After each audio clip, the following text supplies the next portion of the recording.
Дорогие друзья, добрый день. И мы с вами начинаем сессию. Dear friends, good afternoon, and we start our panel discussion, Help the Neighbor, Philanthropy in the Age of Disruption. And I'm the partner and the co-founder of Sense Makers company, Oksana Razumova. First of all, I would like to thank our forum for raising such issues which are so close to our hearts. And also, we are going to have a platform for discussion of all new ideas. We live in the transformation era. Is it the first crisis? Are we going to have some more? Probably not related to pandemic. I believe, yes, we will have more crises. But how are we going to continue working? How are we going to live in such era? Of course, such pandemic put at strike those issues related to the work of the NGOs. And when we have the unstable situation, we understand that the charitable organizations will cut the costs, and the corporates will cut the costs which they will spend for charity. И помощь друг другу растет, как здорово. And we are going to have the mass fundraising, and we will see and hear also another mottos. For example, emotions is our new currency, and indeed, emotions is our new currency. And when we speak about those emotions which we feel towards other people, we believe this is one of the key tools with which we will be able to overcome the wave of the pandemic, not only vaccine and not only the efforts of our state. And if you remember, we had recommendations that you have to stay at home, that you have to watch TV, for example. That was a new way of cooperation, and we know how NGOs responded to that initiative. And today we also have the participants from different areas, and I would like, first of all, thank our participants, and I would also like to introduce them. Ekaterina Dragunova, head of the Committee for Public Relations and Youth Policy of Moscow. We have a lot of different viewers who are watching us online. That's why we do not hear the round of applause, but I'm sure we have them. Caroline Tetti, Director of Recipient Advocacy of the International Foundation Give Directly. She is online with us. She connected remotely, but we would also like to greet her. Да. Мария Balandina, управляющий директор, Managing Director, Friends Foundation. И Ирина Сугакова. And Yarina Sugakova, CEO, Foundation for Social Initiatives, Hometowns. Ladies, unfortunately, there is an interruption of some male voice. What are we going to do with that? We will proceed. Дамы, я очень рада, что... I'm very happy, dear ladies, that you joined us and that we have the opportunity within this hour to exchange our opinions, to explain interesting cases, to share how NGOs responded and reacted to the changes due to the pandemic and due to the virus. We've already mentioned a lot about the difficulties which we all have to survive. Some of the NGOs nearly failed, but today I would suggest to concentrate on something positive. I know that there are some interesting cases, and I think that this new non-conventional format, this new situation, at the first glance negative, might turn into something positive, and many NGOs and many institutions were able to find another focus, and they had a new look at what they can do and at their options and opportunities, also in collaboration. First of all, I would suggest to mention two rules of our session. The first rule, of course, I follow my agenda. Of course, I have prepared, but today I would also suggest to have a short period of time to improvise. And I think that we will be able to improvise due to our questions to each other, due to live discussion. And I would suggest to have such lively discussion. Do you agree? That's really good. Okay, Ekaterina, I would like to start with a question to you. When we speak about the Committee for Public Relations of Moscow, I am aware about the big initiatives which you have, educational initiatives, about the initiatives related to community, social initiatives which you are aiding, and so on and so forth. And also today, this year, in 2021, the charitable service of Mos.ru received Big Innovations Awards. I think it's a huge breakthrough. It's a huge leap forward. And you personally work with NGOs, with those organizations which work in that industry, in that sector. What was the most difficult challenge for NGO, and how did you adapt your initiatives within the public relations of Moscow due to the new circumstances? Thank you so much. I would like to start with my presentation. I have only 2 slides to make sure that our viewers are able to see how we supported everyone in the city of Moscow for NGOs. Just to make sure that we have the statistics, we have 3,600 NGOs, and we also have those which are included in the city register for support, and that's why I would say that our Committee for Public Relations supports the civil society and civil initiatives. This is the entry point where everyone can find anything for their own interest and can find as well a partner. So here we can just briefly say that we have several ideas for support of our city initiatives. Currently, we have something unique for our country, and probably not only for our country, because I visited many countries and I haven't seen anything similar there. We are having Mos volunteers. That's also a good initiative, and currently we have 1,500 volunteers who are helping in the vaccination process. They help people to keep social distancing in lines to the vaccination and so on and so forth. And we have all those interesting initiatives.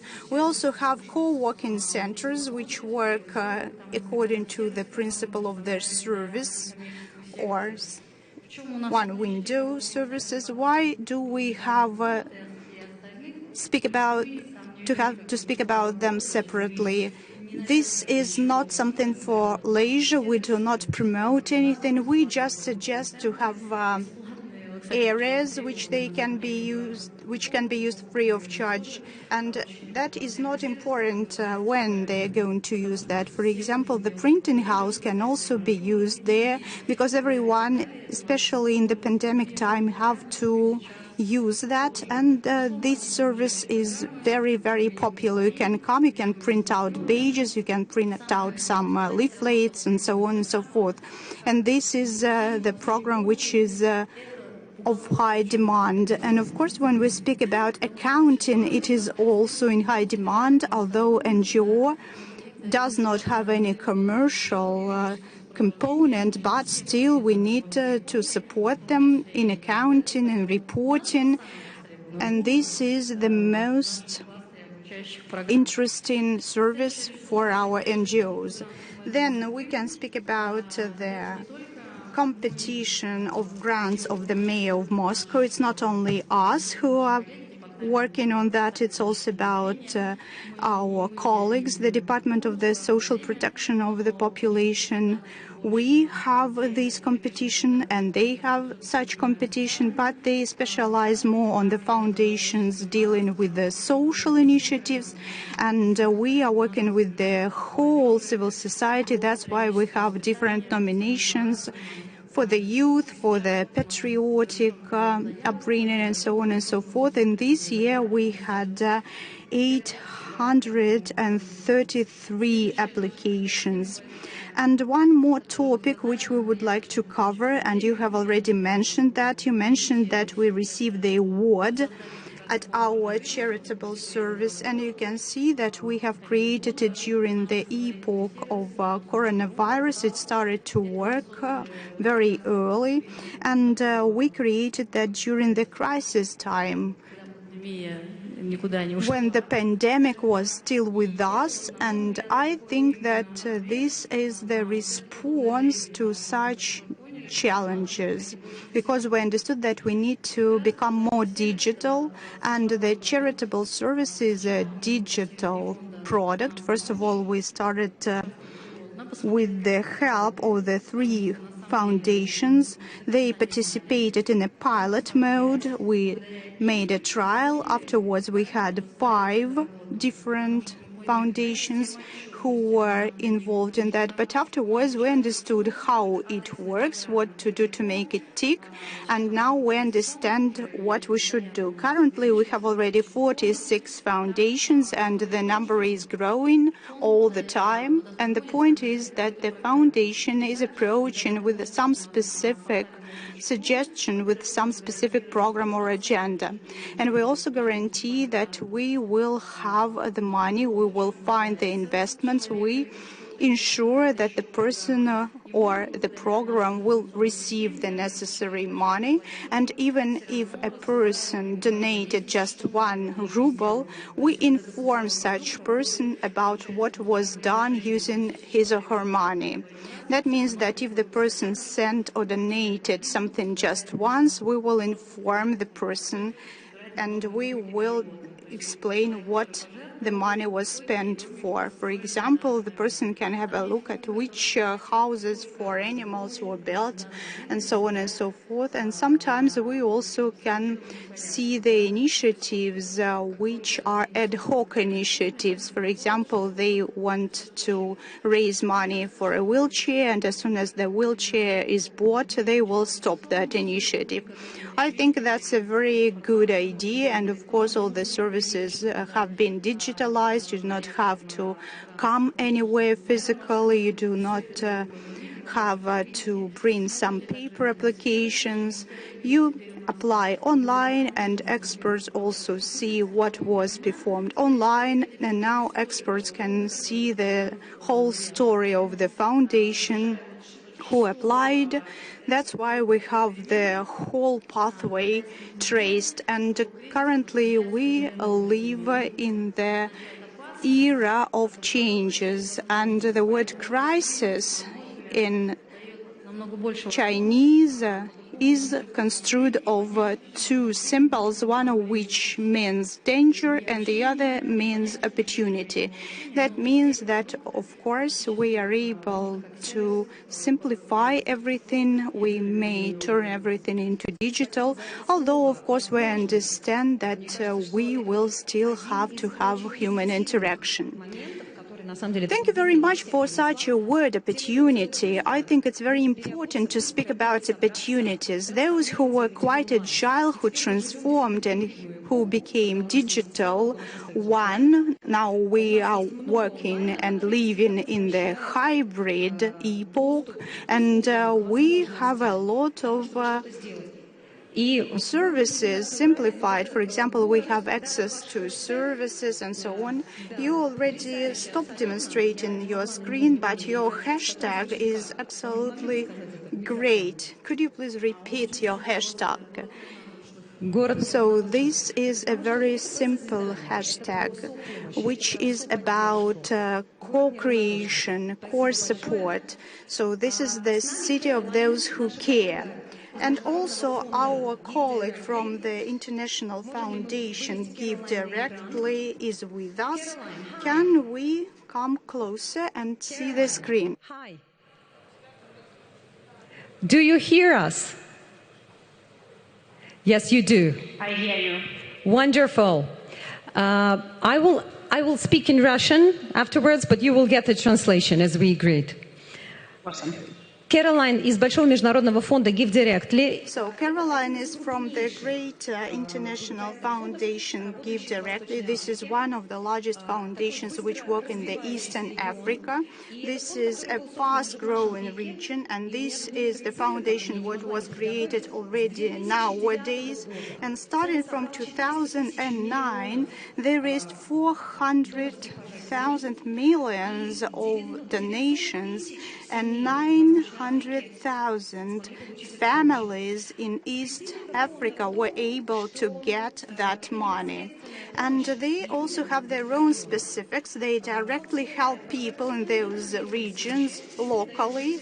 They take the donations and then they pass the money to Kenya, Uganda, and many other countries in Africa. And they suggest that they spend those money by themselves.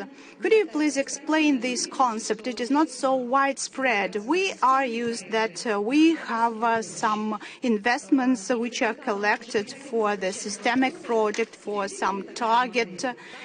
But how do you control the expenditures? How are you making sure that the money was spent for what they were aimed at?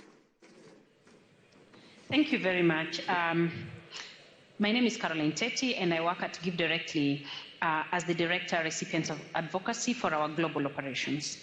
As has been mentioned, Give Directly is a non-profit that was founded in the US, but has been launched in several African countries. And today we don't only work in East Africa, we are in East Africa, Central Africa, we are in North Africa, and in total we are covering 9 countries in Africa.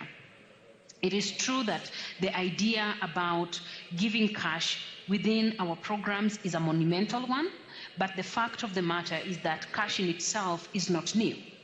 There have been years and years of implementation of cash programs, and there have been over 150 research papers that have been written about the effectiveness of cash and why it's important to give cash.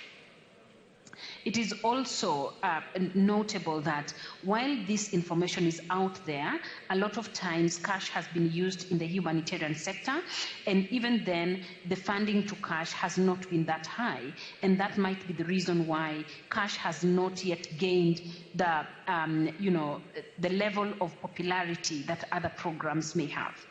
However, at Give Directly, we have challenged the delivery of cash in a different way, and for our programs, we give unconditional cash. And what that means is that we target people living in poverty, and we send them money, and we trust them to make the right decision and choices on how to spend that money.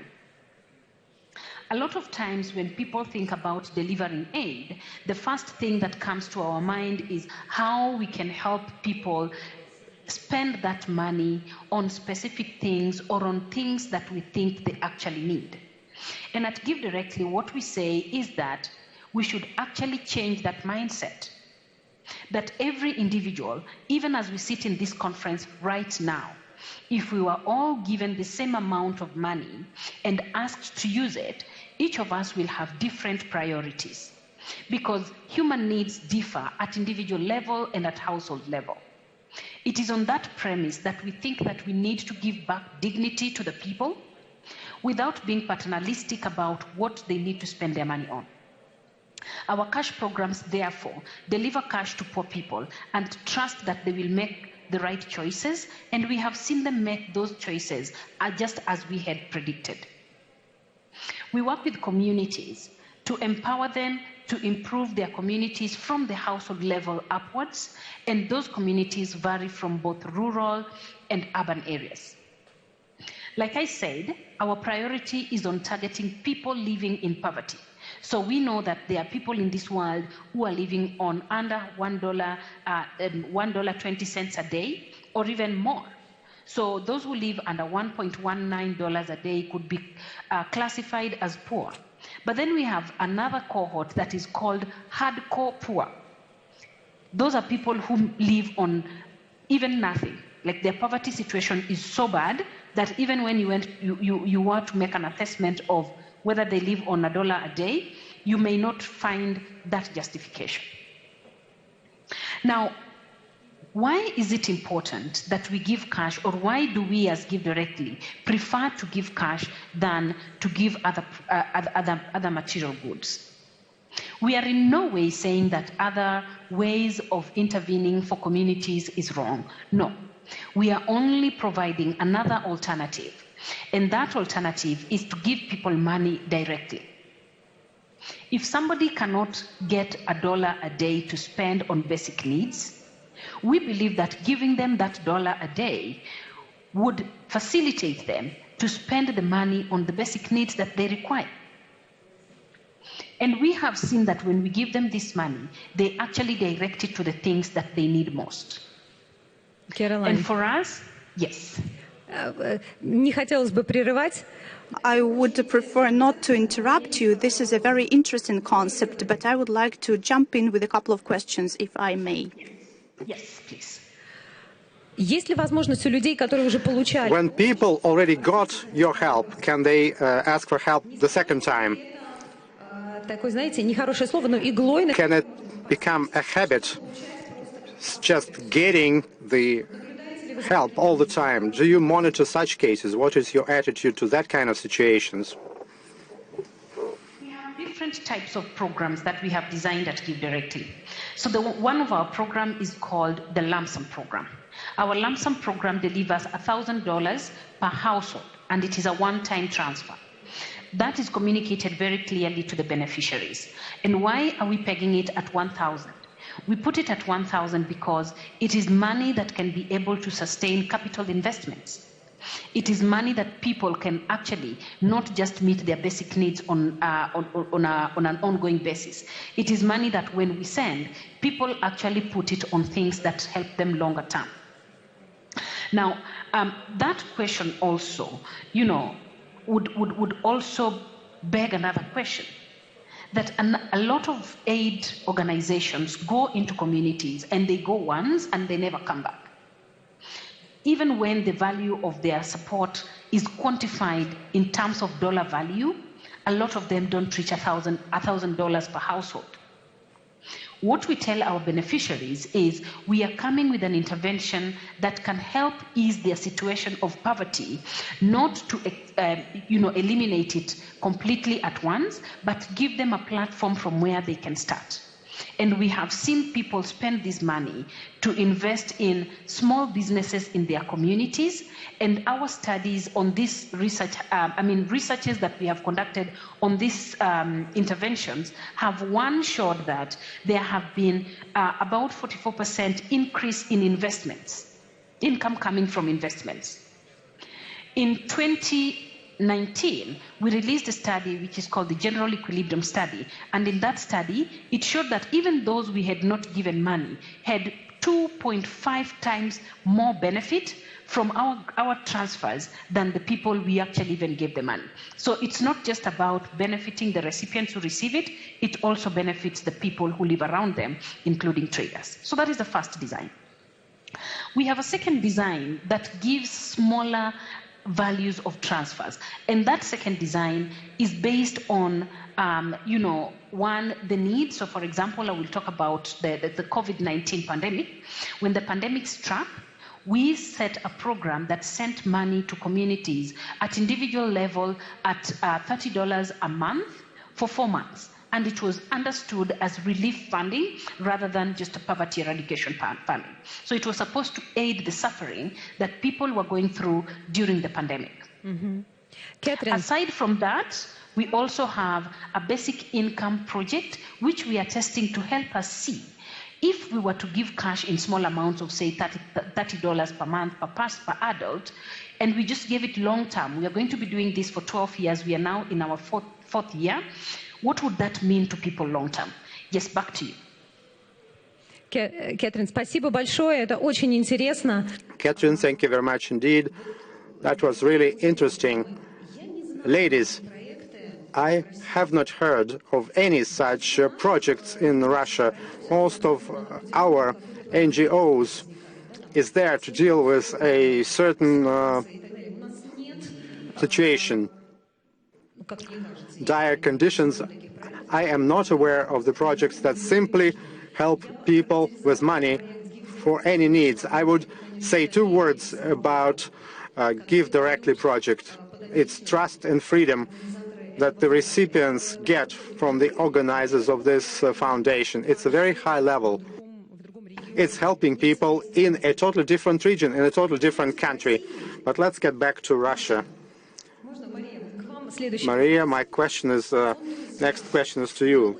Your Friends Foundation, it's an unusual foundation, which is like foundation of foundations, the second-line foundation, which builds its programs on professional approach, on the social charity or philanthropy.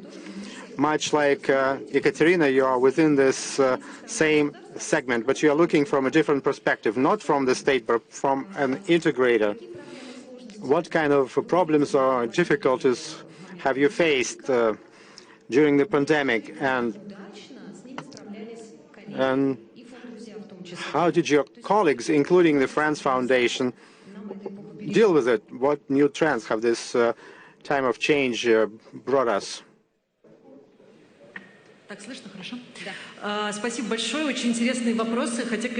All these questions are quite interesting. I wish the pandemic situation was over, but unfortunately it's not the time to celebrate the victory over the pandemic, and we have to deal with the reality that we are in. You're right. We deal with infrastructure-based programs in the charity industry. We're helping the industry to become more professional. We are at this crossroads between business and philanthropy.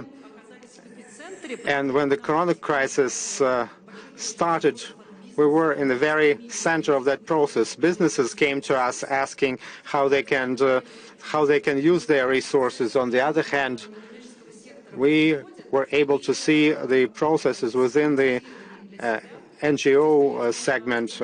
We had a system there, and there was this very interesting CAF research before the first pandemic year, and based on that one could see that around 50% of all NGOs here in Russia were able to launch new charity programs, and 20% of organizations launched programs to support fighting COVID-19.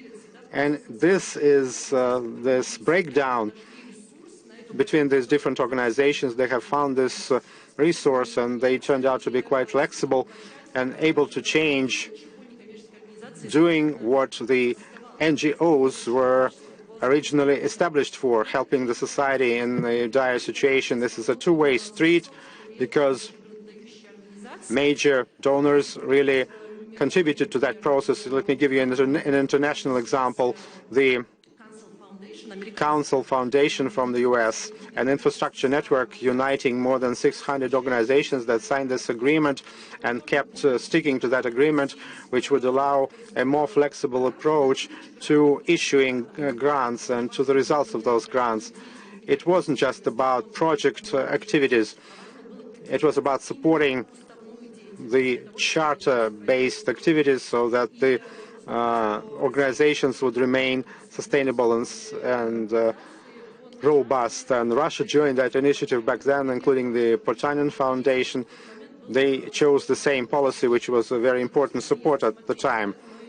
On the other hand, if we witnessed another process in many fundraising organizations, this crisis as a catalyst has shown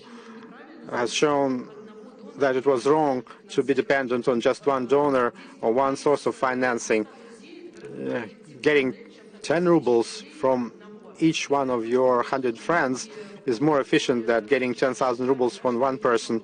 And those foundations who in the past did not believe in mass fundraising began to look for ways to attract mass audience. And this was a really timely initiative. Let me thank Ekaterina and her team for this charity service that they introduced. It not only helped many NGOs to get that help, but it also was a response to the demand that grew stronger from regular residents. They wanted to be part of it, and if they have a way to do it in a simple and transparent way, in a safe way, so they don't have to spend time to check that organization, because this is what the experts are doing. Let me check my notes, not to forget anything.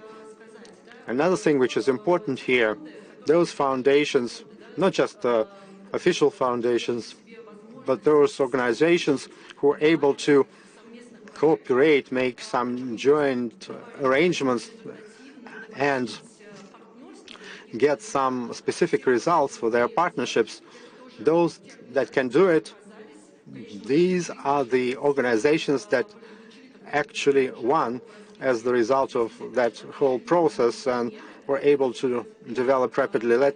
Another example between Italy and China, when the NGOs of these two countries have arranged this special air bridge, where with the support of the Red Cross they were using that message to ship personal protection equipment and medicine, and that was thanks to the efforts of NGOs, and there are all sorts of collaborations that might exist here. For example, there were these three different foundations here in Russia who in 3 or 4 days raised a big fundraising program, collecting hundreds of millions of rubles on PPEs for doctors, and they were able to combine their resources. There are examples of such collaboration between the organizations, and it became clear that without the dialogue between business, NGO, and authorities, it would be impossible to make any major systemic changes. Otherwise, it will just be some patchwork support without any specific system behind it. And the pandemic has really sped up many of the processes. There were situations where support from the government was needed, and people got it finally. For example, if we're talking about taxation of donations from the business, now it's not based on the profit, but rather on the company's turnover. This is what the sector wanted to get in the last 20 years. It was only possible when everyone in the crisis situation, and we had to help them and join the efforts from all sides. So there was this additional request or demand for competences, how to learn to speak one language.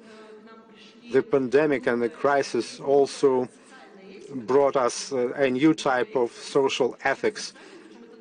And this new social ethics, it works both in business and our everyday life. Many companies came to our Friends Foundation, and they keep asking us, all right, we have the resources, how do we make something visible? Let's say Yandex, a huge Russian search engine company, and they never thought about a charity program before, but when they made a partnership with us, there was this special program when they provided transportation during the crisis for doctors. Based then, it was an ad hoc project, and now it turned into something more stable and permanent. Social responsibility is becoming a norm in doing businesses, but it's not just something extra that you do because others do it too. But this is an integral part of your image for your client. You have no right not to have this active social stand. I just have 1 minute left, and let me use this minute to briefly tell you that there's a new language that the charity segment is using right now. There are lots of first-class creative cases when they use a different language to talk to their audience. I can give you lots of examples, but for example, there's one foundation, Shelter Foundation, where the homeless people had their photographs taken with this banner saying, if you have a home, stay home. And And it's like people without homes still took care of those who actually had places to live. And there's always this growth which is based on empathy to others who are even in an even more vulnerable situation. And eventually, let's hope that we'll get some better, more humane social order. You spoke about the new moral criteria about collaboration. I know what Yandex is like. It's a huge company, but they even hired a special person who will be responsible for social projects. Of course, this is not the only example that puts together complicated and interesting projects. We have Gazprom Neft, which also runs a lot of major projects. You have the foundation called Родные города, or hometowns. It was set up about 10 years ago to synchronize and streamline different social initiatives that your company, Gazprom Neft, used to have. It's about streamlining them and developing them. Your parent company has an extensive geography. Gazprom Neft, as an oil and gas company, works in a multitude of different regions. All right, but your program is one of the most systemic ones. You use grant contests, social initiatives, educational projects, the corporate volunteering systems, building communities. These are huge fundamental programs. And there's an opinion, let me express it out loud, that the corporate foundations like yours, during the hardship periods or the pandemic like we are today, it's simpler for big corporate foundations. You don't have to do any fundraising because you already have the money. But on the other hand, it seems to me that since the situation has changed, to turn them around when they're so huge, it's not easy. Because of that large scale and the fundamental nature of those projects, what happened to your specific foundation, hometowns? How did you respond to the challenges that you had to face? What was the most difficult, and how the direction of your help changed? Thank you very much, Oksana, and to my other colleagues here for this opportunity to meet and talk to one another. Let me correct you a little bit. You said that we've existed for more than 10 years. In reality, the program of social investments has existed for around 10 years, and our foundation is about 3 years old. We were among the first foundations in the recent history of Russia to run a comprehensive, systemic program of supporting residents of the cities where we operate. And from the very beginning, we selected two directions. First of all, we support the initiatives of local communities, and another direction is our own projects that I will describe to you later. Let me say with cautious optimism that in this post-COVID times, we can say that the COVID pandemic wasn't the only factor that stimulated transformation. There were many other factors that led to this necessity of transformation. The pandemic just sped up the entire process. What happened in our transformation? We kept diversifying charity and social programs. We sort of merged them into one huge antivirus program with lots of different activities. Gazprom Neft to the healthcare professionals, Gazprom Neft to volunteers, and there was also a special program to support children's oncology hospitals. According to the media analysts' result, it was one of the hugest humanitarian initiatives of the previous year. What were the outcomes and what conclusions we had? First of all, we had a wider geography of our help.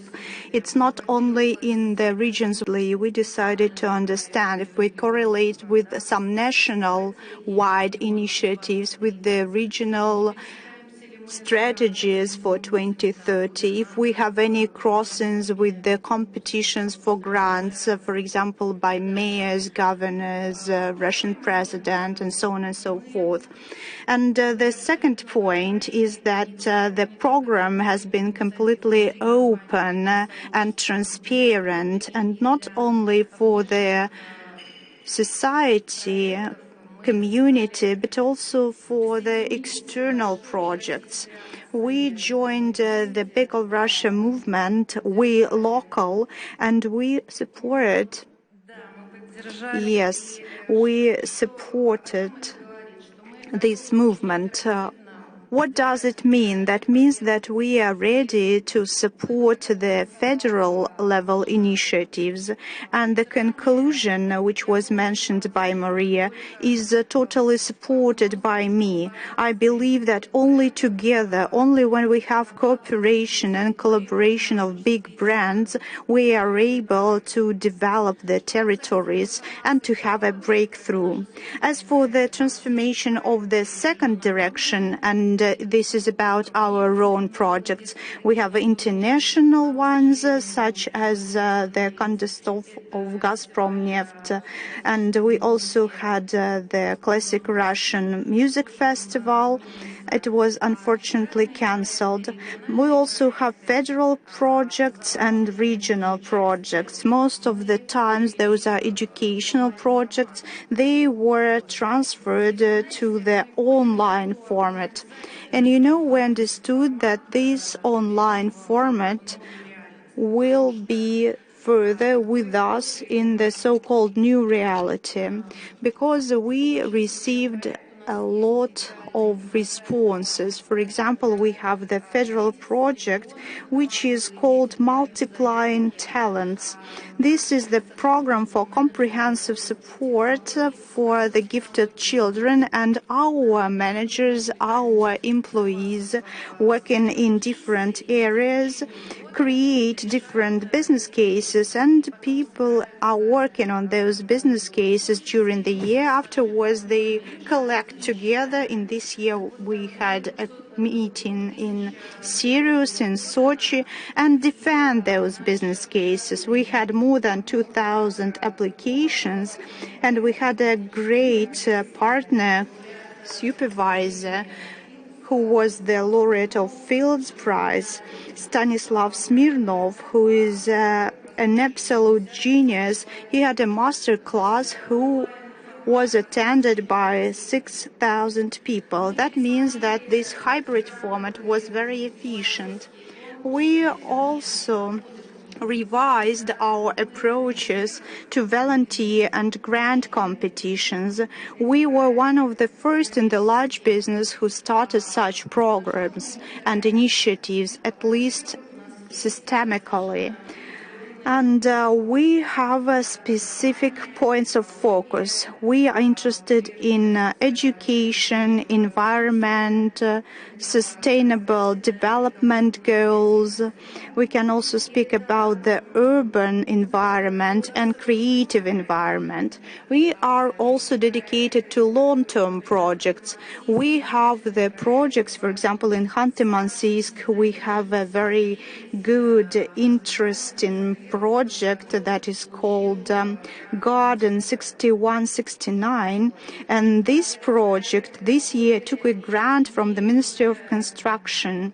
This is the project which already has its own partners, and the practice showed that the partner projects live longer. For example, couple of It's time for parades is also a very interesting example. It is unique because this is the project which is done together with those who are responsible for architecture, for the history of their own place, and so on and so forth. And also, I would like to support my peers with the idea that now we have more opportunities. Indeed, we are closer. We started to understand each other better, and we will continue to do everything to make sure that our home cities and towns are sustainable, to make sure that people there are happy. I think it's a great goal. I'm sure that everybody nods in agreement here in Presentio and virtually watching you. Unfortunately, we do not have a lot of time left, and I would like to ask a question to all the speakers. We're speaking about the era of change. Could you mention just one transformation or one new project, something which happened during the pandemic period and it re-emerged, or you had a fresh look on that and you will take that experience and you will improve that experience? Goran Hapitan, together with me, moderated a session at the St. Petersburg Economic Forum, and it was dedicated to social communications. We spoke a lot and we demonstrated a lot of different videos, and it turned out that we have more and more social initiatives, and not only about charity, but also in commercial brands. And we now have a more creative communication in the social sphere. It is more interesting, it's trendy. This is what I noted. Could you share your experience? What was new? I've heard the word online. I think it's a big new but for everyone. Coverage, probably. Yes, my first emotion and something what I had immediately in my mind is that we had some awareness. You know, it is absolutely different. Currently, our initiative and our foundation is being transformed. This transformation was planned before the COVID time, but the team is changing, and you cannot imagine the people who are coming to me now. They're very dedicated.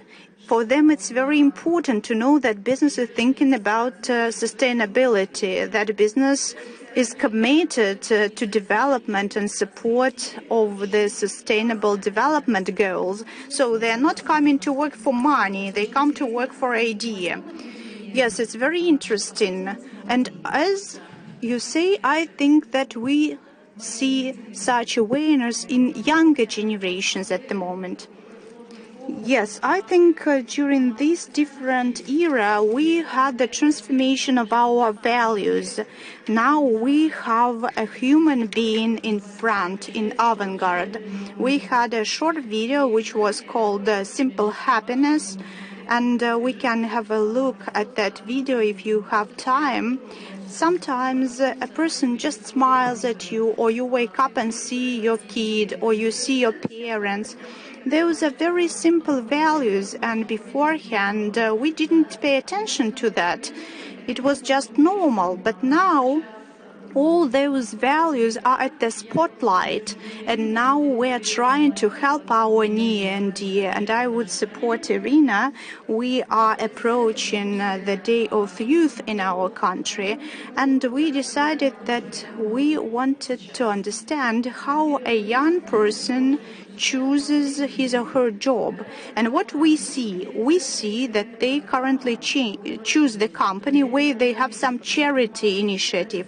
that's their top priority, because their value metrics changed and the priorities changed, and now on top 1 and top 2 we have two notions, very simple ones: love and family, and career and money only afterwards. That means that currently they know how to earn, they know how to do that, but if the company does not have any charitable program, they do not have any programs of support, they will not select such a company. It was a revelation for us. So we saw this transformation of values in our society that was really amazing for us. And you know that this is a snapshot, because we have such survey on a yearly basis. And that means that such simple hello, smile, communication, simple human communication is now upfront. And now it's very important to work not only for money, but for something social. So you want to change the world. Yeah, that was our revelation, value transformation. That's our conclusion. So I hope that a lot of managers, CEOs, HRs were listening to us, and they started to think about that. Well, but this is the day in which we live at the moment. Okay, we have just a few minutes left. Is Caroline online still? That's great. Did you hear the question? Вы могли бы назвать... Yes, I had the question. Okay, wonderful. So speaking about Give Directly and how the pandemic has changed our perspective in terms of how we work, is we have come to the realization of how much the pandemic has increased the number of people who are plunged back into poverty, including those who had already, survived out of poverty.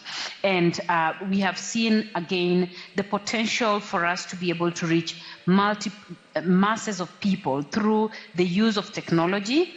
So we have had collaborations with government using the growth of mobile telephone services and mobile money technology to incorporate other technology platforms like artificial intelligence and machine learning to empower more communities, especially in urban informal settlements where, there is huge poverty that is hidden there and very few people see them, that we have been able to reach hundreds of thousands of people using technology so that we send money to people in a safe way, to so many people in a short time and in a very efficient manner. So this pandemic is teaching us that scalability and being able to respond fast when people need help is very, very important. When people are in a crisis, they need a fast response, and mobile money technology has provided us that, financial inclusion has provided us that,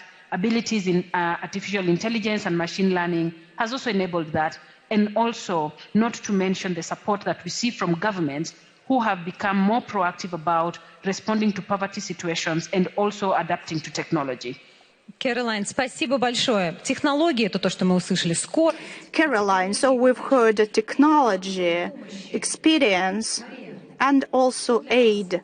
Maria, what's important for you? What is your take-home lesson? The most interesting thing? My takeaway will be the following. Social distancing, which at the very beginning seemed to be splitting people and separating people, on contrary, allowed us to start trying to find the new ways of approaching each other, and with a higher quality. That was surprising for me, pleasantly surprising. And as for volunteers, when we stopped having the physical ability to come and help with our own hands at our platform for charity, where we can intellectually help, we had a great boom. That means that the need to help other people is so deep inside of each human being and requires such satisfaction which we could not imagine. And this is even therapeutic. When we have attention to somebody, it helps you to be more stable. It helps you to feel the ground under your feet. And I think it's important to develop that tools and to offer it to make sure that each person was able to realize this internal need. Thank you very much, Maria, ladies, Yekaterina, Maria, Yarina, Caroline. I would like to thank you all. The time is over, and I would love to continue talking and discussing everything, but unfortunately our session is coming to an end, and I hope that we will be still able to discuss the wins and success of your companies next year during next Moscow Urban Forum. Thank you.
Добрый день, меня зовут... Good afternoon. My name is Anna Fedina, editor-in-chief of Vogue Russia. Today I'm going to moderate this session, going upwards skyscrapers and business districts as variables of city competitiveness. Today with us we have Sergei Kuznetsov, chief architect of Moscow, Alexei Dubashin from Cross, and online we'll be joined by Christos Passas, director of Zaha Hadid Architects, and Anna Schindler, director of urban development from Zurich. She will have a video that she has sent, and Kenneth Lindgren, managing director of Cone Russia. Let's start with Sergei. Recently, we have published this Vogue Living publication, and we spoke with Sergei, and we said that high-rise buildings were an important trend for the development of cities. We don't want the cities to forever go sideways, but there are all sorts of questions regarding skyscrapers or high-rise buildings, whether to build them or not. Some countries do build them. China stopped building them. What is the situation in Russia and, or in Moscow, and what do you think about it? Good afternoon, and thank you for joining us. I hope you will launch the presentation, Moscow going up. And it is true that this is a good question. There are all these debates going on, how human beings need to live in smaller houses on the rather low level, and there's lots of literature about it. They say that skyscrapers are the result of voluntary decisions of some individual developers or owners, and the human beings don't need them. But in the first slide, I show you some of the star metropolises, star cities, how they develop. With a few exceptions, we will see that, of course, these are all densely developed cities, and they also use skyscrapers, or they have used high-rise buildings over the years of their development, like the city of New York. When we talk about Moscow, here's part of the Moscow map without the new territories, but most of Moscow is shown here. The city keeps developing. In the last 100 years, our population increases 1% per year, approximately. So the question is how to support the living conditions of the population. What do we need to do? Where do we place the necessary city functions? And on top of reasonable density means that we need high-rise buildings. There are no other options. Urban theories or theories of urbanism, they may criticize skyscrapers, but at the same time, when cities turn into huge suburban areas, this is also counterproductive. It's difficult in terms of infrastructure, economic efficiency. You cannot provide those suburbs with all necessary infrastructure, sports, healthcare, and so on. Only a rather compact city can develop efficiently, giving enough life quality to its residents. And here we show the points of growth. All cities are different. Sometimes you can increase density and the number of high-rise buildings. And in Moscow, we have our own hotbeds where we build high-rise buildings. But Moscow fits the idea of high-rise buildings very well, starting with bell towers and Stalin skyscrapers. In terms of our composition and urban development and logic, it all fits nicely. Here in Moscow, we have city and the greatest city areas which we are developing rapidly. These are new city centers, the points of growth, points of power, some of the areas along the river. Да, я просто пытаюсь говорить и в камеру, и в микрофон. Да, это слайды, которые у нас не только построенного.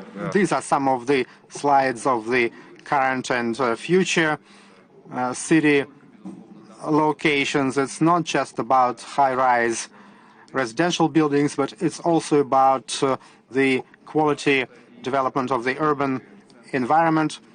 A couple of new examples or something that's in the making, the Southport on the river, which is about creating a new urban center in what we call the southern or south river port. We are going to have some river transportation routes there, and we have just finished a major international contest or tender for that site. We are selecting the finalists, and there are also projects going on in the North River Port.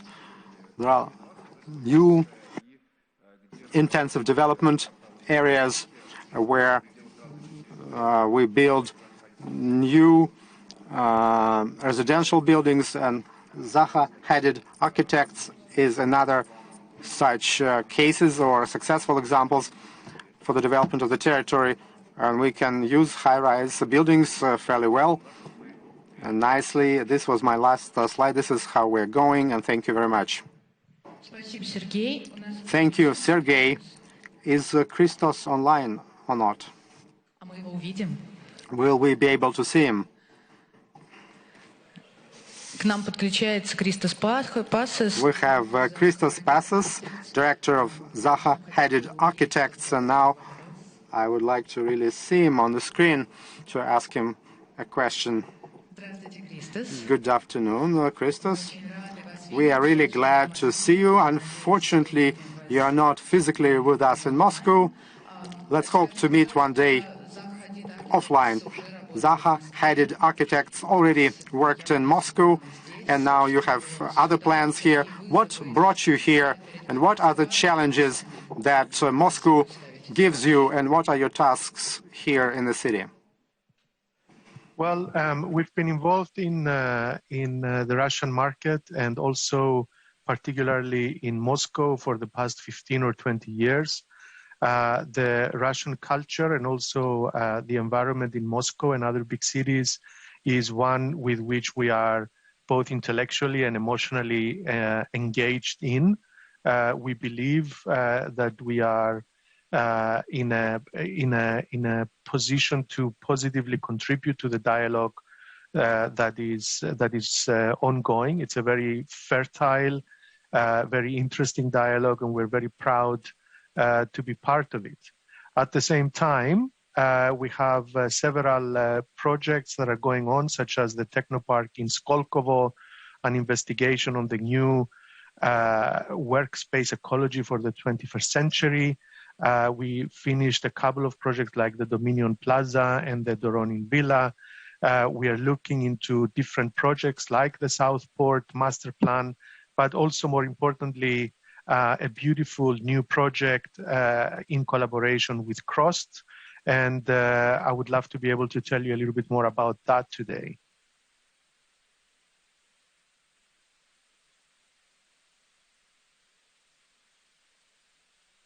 Мы включаем презентацию.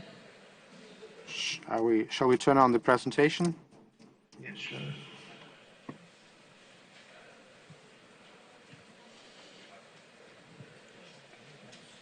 So basically, as I said before, we're very heavily involved in the transformation of urban environments and housing across the world, and in particular in Russia and in Moscow, where I'm heading our Russian projects. Let's say our work in the Russian region ranges from buildings that are private or office headquarters, to proposals for the Moscow facade renovation program, to the project in Skolkovo for Sberbank, but also proposals which are trying to push the boundaries of what urban living can be In this particular case, the territory we worked on as part of the Moscow renovation program in Kuzminki.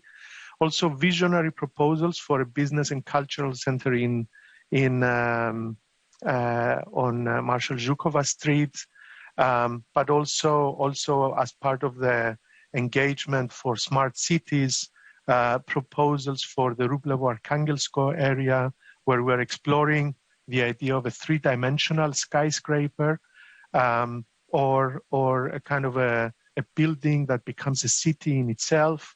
We're also engaged in the designing of infrastructure, such as the metro station in Klenovi Boulevard, and also several residential buildings where we're looking and studying together with various clients and competition organizers how the new generation of office and residential buildings can be. More specifically, in this particular case, I would like to present to you the project, the so-called District 82. It's a technocratic term, but it's basically a micro-district in the Horoshevo-Menevniki area. And it is a pioneering approach where we're looking at the whole of this territory as a unified, integrated approach for a new type of living. And let me say a couple of things about this. The project is basically consisting of a series of facilities on the ground floor, incorporated within an interesting and complex podium, and at the same time, a series of 5 towers of varying heights is beginning to take form on top of it, completing in a way both the kind of the social sphere of the project, but also the private living that goes into it. The project is one characterized by a 3-dimensional layering of the forms. On the ground level, we spend a considerable amount of time trying to see how to break, in a way, the podium, to perforate it, to make it more open. On top of that, there is a low-rise podium band that includes a very diverse, rich mix of programs for anything ranging from community centers to small theaters, to libraries, co-working spaces, maybe low-cost, affordable housing, and of course, a more luxury component at the top, which are the 5 towers themselves. On the ground floor, a very interesting and sculptural treatment of the ground sphere, not only frames the streets around, providing access on all of the facades all around, but also has significant gaps in between that are aiming to draw the public of the region into a territory that is characterized by an urban park, a series of public spaces for outdoor or indoor events, as well as commercial and retail facilities. And an aspect like this can be very much implemented in Moscow. We think it's very realistic and also very much needed to look at the different layers, not only concentrate at the towers, but also the different layers of the podium that bring different types of users together. But of course, following on what Sergei Oskarovich mentioned earlier, the towers themselves also bring a certain amount of density to the particular area. They invigorate the commercial and the social aspect here. So all of it together must be seen as a combination of forces, so low-rise and high-rise living combined. It shouldn't be a question of either or, but it should be a question of both ends. So the podium plays an important role as much as the towers themselves do. But beyond this, I think it's also interesting to see that different people have different needs. An open plan office space, for example, can occupy a large part or portion of this band. And I think this also gives the developer flexibility in how they move into the future. So as a component and a possibility, it gives them the flexibility to subdivide and to customize this product in different ways. Beyond that, I think we also begin to see that the intervention or the vertical positioning of the different sets of towers and cores gives the possibility to have this ring to operate as a unifying element for the whole constellation of components consisting in this integrated design. The towers themselves are in varying heights. The proposal is that, of course, each one of them has its own level, and of course, on top of all of these terraces, there is also a possibility to create a series of green parks or green roofs that are accessible to the residents or the users of this particular area, creating gaps between the forms so that there is ample air and ventilation, but also the possibility to use some of those terraces for events and other uses. So imagine this as a landscape, as a sculpture on which you can walk on the different levels and you can discover different points of view within the city. And of course, the towers themselves, the tower as a typology has always been seen as a sort of symbol and also as an engineering accomplishment. I would like to propose that towers nowadays, that they have, I believe they've reached an optimum in their engineering, in their engineering design. But we would like to propose another thing as well here, that towers can also be very beautiful buildings that can be very functional from a living or a societal point of view.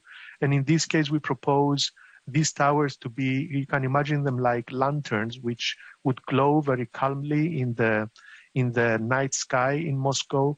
And of course, the way this can be achieved is through the idea that, we take the traditional bay window, the three-sided window that protrudes out into the street, and we translate it into a modern form, which are these teardrops or these bubbles that you see on the faces of the towers. And these essentially become inflations within the towers, where living rooms and the public zones within the building can inflate. They can become bigger spaces, and they can offer longer views to the skyline of Moscow. So in looking at these plans, I would invite you to see the possibility to create extra terraces, but also to create extra interior spaces within these high-rise units. And let's consider something as well. A tower, everybody speaks about towers usually as to how they are seen from the public sphere, from the street level of a street. And that's fair enough. But I would say that the tower has also considerable internal aspect and an internal perception, where what you see from the tower back into the city is also quite an important part of the experience, the human experience of how the city sees itself. So the tower is not only a kind of a tall symbol, an engineering marvel, but it also has the opportunity to allow us to look at the city back from the top. And that is I always found a very interesting experience. And of course, when one is looking at how to accomplish these things, one has to depend a lot on the latest glass technologies and also the digital design techniques that enable us to design these things with very good perfection and also precision, but always guided, and our work is always guided by what we call a kind of an artistic integrity. So the object needs to have its own artistic drive, and that is what makes it beautiful in the end. And I think that skyscrapers can be engineering marvels, they can be good symbols, but they should also promote beauty in the city. And I think I would like to believe that you will agree with me when I say that these are beautiful towers, and they bring a lot of that beauty back into Moscow. Of course, glazing and glass technology is something that is ongoing, and its development is very rapid and radical across the world. In places like China and in America, there is a lot of innovation going on.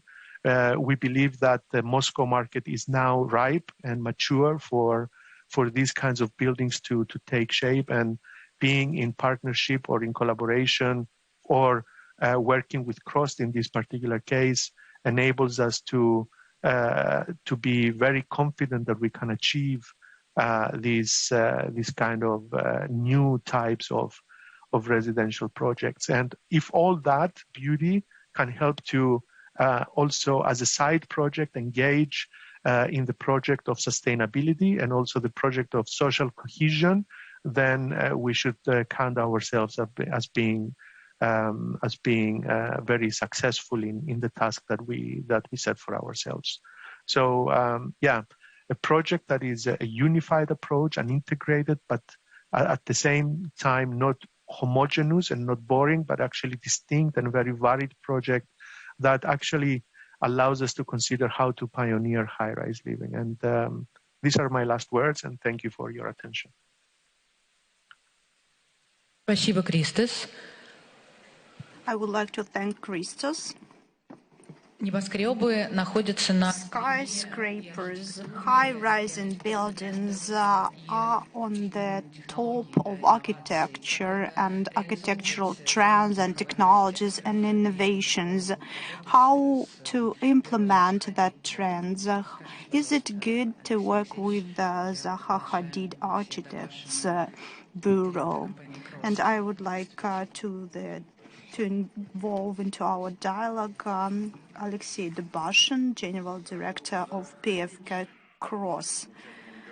You ask if it's good to work with Zaha Hadid. I would say it's a very big responsibility. We started to work with them many years ago, and one of their projects, I'm speaking about the Sberbank's project in Skolkovo, nearly 300,000 square meters. That was the project where they were those who inspired the project. We were the providers of the technical solutions, air, light, safety, and so on and so forth. And in our project, we were able to pass the expertise, and that was really very surprising for us. And we had to work with the Asian architects, English architects, and those who work in technology to ensure that this project works. And today we have the following global trend.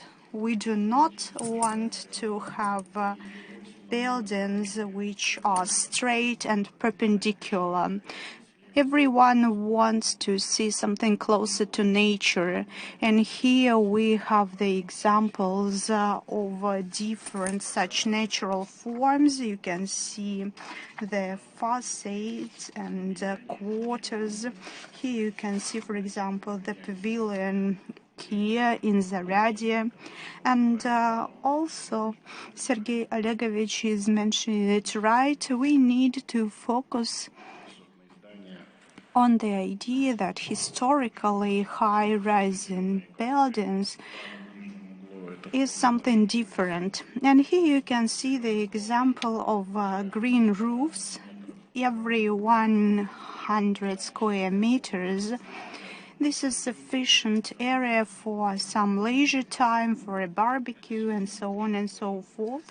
And this is something what is requested from the city, from people. We are not using anything what is outdated, but we have very difficult multi-level greens everywhere to make sure that those plants are available to people every day. Here is the example which was already demonstrated by Christos. Those are famous photographs. And here is the picture which demonstrates our great past. If you remember, it was good luck for those who moved there to those 5-storied buildings. And I would like to remind you that more than 3,000 towns and villages were ruined during the Second World War. And when we finally had such construction, and when we had millions and millions square meters which were distributed, And people not only had the roof, and they also had the utilities, for example, hot water. But currently we understand that this legacy, and nowadays we need to construct other types of buildings, those buildings which are required by the country, by the city, and of course architects and those who work in social science, they prompt to developers what we need to construct. And Moscow Mayor Sergei Sobyanin confirmed today that knowledge of different people and examples of different cities should be taken into account.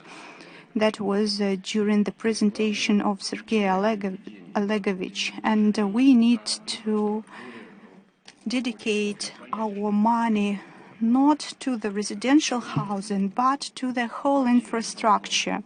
But we need to understand what we mean by that infrastructure. We need to understand what is a good office, what is a good park, what is a good cinema. Everything should be there. We want to have a concept of a 15-minute city to make sure that all the services received by people are received closely to the place where they live. For example, we worked on ice, and that ice coverage, artificial ice coverage, is operational for 8 or 9 months per year. That's why when we speak about non-residential buildings, we need to make sure that we have interesting examples, for example, dancing clubs, as we have at Zhukova. When we speak about non-residential premises, they should not fulfill only trading functions. It's not only shopping malls. It should be all the other aspects of a social area, dancing, different types of clubs, and so on and so forth. And we also need to make sure that we fulfill Vitrovi's triada: usefulness, then strength and calculation, that's the second part, and then beauty and aesthetics, that's only on the third place. And tomorrow and the day after tomorrow would expect to have totally different solutions. That's why we need to use the up-to-date knowledge. And we need not only to learn ourselves, but we may pay for such knowledge. We may pay to the best people of our globe: futurologists, sociologists, architects, engineers.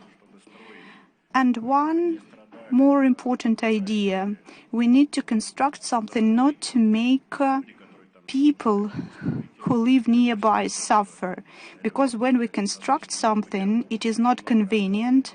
We need to be very open. We need to have a constructive dialogue with those who live nearby. But those are just words. And we developed the technology where we cut the period when we construct something twice, so it's 2 times less when people have to suffer. Then we need to switch to robot-assisted plants, which would allow to construct 5, 6, maybe even 7 stores per month. In this case, we will understand how we will be able to construct faster. But to do that, we need to use biotechnology and other new technologies. And at this particular object of construction, we will also use those technologies as an experiment. As far as I understand, we also have a short video. This is also the idea of Christos. The project is very accessible in real time. An example of a well-defined mixed-use district that takes into account the needs of modern Muscovites from different income levels and features several amenities that make district 32 a commercial and cultural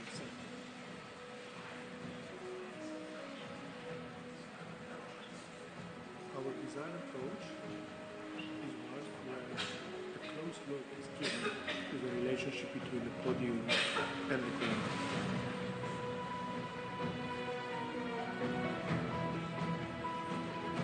This low-rise band, consisting of 3 to 4 stories, undulates around the site, creating a necklace onto which 5 towers are resting.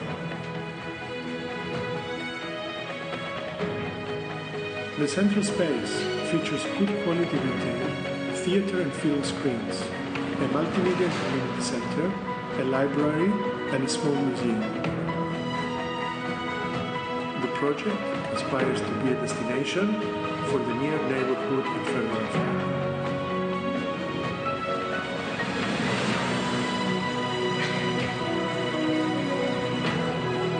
The podium opens out to the district by being lifted off of the ground, making it welcoming and accessible from inside.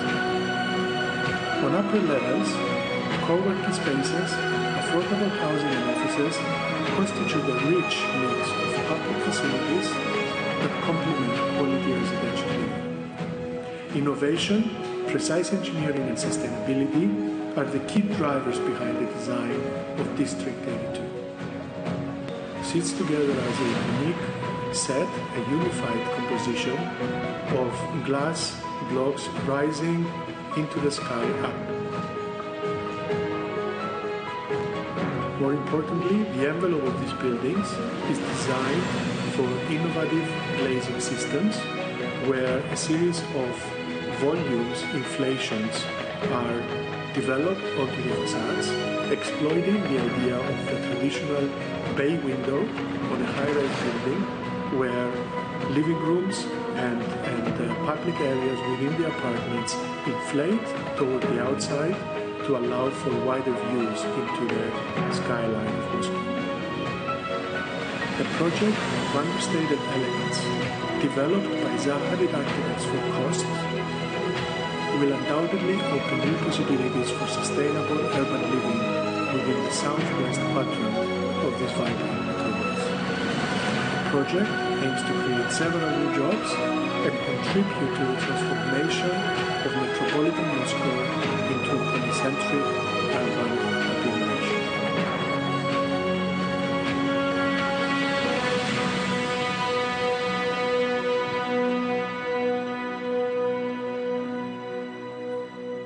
Спасибо, Алексей. Спасибо за ролик. Thank you, Alexei. Thank you for such a nice video. And Anna Schindler had to join us. Unfortunately, she's not able to connect, but she sent us a video with the explanation what is Zurich's attitude to high-rise construction and what are the practices which they use.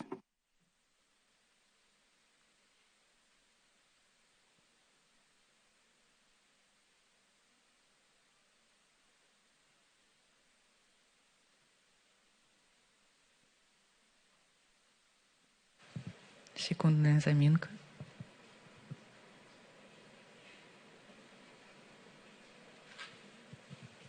А может, я пока вопросы задам, хотите? Probably I would switch to the questions so far while we still have the technical issues. So what pandemic changed both in construction, architecture and our request to the city? Do you think we will have a long-term impact, including impact on high-rise buildings? I think that except for the question which arises more and more often, what changed in architecture, I think it did not, but it doesn't mean that it won't change anything in future, because currently we are not living in the situation of pandemic for such a long period of time, and architecture is an art which requires time and it's quite inertious. And to make sure that we see the impact of pandemic, I think it will have to stay with us for a longer period of time. I hope that won't happen, and I hope that we won't see any specific changes. I hope that we will have the chairs all the time with the social distancing of 1.5 meters. I don't think we will see that. So I will see that the evolution of architecture will continue in the same way. I don't expect to have some changes which are aimed at social distancing, at some obstacles for the communication between people, and so on and so forth. And I think that communication is an integral part of our nature as a biological species. That's why I think that technologies should not prevent such communication, and I hope we won't see such changes. Okay, thank you very much, and I would like to give the floor to Kenneth Lindgren, who is the director of KONE in Russia, who are making the elevators, including the elevators for the high-rise buildings. And actually, that was one of the prerequisites to make sure that skyscrapers can survive. So a few words about the internal part of the skyscraper. The floor is yours. Hello. Can you see my screen, by the way? Да. Yes. Yes, we can see your screen. Just a moment. Putting it in presentation mode. So, hello, my name is Kenneth Lindgren, and I am the managing director of KONE in Russia. So it's my pleasure to join the Moscow Urban Forum. Unfortunately now online, but still a pleasure to be here. I will share with you today a vision about reimagining the office for the future of work. I will focus today on workplaces, which are often key elements of tall mixed-use buildings. I'll start my presentation with a short video. Are you ready for a connected future? Today, a person carries, on average, at least 4 to 5 connected devices. They allow us to communicate, work, and entertain, sometimes without the touch of a button. And that's just the start. Connectivity enables the creation of completely new experiences, from fridges to lights, and from windows to central heating. The average household has at least 10 to 17 connected devices. That number will rise. Buildings everywhere are becoming smart. The various systems within buildings are increasingly integrated. They already communicate with the devices we carry. This enables seamless and intuitive people flow experiences in our urban world. Most of us live in cities, and our numbers are rising. In coming years, how we connect in urban hubs will become the foundation of the human experience. Worldwide, we now have over 30 billion connected devices. By 2025, that number will reach 75 billion. Can you sense the future? It's connected.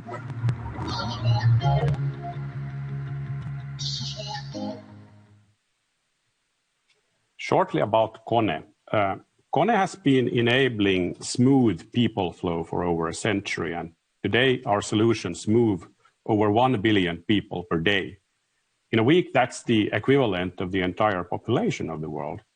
And our solutions can be seen in many of the world's iconic high-rises, such as the Shard in London, CITIC Tower in Beijing, and Marina Bay Sands in Singapore. But also many high-rise towers in Moscow city, such as, for instance, Neva Towers, Naberezhny Towers, Gorod Stolits Tower, Imperia Tower, and Eurasia Tower. If we then look at office, we all know that remote work has become an acceptable norm. When employees return to office, we see already that they are challenging the traditional office experience, physical layout, interactions, and movement of people. Employees are asking, why should I return to office? Why not continue to work from home?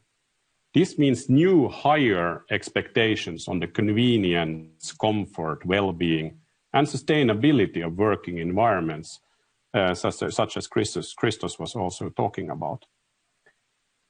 We believe that it's unlikely that majority of employees will not return to office at all after the pandemic. Offices will continue to be in demand, but need to be transformed from location for work to employee-centric, purposeful experience spaces. Ones that enhance collaboration and innovation.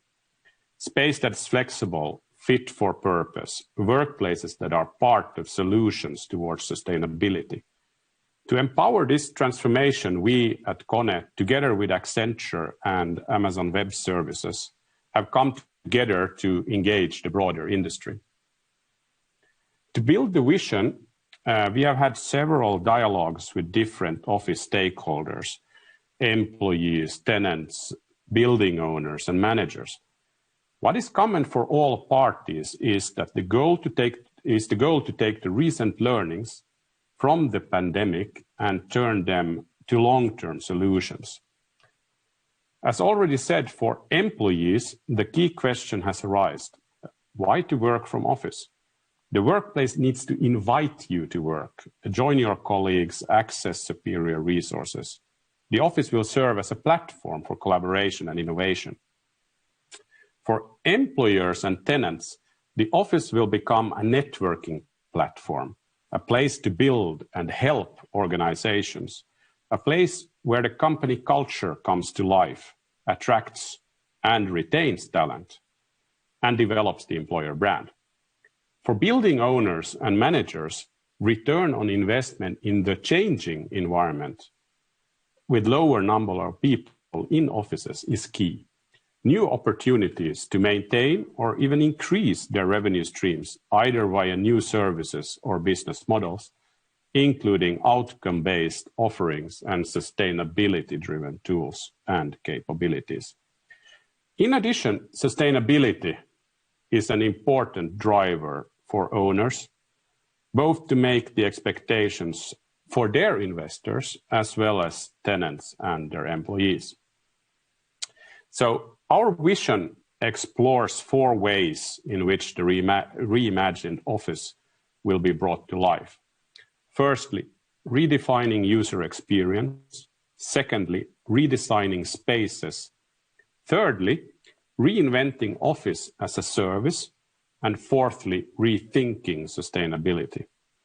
Due to limited time today, I will take a closer look only into user experience, but would be happy, of course, to discuss other in a one-on-one after this session.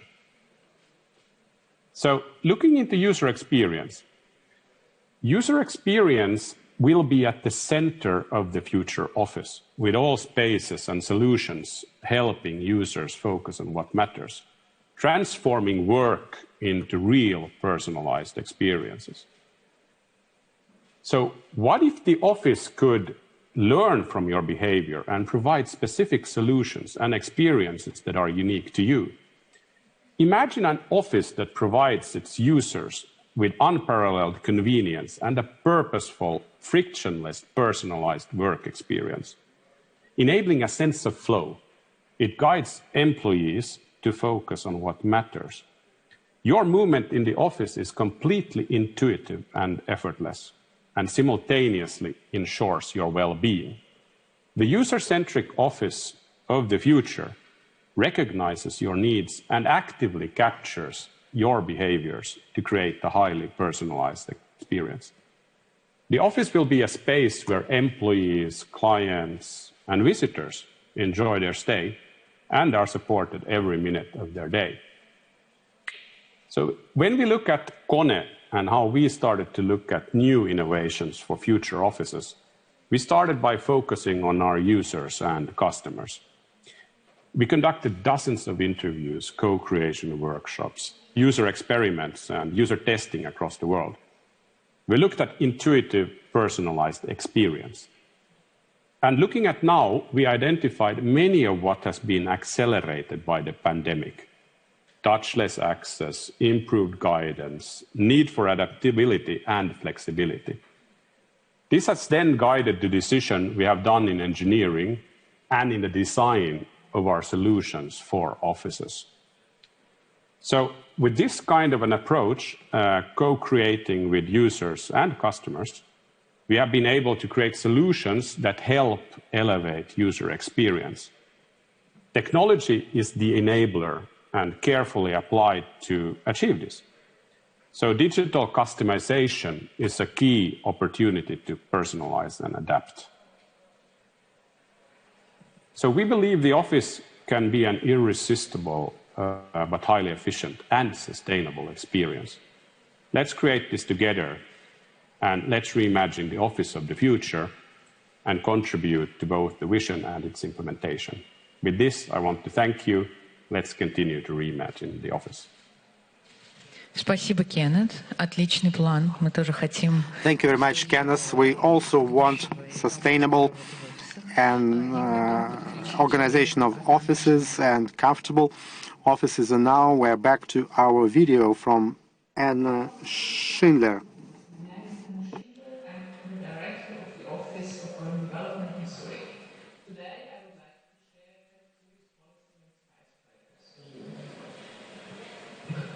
When you talk about skyscrapers, you have the skyline of New York, of Chicago, or London in mind. The highest building in New York, for example, is the One World Trade Center, which rises 541 meters into the sky. In Zurich, we talk about different scale.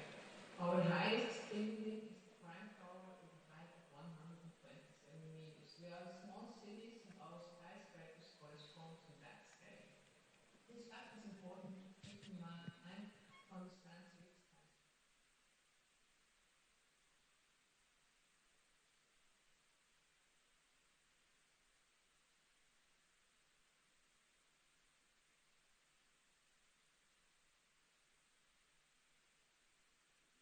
Skyscraper is a building that is located in or around the city center, and it doesn't belong to the periphery. This interpretation is in contradiction with the conception of the 1960s and 1970s urban planning policy, when the majority of skyscrapers were placed on green fields outside the city centers. But Zurich doesn't want any satellite communities of skyscrapers.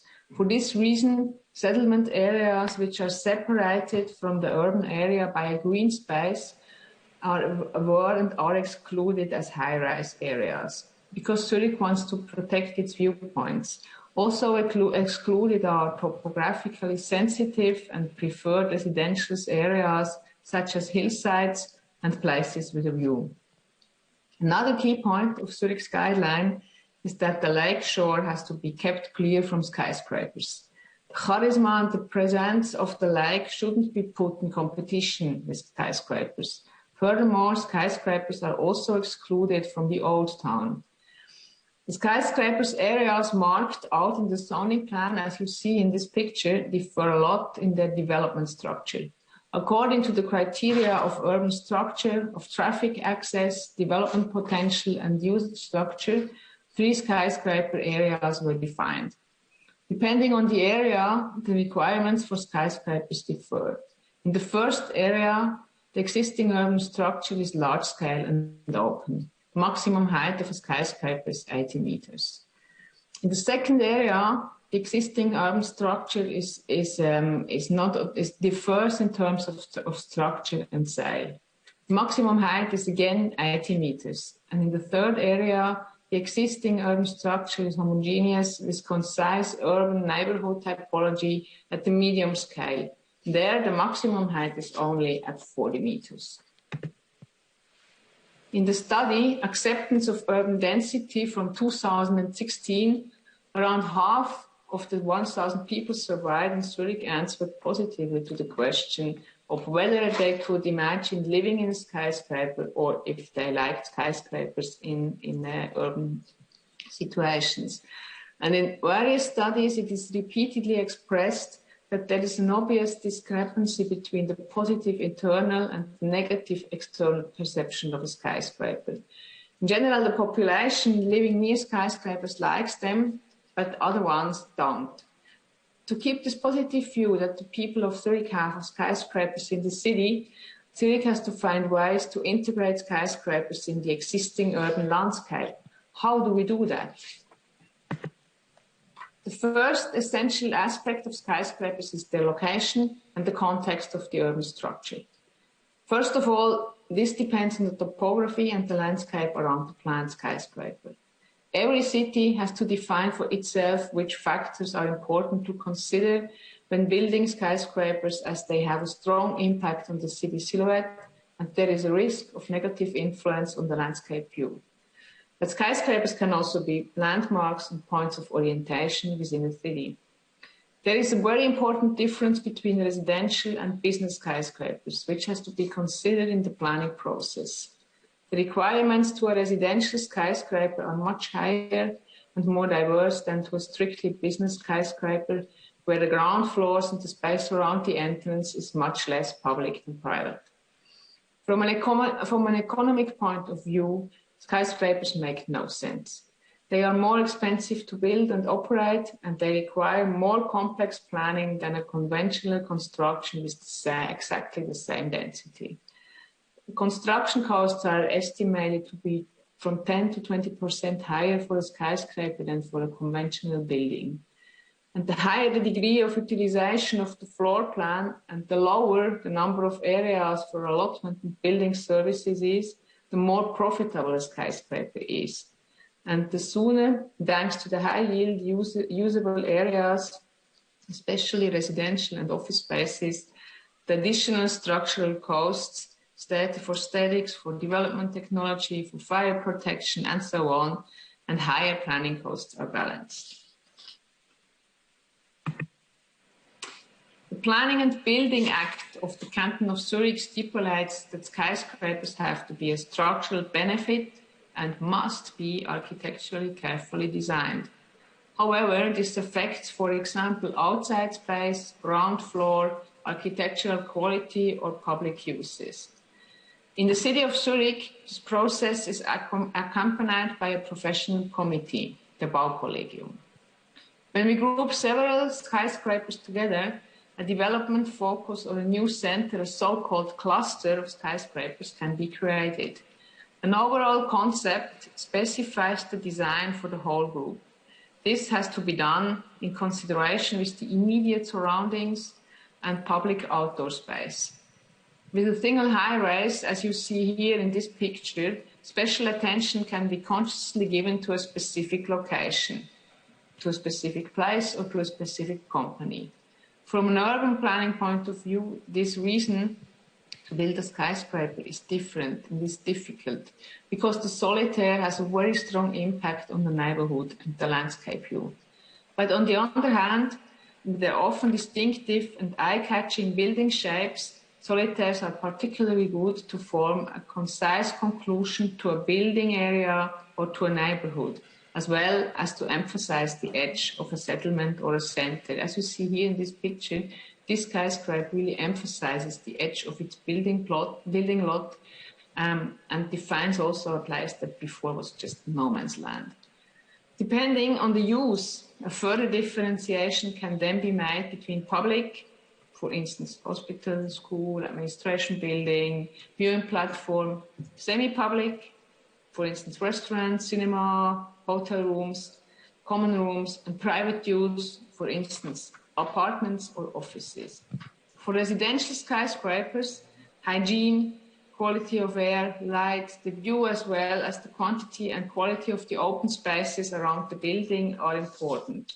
While in case of office skyscrapers, it is primarily the functionality of the rooms as well as the good accessibility which are essential.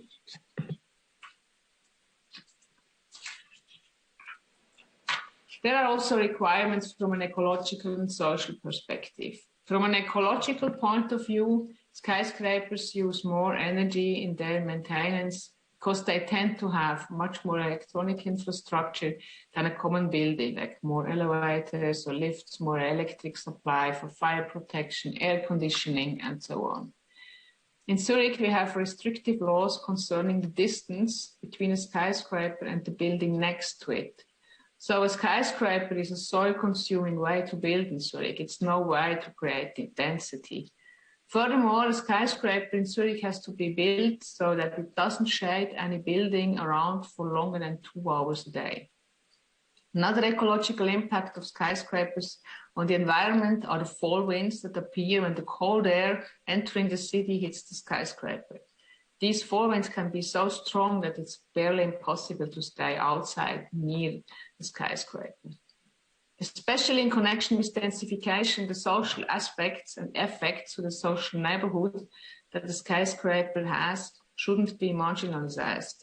In addition to the design of a skyscraper, it is especially its impact on society that influences the opinion of the skyscraper and the acceptance of skyscrapers in society. For residential skyscrapers, the social mixture of the inhabitants as well as the supply of community facilities are essential. In Zurich, we try to achieve this goal by planning a mix of usages in skyscrapers, like affordable and more expensive rents on different floors, community facilities for the inhabitants, but also for the neighborhood, and the ground floor allocated for public uses, for example, dining, shopping, or leisure. The outside spaces around the residential skyscraper have to be planned in a manner that allows a strong connection with its existing neighborhood, when live in its surrounding area, and to add additional social value to the quarter or to the neighborhood. Because living in a skyscraper from a user perspective means living with many people in the same building without the possibility to enter in contact with every neighbor. So living in a skyscraper can be more anonymous than living in an ordinary building. How can we create communities among the users in a skyscraper? And how can we rupture with anonymity? I can give you an example, as you see on this photo. It's outside of the city of Zurich. It's in Zug, a smaller city south of Zurich. But there is a skyscraper that has been made in wood called P. The architects developed an accessibility system that groups several stories together and connects them with the same elevator. In this way, a small group of inhabitants uses the same elevator every day, and the possibility to get in touch with each other is higher. Another important point from a user perspective is the existence of public spaces on the ground floor. Here also I have good examples from Zurich this time, the Harau skyscrapers, as they are called, residential skyscraper cluster from the 1970s that has been renovated in 2007. On the ground floor of one, it's four buildings, and on the ground floor of one is playroom for families with children living in the skyscraper. But, and this is why it's very successful, the playing ground is also well visited by families from the surrounding neighborhood who do not live there, but who connect with the skyscrapers like this. So, the skyscraper I've seen is a type of building that has gained importance during the past years in all of Switzerland, but especially in Zurich. This also because we are talking a lot of, Zurich is a growing city, we're talking a lot about density, and there is this idea, nevertheless, how skyscrapers could be used to create more dense environments. As I said, the current guidelines date from 2001. They are 20 years old. For this reason, Zurich decided to update the skyscraper guidelines. This has to be done under the premise of structural consolidation. This means comparing the guidelines with the current population growth forecasts, as I said, and the associated planning consideration, especially with our new communal structure plan. During this revision that is currently going on, the skyscraper areas as well as their heights and zones will be checked and, if necessary, adjusted. The way in which the city defines the term additional value to the neighborhood or additional value to the city that the skyscraper must create also needs to be examined and maybe to be redefined. In short, the goal is to adapt the skyscraper guidelines to the needs of our growing city in terms of urban planning, of architecture, of urban space, and most important in terms of social and environmental benefit. Thank you for your attention and goodbye. Спасибо, Анне, за такой подробный рассказ. У нас мы немножко убиваем. So much for such a detailed explanation. We are lagging behind our schedule, but I have questions and I would like to ask them. I would like to say that we have two more questions. I have a question to Alexei and to Christos about the lightning in the skyscrapers on the one hand, and if we need to have the lightning and such such intense lightning, taking into account that the light which demonstrates the facade in the evening will be quite organic. Probably I would like to expand that question to ask the following. What is the plan how to make sure that skyscrapers are environmentally friendly? Because I think they consume a lot of energy. When we speak about water at 120th floor, it's very expensive. It's not quite easy to understand how to utilize the garbage and so on. So let's currently focus on the light.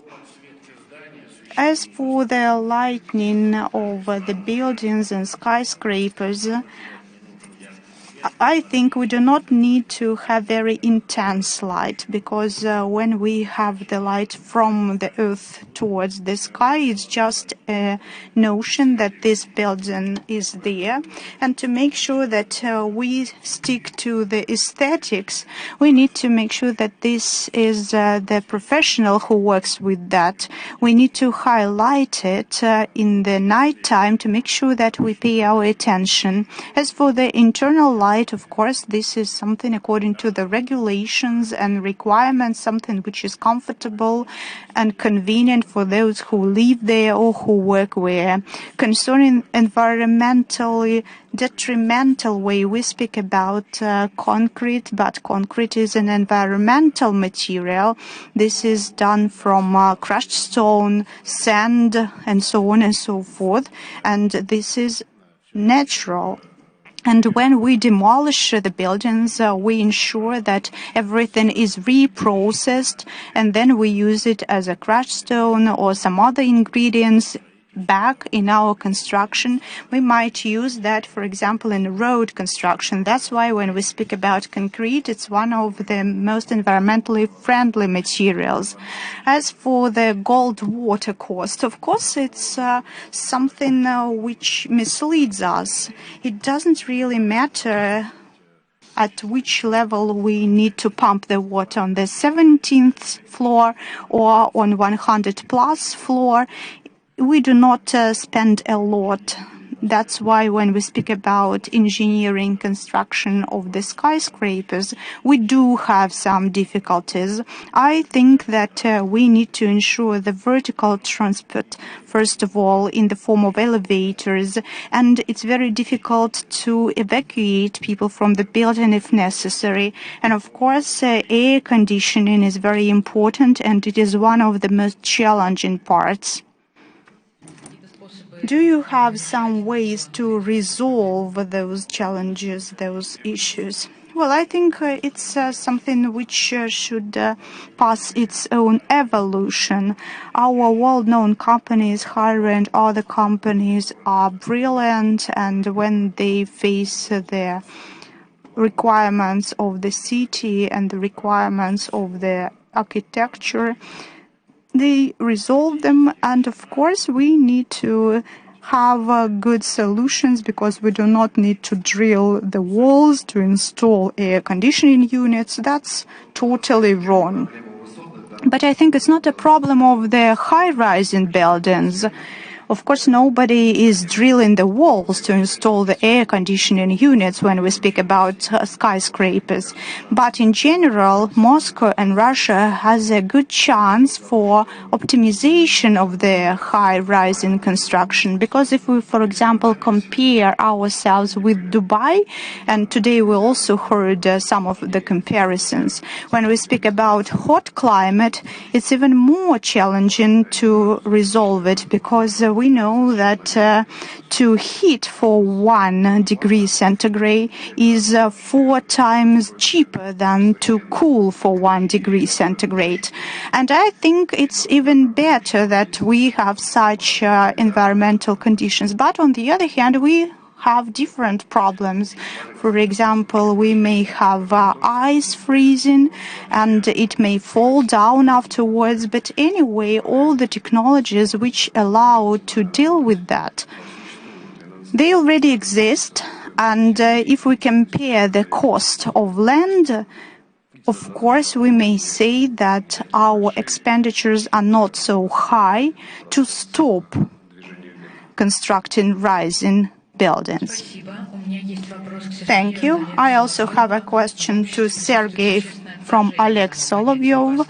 We, in our society, see a great disacceptance of such skyscrapers because they spoil the environment. What should we do to change such perception, to make it positive?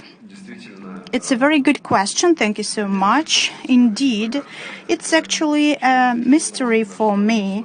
Even before I started to learn to study to be an architect, I already back then liked the high-rising buildings, and I analyzed the nature of the high-rising buildings constructions. And in Moscow, we had a lot of ideas, specifically when we speak about avant-garde period, for example, horizontal constructions, you know very well about that. And actually, the high-rising construction ideas were developing, and we always looked at that as an innovative, up-to-date movement. But indeed, at some period of time, and for a long period of time, it was not criticized. And the cities where we had a lot of skyscrapers seemed to be very cool and progressive, but at some moment of time it became a cliche that the high buildings trigger some problems. Of course, it's not right. Of course, it's just a prejudice. And I think it's something which is a rooted rumor, actually, that something spoils something or impacts transportation. Of course, it's not true. And when we speak about urban density, we need to understand how we can educate people to change their attitude. And probably I would like to return back to the nature of those cliches, that Moscow, when they started to build skyscrapers at the beginning of 2000s, this time coincided with a very serious transport collapse when we had big issues with our traffic. But it's not something due to the skyscrapers construction. It's just a coincidence, and we need to improve our infrastructure and to do better city planning, because we may develop both directions and it won't interfere. And I think that the correspondence of those two events probably became the root for such an opinion that skyscrapers are related with the transportation problems. That's why we need to use firework to burn them as if they were alchemists in medieval ages. But this is just prejudice. I think that we need to educate people, demonstrate good examples, explain it during discussions as this one, for example, and I'm sure that we will have the audience which will hear us. And I think that skyscrapers do not spoil anything. It's totally wrong. It's a great engineering phenomena. And we already explained what's good in that and what's useful. Yes, I would also like to support the standpoint of Sergey Olegovich. I would like to proceed with the technical example. For example, in a skyscraper, we may have 500 families living, and 70-storied building may have, for example, 200 families. And to make sure that we may locate the same number of families, but in the buildings which are 3 times lower, you need to increase the number of roads in 5 times. That means that the children of those people will have to pass a 5 times longer way to get, for example, to a school or to a polyclinic. That means that they will have to go further to get to a metro station or to a recreational area.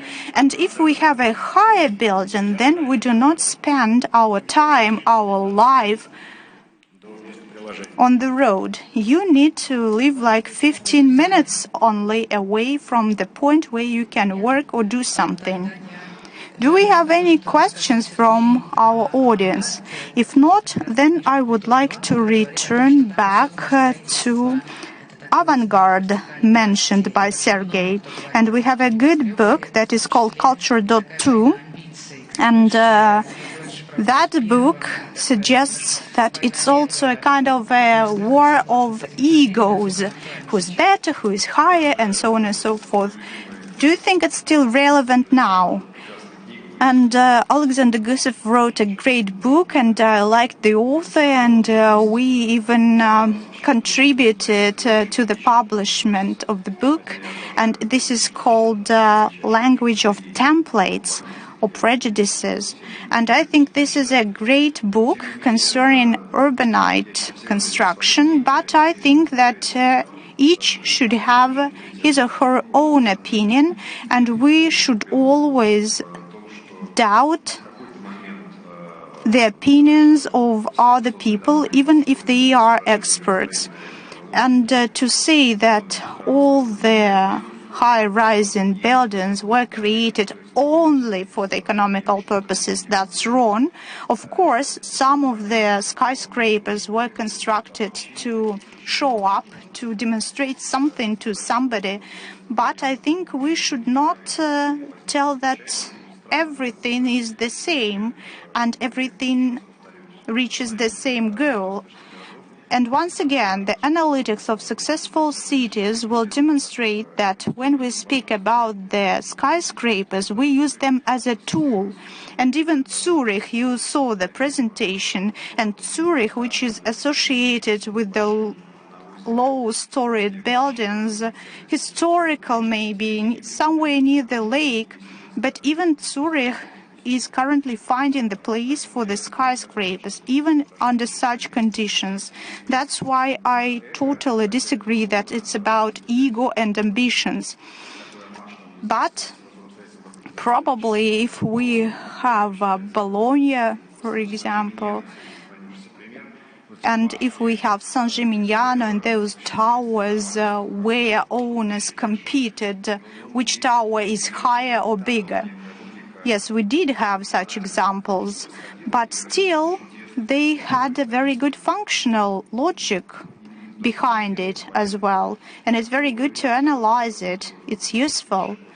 So I think it's just a cliche, it's just a prejudice, it's common words, but it's quite popular because sometimes we see that people like to demonstrate something big, what they own.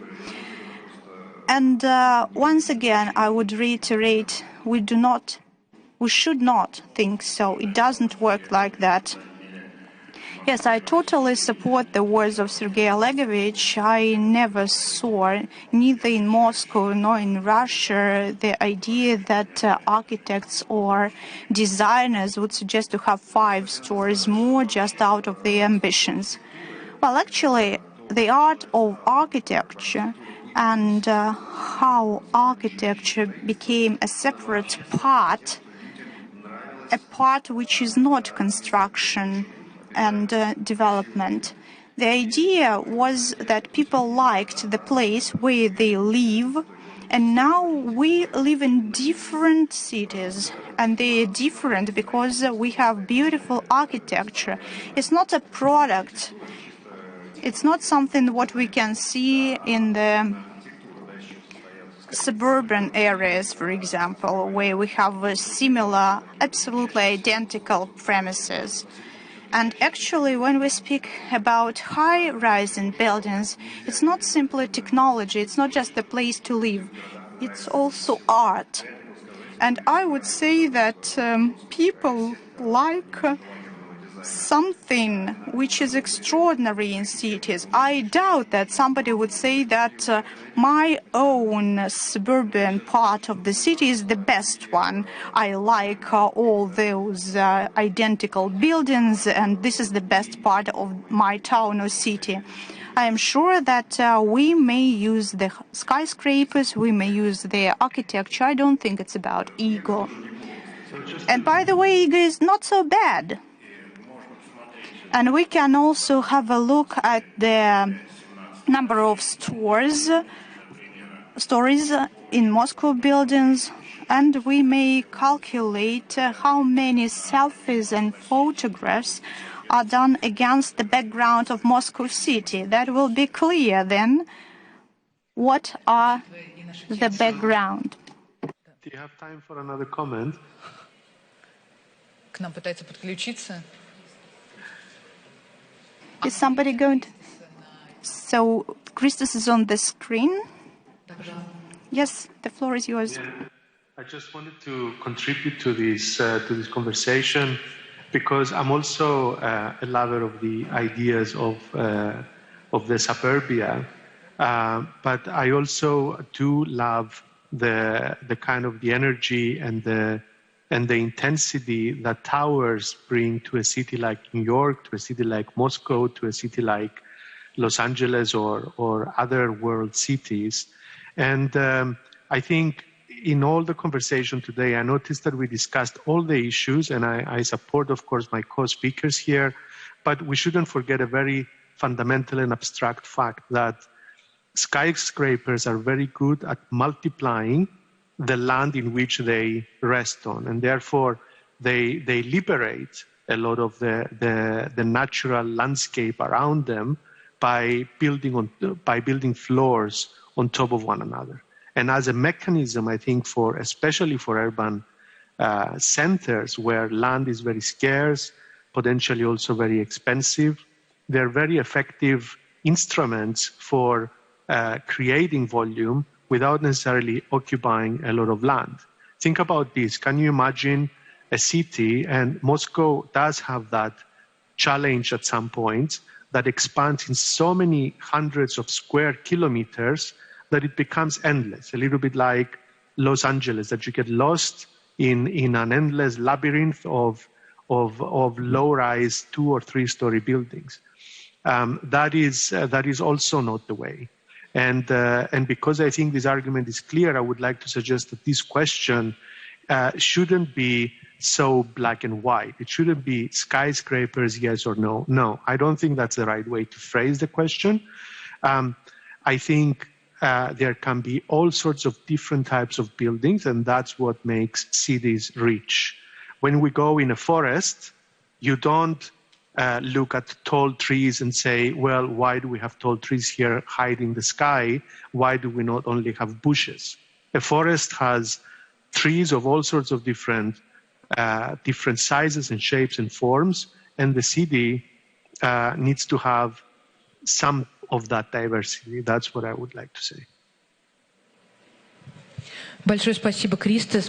Christos, thank you so much for your comment. I would like to thank all the participants. Unfortunately, we have to wrap up. Unfortunately, we still have questions. Thank Kenneth, thank Alexei, thanks to everyone who listened to us. I would like to thank the organizers and wish great future to big cities. And I would also like to separately thank Christos and Zaha Hadid Bureau. I would like to thank for the knowledge and ideas we are going to construct further and implement them.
Коллеги, добрый день.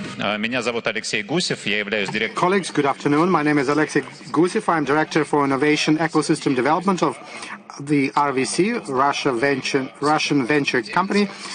I'm moderating the session on the cluster topic. It's entitled Technology Capital, Innovation Clusters and Their Role in the Economic Development of the Global City. We have with us Alexei Fursin, Head of the Entrepreneurship and Innovation Development Department for the City of Moscow, Eldar Hayrulin, Director of the International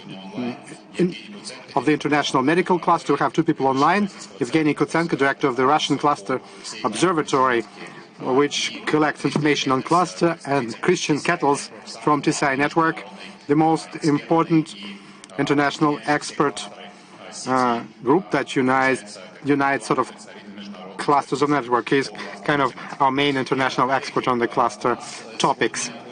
Okay, colleagues, we have a very interesting dialogue ahead of us between all participants here. On top of that, we'll be having questions from our online audience. We are working in a hybrid format. I hope I will get these questions on my screen here. And also, I will have a number of questions to you. The first thing that I want to say, I'd like to thank the organizers of the Urban Forum and the government of Moscow, which supports this forum. In our current situation, it's particularly important to not stop the fruitful debates that we have started a while ago on the development of the city of Moscow and other cities, something that we've been discussing during the Urban Forum, and particularly this topic of clusters. Moscow Innovation Cluster is an important project in this regard, and Alexei Fursin will talk about that later. And at the same time, the external situation is changing. The Moscow Innovation Cluster was launched long before the pandemic, and according to a different economic model compared to the one that exists today. And in the world, this issue of clusters has existed for quite a while.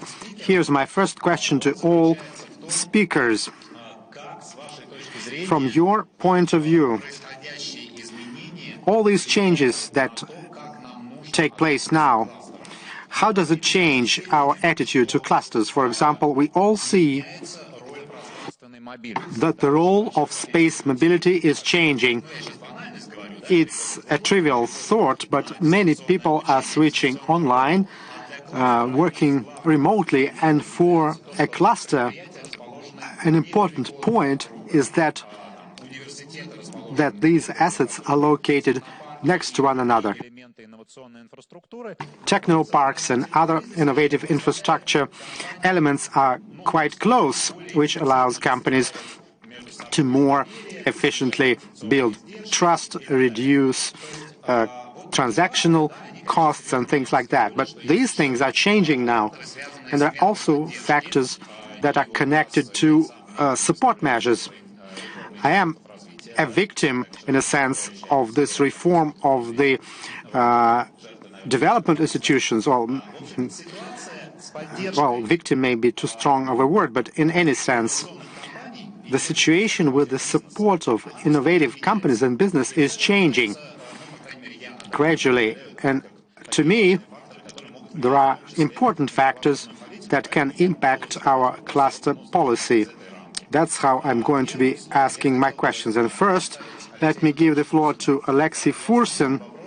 And my main question to you is this. The Moscow Innovation Cluster plays a huge role in Moscow. 15,000 Moscow companies. It's a little under 10% of the entire Moscow economy in terms of revenues. This is a big segment of Moscow business. All right. How is it changing compared with your original expectations formulated in 2015-2016? What are your expectations of the future? These are my two key questions. What's changing, and what are your plans in terms of adjusting of the concept, original concept, considering the changing circumstances? Mr. Fursin. All right, I welcome all participants in today's session and our entire forum. Few people may know that the urban forum here used to be a place where the idea of the Moscow Innovation Cluster was born. In 2018, there was this study on agglomerations, and some conclusions were made that agglomerations are connected with the innovation sectors in those agglomerations. And back then, they looked at huge metropolises or agglomerations where innovation clusters were being developed. They could call them differently: economic zones, some individual preferential treatment areas, or clusters. We used foreign experience. Back then there was this initiative of Mayor Sobyanin and the president to come up with this Moscow Innovation Cluster. And to answer your first question, what we meant to do, back then Moscow had an extensive innovation infrastructure, all sorts of techno parks, special economic zones, industrial complexes, certification centers. Moscow, as the capital, is the center of many research centers and universities here in the country. It is here that the main IT companies are located that are the driver of everything in this innovation agenda. But back then, they were all working in silos, in their own little space, without noticing other stakeholders in the same environment, in the same street. I don't mean literally, but this is how it was developing. And it did have an impact on those connections, both vertically and horizontally. The big ones failed to notice the small ones. Education failed to notice industry or science. Science failed to see commercialization. It wasn't that bad, but we had a powerful but sort of disintegrated or separated infrastructure. And then a decision was made to unite it all, to show that we all exist, and it has to be turned into this single cluster platform for those ties to be built. As I was preparing to this session, I compared our cluster, our anthill, with big corporations. This is what's happening in the last 2 or 3 years. Even if we look at foreign giants or Russian giants, when a bank is no longer just a bank, but they do delivery, they do educational projects, they have a pharmacy. It's a huge ecosystem and allowing everyone to grow. The small ones that merged and the big ones increase their presence, and we get more and more such ecosystems. In my understanding, our Moscow Innovation Cluster is this big ecosystem. But still, they were within the system, and then they had their own interests. And now, on to your second question about our future and goals. Now we need to form the glue that will connect all this together. We're building services and instruments that will allow all these different players to get connected. Okay, when a small startup will be noticed by a big corporation, something that's otherwise impossible. And in this situation, the corporation itself says, okay, we have this corporate task, but we want other small companies to come and offer us solutions, small innovation companies. And that's why we began to build digital resources. And each project that works in the cluster has both digital and human profile.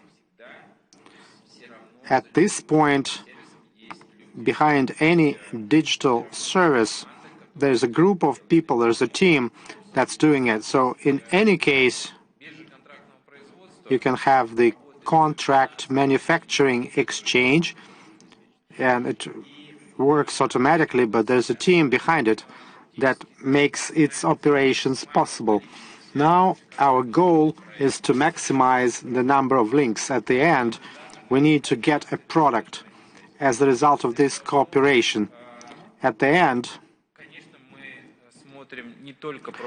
of course,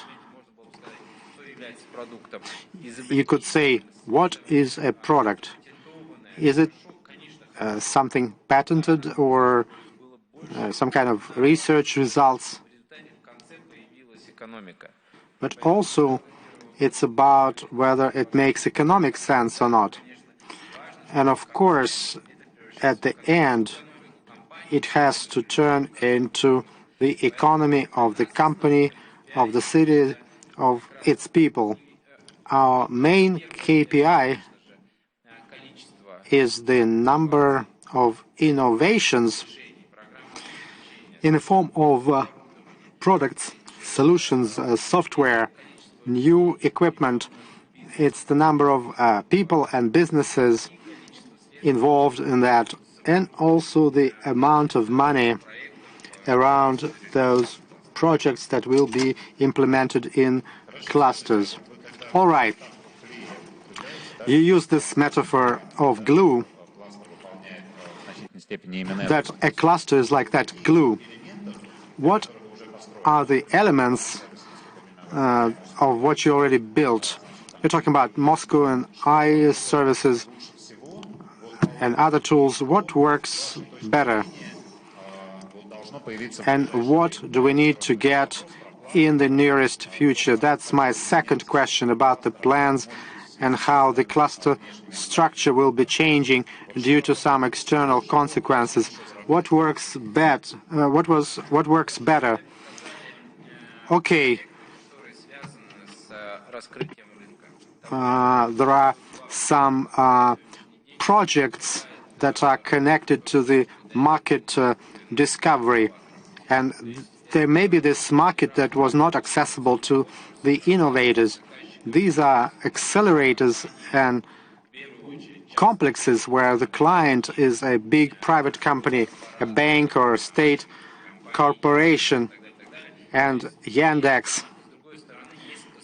On the other hand, there are hundreds of innovators that take part. Hundreds come and dozens are selected, and at the end they are included into those teams, and when there are transactions, there's just a few companies. This is the funnel that we have, but this is how small companies get access to the big market of private companies. Another important project, it's both private and public, it's what they call piloting sites. You come with your product and you say it's so innovative and everyone believes you, but then now you need to prove it. And how can you prove it? You can prove it by testing it, piloting it, so that we would be able to understand its features and its real innovative value. So it's not just a copy of something that exists. And today we have the government and the public sector participating in it, where the innovator can select its own product and they can come up with certain terms and deadlines, and then it's not just about giving a site for testing. At the end, if the product is good, this company that provides the piloting space also purchases the product. There's some simplified way of doing it. Yes, we try to remove the human factor there. It all takes place on the platform. You need no additional regulations or certifications. Just come with your innovation to this platform. This is not something that we invented. It's been tried in Europe before, and sometimes we can even try working on the international level. You are in Moscow and you try your product in Barcelona, or you are in Berlin and you pilot it in Moscow.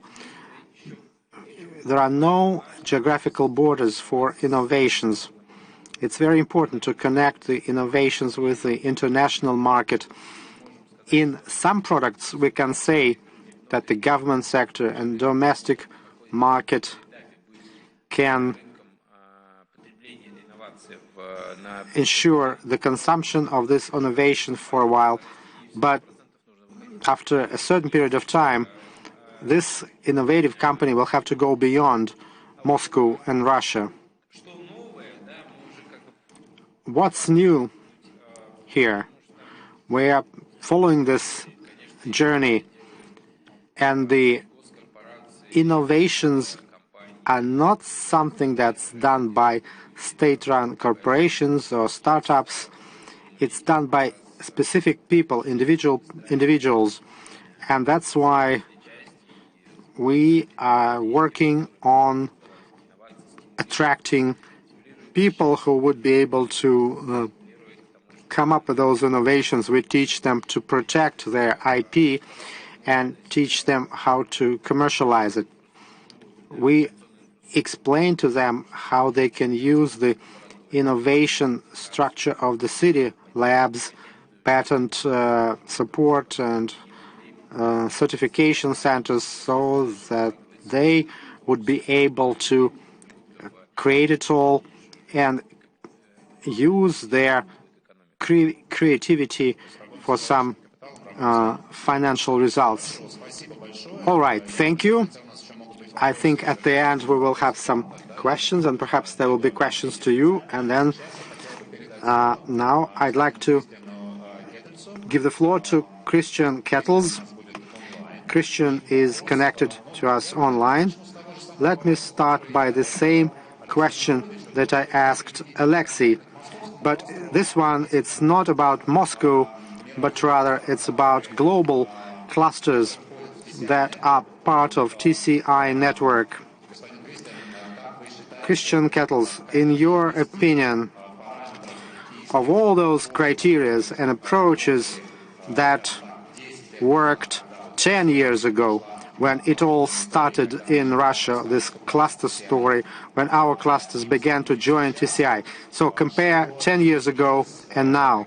What has changed? Which approaches proved useful, and which ones are you predicting for the nearest future due to the external economic situation and how geography is no longer that important, and in the past it was important for clusters? Okay, Christian, you have the floor, please.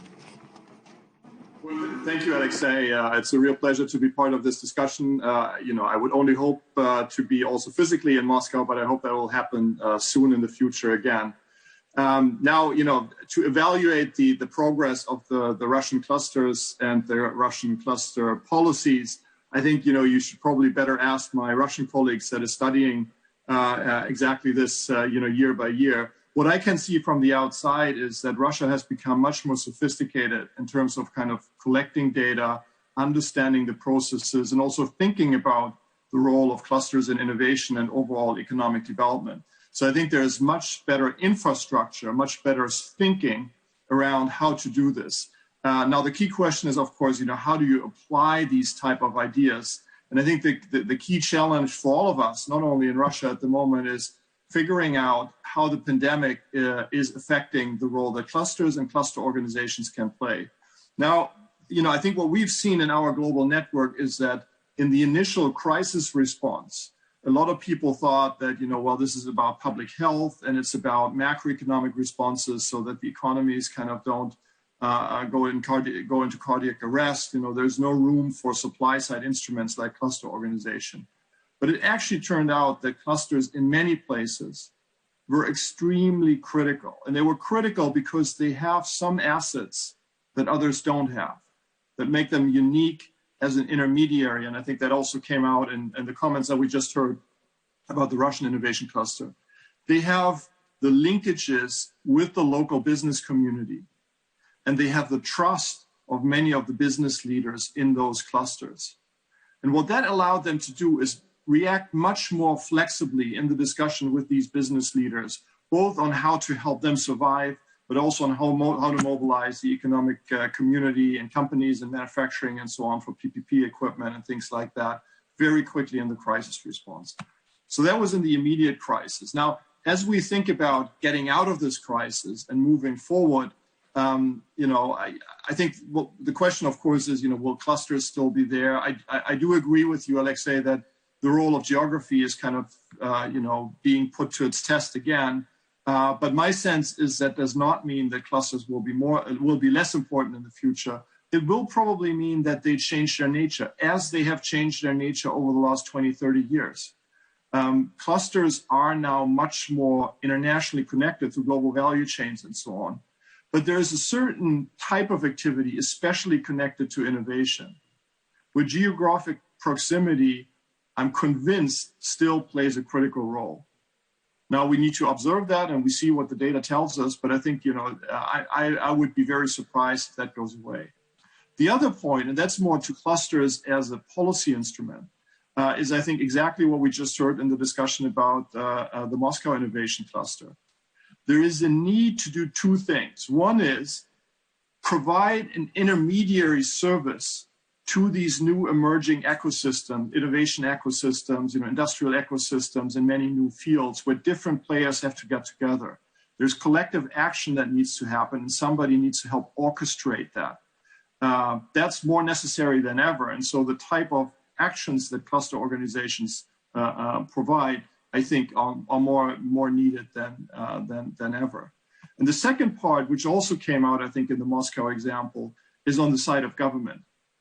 I think what we see more and more in many places around the world is that we need to get better at integrating the functional special departments that many cities and regions and national governments have. One is focused on skills, and one other on infrastructure, and one on innovation, and one on SMEs, and one on export promotion, FDI attraction.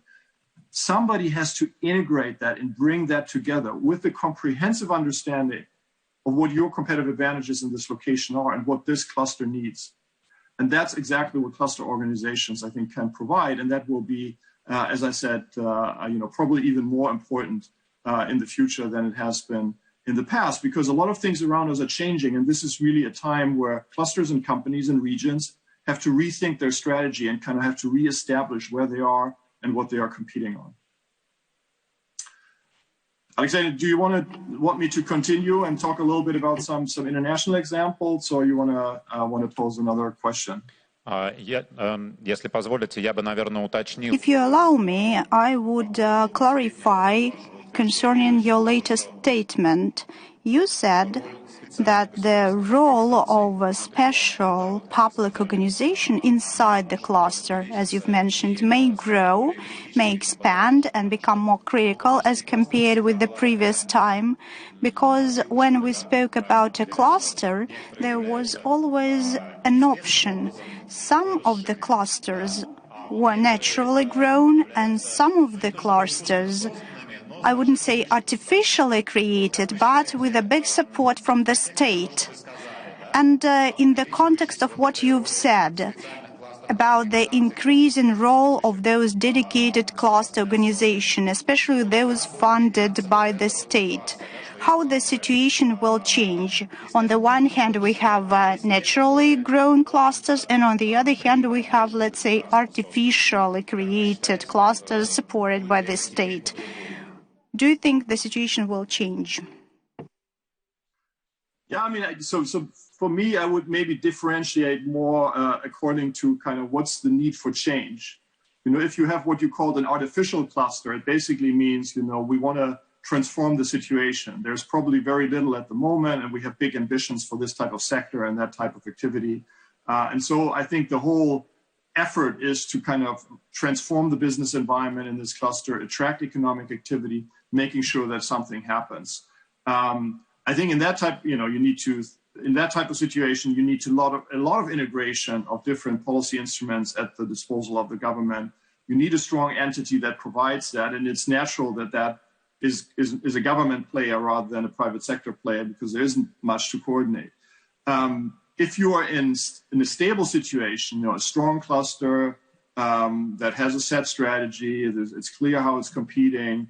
I think then it's more about what are the specialized services that government agencies provide. In that type of situation, there's potentially less need, excuse me, for strategy. There's less need for kind of integrating activities. And so, you know, the cluster organization can be maybe more also a private sector networking organization to do that. What I would argue is that independently of whether you are a new cluster or, you know, what you call a created cluster or an existing one, we are now in a time of accelerated change, driven at least in part through the pandemic. And so I think the need for strategy and the need for integrated thinking in terms of the policy instrument that we provide is higher than before. That doesn't necessarily have to come through a strong government entity, but I think it needs a government-supported entity, because otherwise, you know, these private sector cluster organizations themselves will have a hard time to mobilizing the type of policy support that's needed in this era. Спасибо большое, Кристиан, за ответ на этот вопрос. Thank you very much, Christian, for the answer to this question, and a very short question to follow up the presentation of Alexey Anatolovich. Would you recommend something? Maybe you might highlight just one recommendation which could be provided for such clusters as Moscow Innovative Cluster. Or if you do not have similar recommendation, maybe you still have something like tips and tricks, something what you can see based on the experience of TCI network participants, some recommendation to Moscow. To Moscow Innovation Cluster.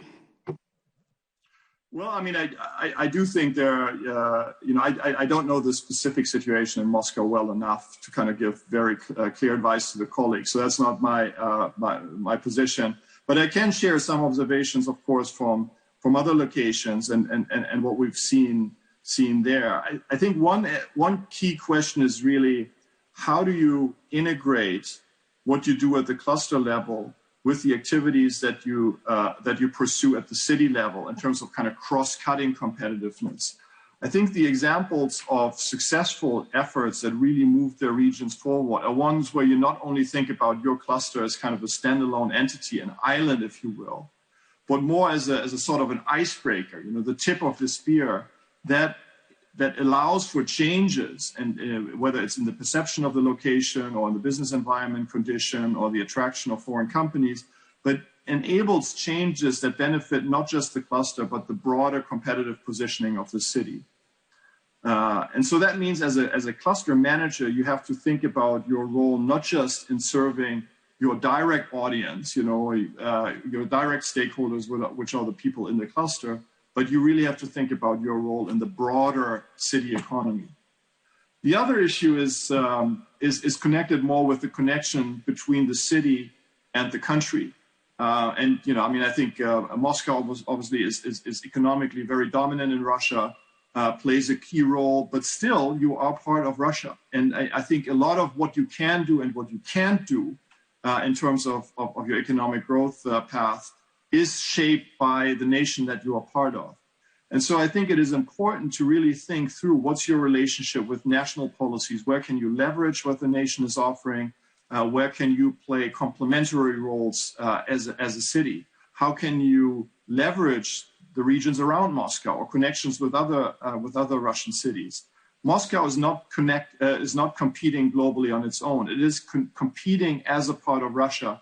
And I think that's an important part to keep in mind as you think about the right ambitions and the right actions that you want to take for your cluster organizations too. Спасибо большое, Кристиан. Дальше я хочу... Christian, thank you so much. And currently I would like to pass the floor to Evgeny Kutsenko, who is director of the cluster laboratory of the High School of Economics, and he is the head of the leading center which analyzed the cluster problematics. Evgeny is online. Could we switch to the screen with Evgeny? We are very happy to greet you here. Can you hear me well, by the way? Can you see my presentation? Yes, and I also have a question about the changes. And when we speak about the word observatory, it's from the word observer, observe. That means that you are currently observing the situation with clusters. What do you see based on statistics, based on your regular feedback from Russian clusters? And what do you think specifically about the Moscow Innovation Cluster? Because today we speak about it first of all. The floor is yours. Alexei, thank you very much. What can I say? We have quite good clusters. Moscow Innovation Cluster and also Moscow Medical Cluster. I think they are very good projects which are also driving our trends. But first of all, I would like to greet everyone, to congratulate with the beginning of the forum. And I would like to say that in different cities we have different cluster models developing. Currently, I am not going to dive deeper into details. We do not have such an options, but I would like to mention that Moscow is quite specific because our key clusters are, first of all, flagship mega super projects of the government of the city. And when we unite a great number of participants, and I'm speaking about the Moscow Innovation Cluster, we need to understand that this is a tool to achieve the goals of the country. And that's why we need to understand why do we create such clusters and what would we like to achieve, not tomorrow, but 10 years afterwards. What is the landscape of Moscow? How will it change? And that's why we had a survey. We spoke about Moscow as the center of innovation, and we had 35 KPIs taking into account different parameters. Last year, we published a rating among all the 35 cities, and Moscow was on the 8th place in the rating of HSE GCII. And why we use that? We need to understand the profile and the weak points and to suggest the specific measures to overcome them. This report has been already published. It is available online at the moment. I will not dive deep into details. We have a lot of analytics and proposals there, but it also covers the key challenges. The first challenge: Moscow is indeed a city of startups. We need to get used to that, and if you were not aware about this, you should know that now, you should learn it. So it's a center of startups, but we still see the deficit of some large technological corporations. For example, Gazprom moved to St. Petersburg, and this is one of the companies which is listed in thousands of innovations, the company which spends a lot for R&D. And we also do not see unicorns. They are in deficit. It's a very rare animal. And I will tell you that geography doesn't change, as Alexei mentioned. On the other hand, geography is more important than ever. You can see that we have half of startups and 3/4 of unicorns. That means that the best companies are very picky when they select their location. The second challenge, yes, we are the capital of startups, but we have some lack of venture investments. I know that Moscow Innovation Cluster, Venture Academy, all that institutions work, but nonetheless, we cannot change the situation in one night. Number 3, Moscow is already the global center for the representatives of IT companies. You know that international IT companies should have their subsidiaries or representative offices in Russia, and I will inform you that Moscow has already fulfilled that requirement. Moscow is currently in top 6. And from 1,000 in Fortune 500, already many of the companies opened their representatives' offices in Moscow. But unfortunately, only a low share of R&D subdivisions were opened here in Moscow. Here you had the example of Shanghai, which was able to become the center of R&D divisions of all the international companies from all over the world. I think we should also use that experience, and that we need to ensure that we will work further on the digital agenda. Here we see the number of free of charge Wi-Fi points, but that's good on the one hand, but afterwards we had a look also at the patent profile, and it turned out that we are only on the 20th place among the cities which we compared. And that means, are we selling or are we buying? That means we need to understand it. Number 5, Moscow universities are very well known in the world. For example, our national programs like 5100 and so on. Here we have Moscow, which is having the 5th place among the cities with universities which are included in top 3 of the leading institutes. But in Moscow we have only 5 people among of the 6,000 highly quoted scientists. So this is the same story as with unicorns. It means that we need to attract real stars, celebrities. When we speak about our education, we see that mathematics and physics are our strong sides, but we have the risk to ignore the most intensively growing parts in the cities. Do you know what is growing most intensively? Medicine. And we have a lot of publications which are related to medicine. And unfortunately, the cities of our sampling introduce more than Boston. 40% all of the publications of Boston University is related to medicine. In Asia, we also have pretty high figures. In Tokyo, we have 27% of articles related to medicine, and in Moscow, we have only 7%. Currently, Ildar Indusovich, we will talk about Moscow medicinal cluster, and this will probably contribute to the resolution of this situation. But we understand that it takes time, and what's important, not to give up, to proceed. And the similar story we can see in the artificial intelligence. For example, here you can see that Moscow is on the 2nd place if we look at the number of publications, the growth. Then, Moscow is a creative and intellectual hub. Here is the matrix. You can go through that. And Moscow is also within 10 top cities concerning development of creative infrastructures and industries. But, Sergei, you mentioned about dilution of the cities.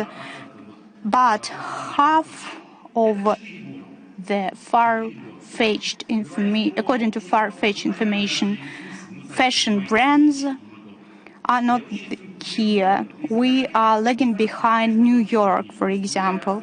Let's also think about cinematography. I doubt that Hollywood will disappear somehow or will move to some other place. But we need to understand what are our weak places and what we need to enforce. Evgeny, I will jump in. Please remember about the schedule. You have very interesting information. It's clear we won't be able to digest everything what you are talking about. Could you please focus on some key recommendations, probably? In the title of your presentation, we saw that you had questions and answers part. Okay, I will spend just 1 minute more of your time. In general, we have 48 recommendations. They are already listed in our report, and we united them and aggregated them in these 6 big directions. Probably those directions or areas look quite abstract, but behind those abstract notions, we have specific measures and actions. First of all, you need to attract celebrities. It's not metro, it's not infrastructure. That's why we need to be attractive to the other people. And when we speak about the development of the medicinal science, medical products on CT, for example, this is the most important thing when we speak about clusters. We need to connect different areas. I do not have time to enlist everything. And the latest UNESCO report, in its conclusion, said that all the countries face the problem that business is not interested in developing of science. They are interested only in purchasing some ready solutions.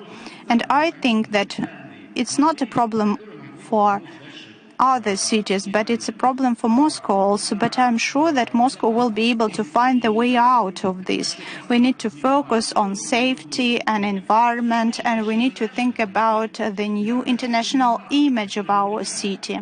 Those are big goals, and I think that it's clusters which engage hundreds or even thousands participants, which would create new interactions, new collaborations, and TCI is also included into Skolkovo cluster. I believe those participants should become the drivers, and they need to drive the movement.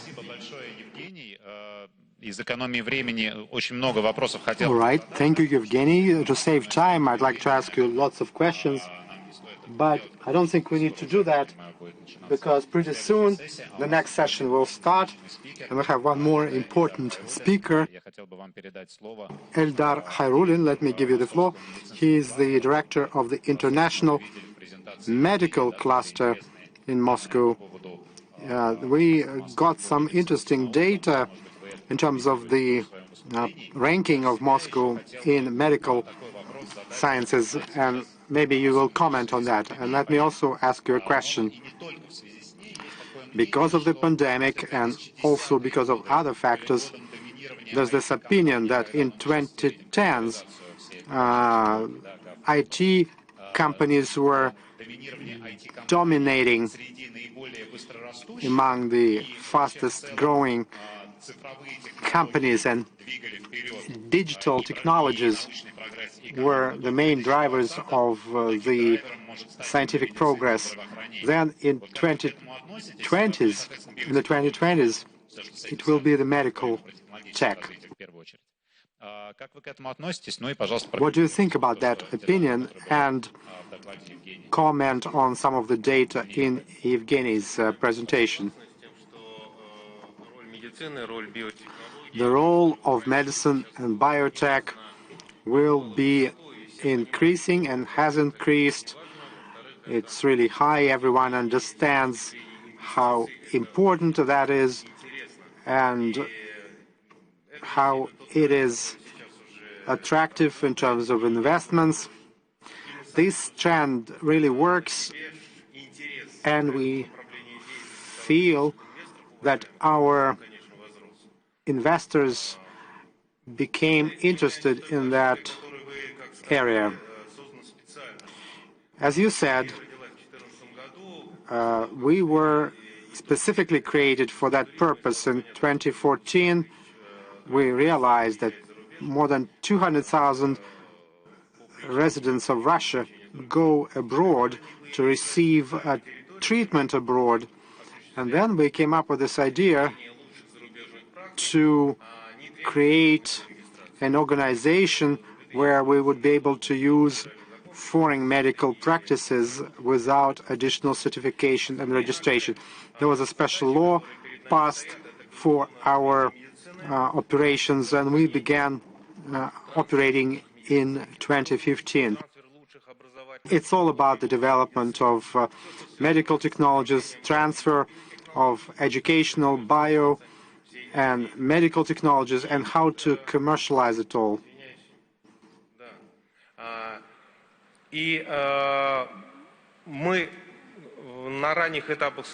At early stages of our development, we analyzed technoparks and biomedical clusters of the world together with Evgeny here, and we realized that the main success factors for clusters they were based on 4 components. You need to offer them comfortable environment so that it's interesting for them to be there. Number 2, we need to ensure there's this interaction. We need to help them merge their interests. 80 to 90% of their tasks will have to be performed by the participants themselves, and we have a number of successful cases there. Then it's about the support of the regions and the federation and special regulatory framework which allows us to get breakthrough areas of activities, and then it's the managing company itself which ensures streamlining and harmonization for all the cluster members. As a managing company, we want to develop this service model, and that's what Alexei mentioned as well. And we think we are a kind of a system which includes our participants and our investors, and there's this other layer, sort of super system layer, which includes additional players. It can be based on the fact that in terms of the territory, we are part of the Skolkovo cluster, And some companies from the Skolkovo Technopark will move to our Technopark and will be manufacturing some medical devices and high-tech products. The government of Moscow, as our founders, is another component. In that sense, we are part of the Moscow healthcare system and also part of the Moscow innovation cluster. And here there is an intensive interaction with state-run medical organizations, the Moscow healthcare department. There are lots of educational programs, and there are architectural principles that we used to design our hospitals. Considering the foreign regulations, now these principles are used in Moscow when certain buildings are constructed. For example, we offered 24 basic design principles that we borrowed from other countries, France and Israel. They have been implemented in our new sanitary rules. Also, we have some flagship hospitals where our investors invest, and they, Medscan, Medsi, and MedInvest Group are building their medical centers. Thus, the success of our cluster is when all these additional stakeholders interact and there's balanced development. Okay, as for medical sciences for Eugene, it's about publications, but when you interact with scientific organizations, how can you make it stronger? How can you make medical science stronger in Moscow using your cluster? How to respond to the challenge that Evgeny presented?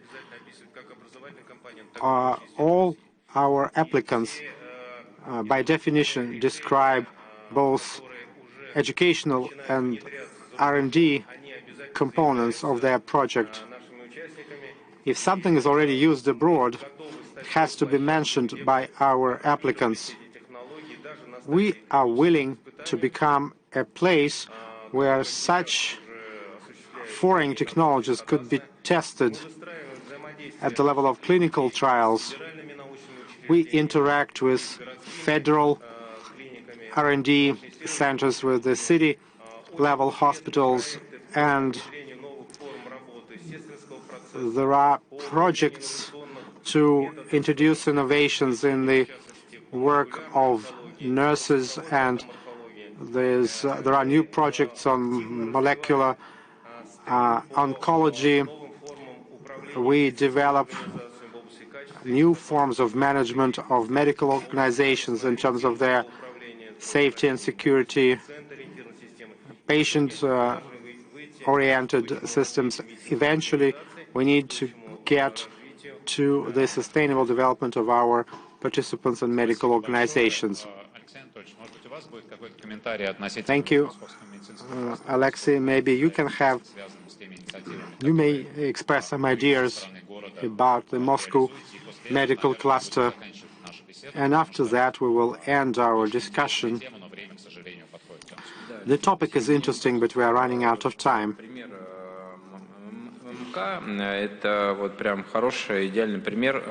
You gave this good example of this Moscow medical cluster. And Christian was talking about natural and artificial ones. The main task of artificial clusters is to turn the artificial into the natural. It's all about the needs of those cluster participants. If what they need is the use of solutions in the healthcare system, it doesn't matter whether it's artificial or natural. You will always have this team and how you can use your ideas all the way down to giving your services to a specific individual. The same for other clusters. If we can meet a certain demand of a participant, it's no longer artificial, it's already natural. Okay, thank you. Colleagues, we need to wrap up our session.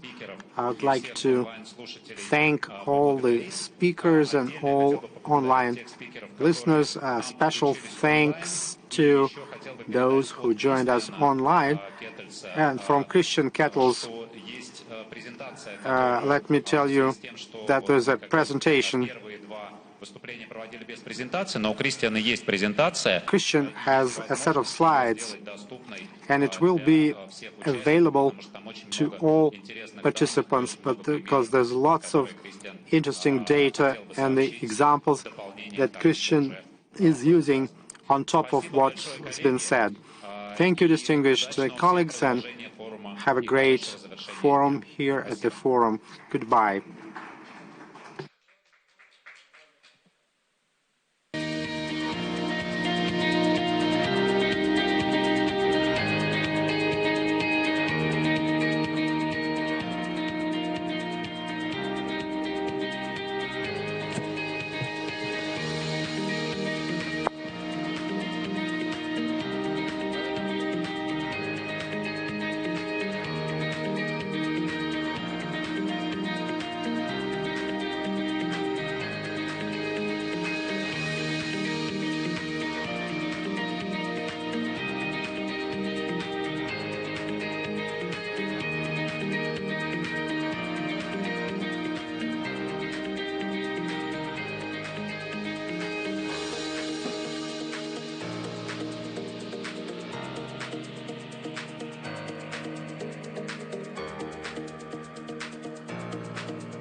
Distinguished colleagues, good afternoon. We start our panel discussion, which is called City on Demand. And what's interesting, we need to discuss ecosystem of state services for business.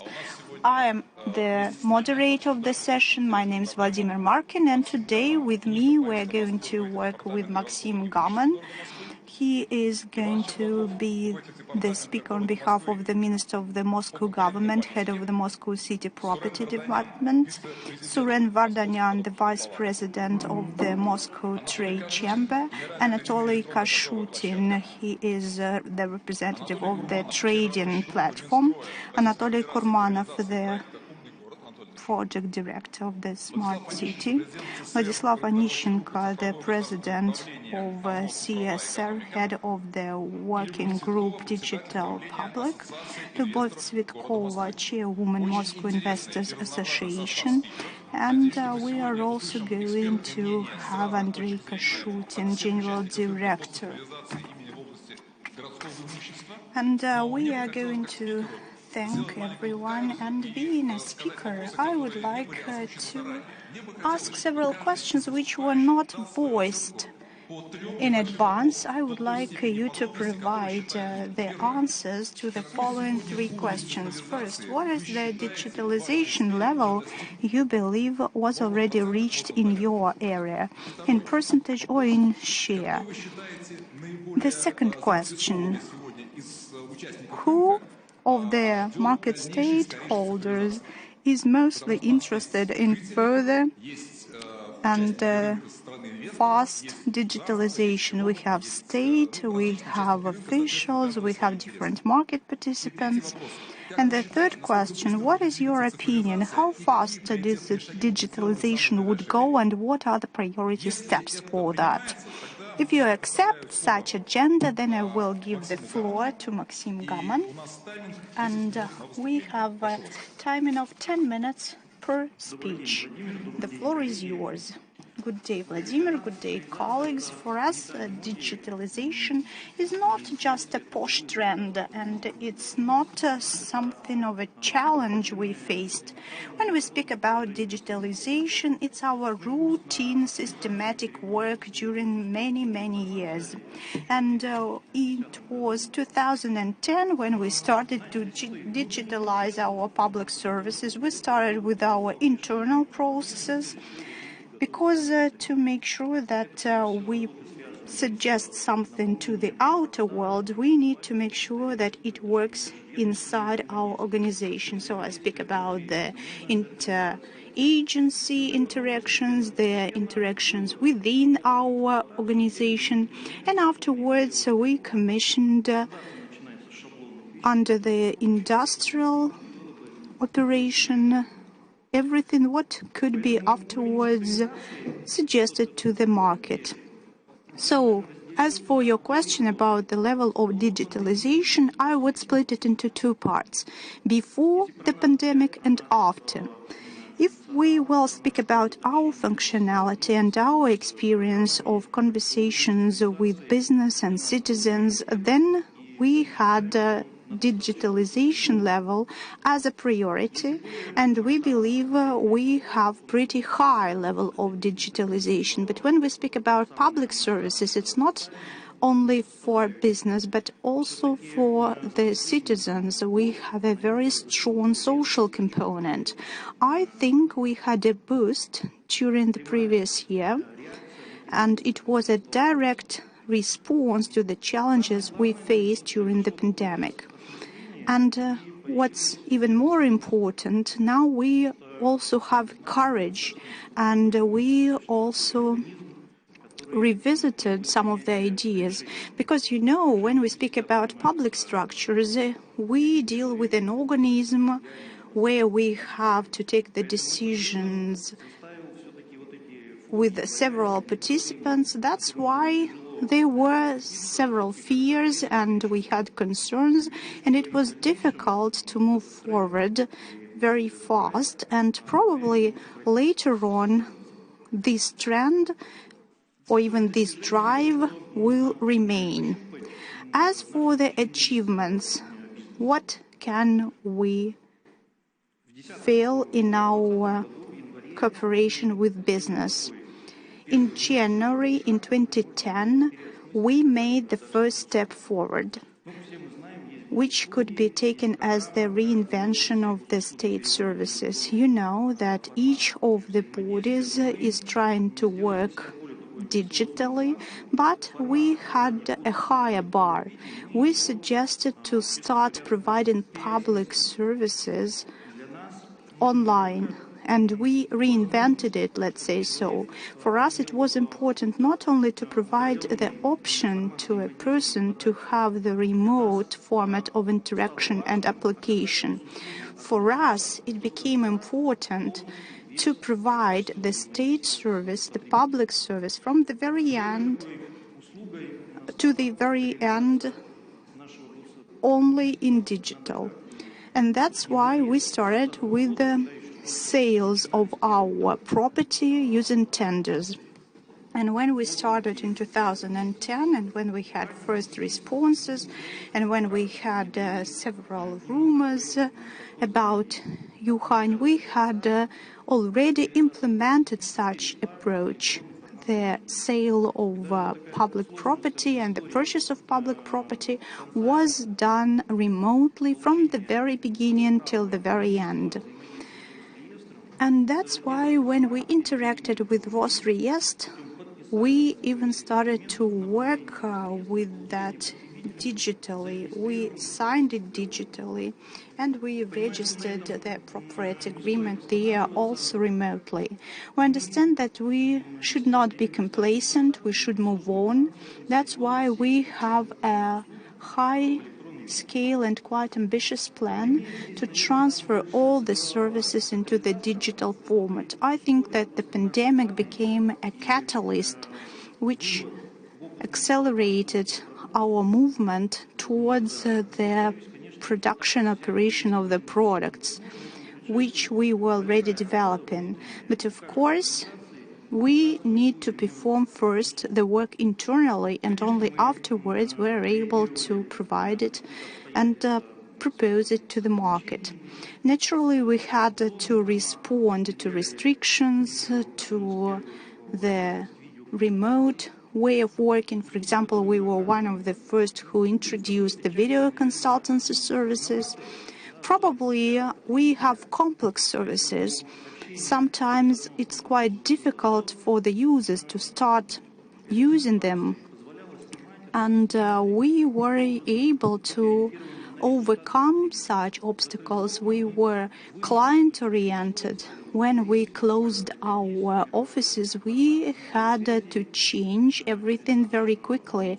And 5 days after, we were able to use those video conferences to explain people what to do. And it was in high demand. More than 5,000 applicants came to us. But what's more important, the pandemic also pushed us to the following. We transferred all the services into electronic format. This year we will complete this digital transformation. It wasn't also done in one day. We approached this stage step by step, and we implemented everything in stages or in parts. Last year we tried the first pool, then in March we switched to the electronic format for some more services, and then we continued. But the format of interaction differs from the similar services which are provided by other institutions. First of all, the application is only in electronic format.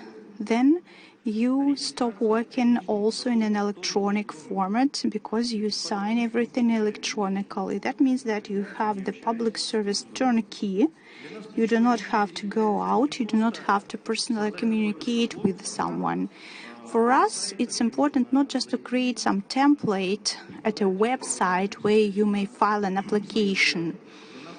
For us, the key is to be client-oriented. And by being client-oriented, we understand that the client would like to receive the positive results of the service. That's the first point. And the second point, that it should be comfortable and convenient for the client to receive such a service. And that's why we worked on that. And when we switched to the solely electronic format, we may now say that we succeeded. We have the feedback mechanisms. We understand what is expected from us, from the client, and we try to optimize and enhance all the necessary processes. Even when we implemented some of the services, we already understood that we will have to develop them further, that we will have to improve them. And of course, this cycle will be eternal. We won't stop. And that's due to the change of the format of interaction. Probably we will omit some additional requirements because, for example, we are able to get access to some of the documents by ourselves without asking the client to provide them.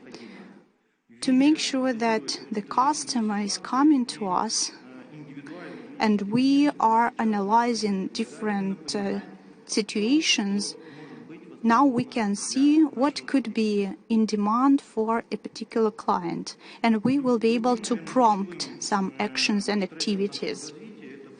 That's the first tendency.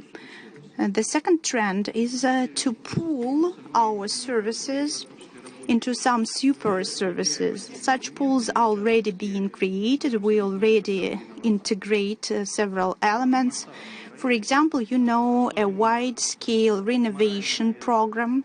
This is a big project which is quite difficult for people who are moving from one house to another.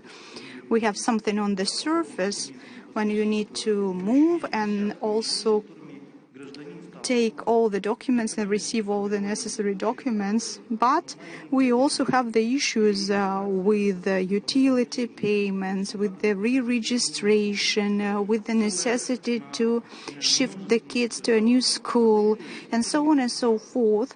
That means each person will have to face with many interactions, and that's why we understand that we need to suggest a super service which would include and cover all the adjacent areas and directions.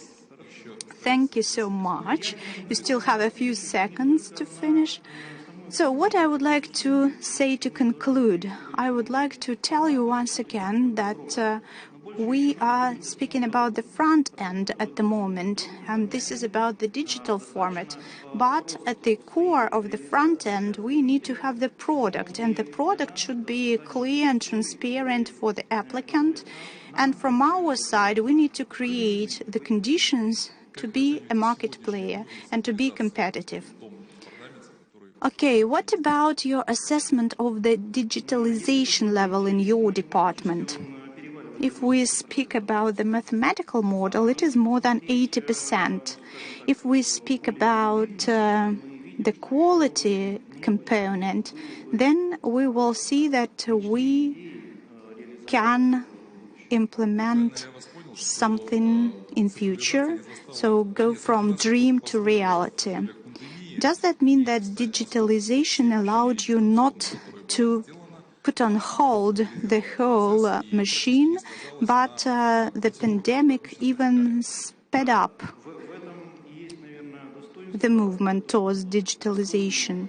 Yes, you're right, and I think that was due to good preparatory efforts which we performed beforehand, and due to that preparatory efforts we were able to respond and react quickly.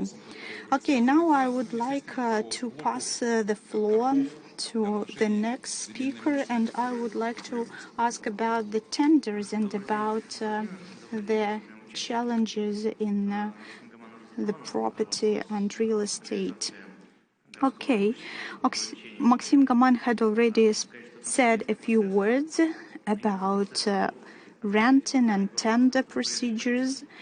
Indeed, this is the Moscow Department for Competent Moscow department is responsible for that, but let's imagine just 5 years ago we had the tenders after an applicant filed a paper application.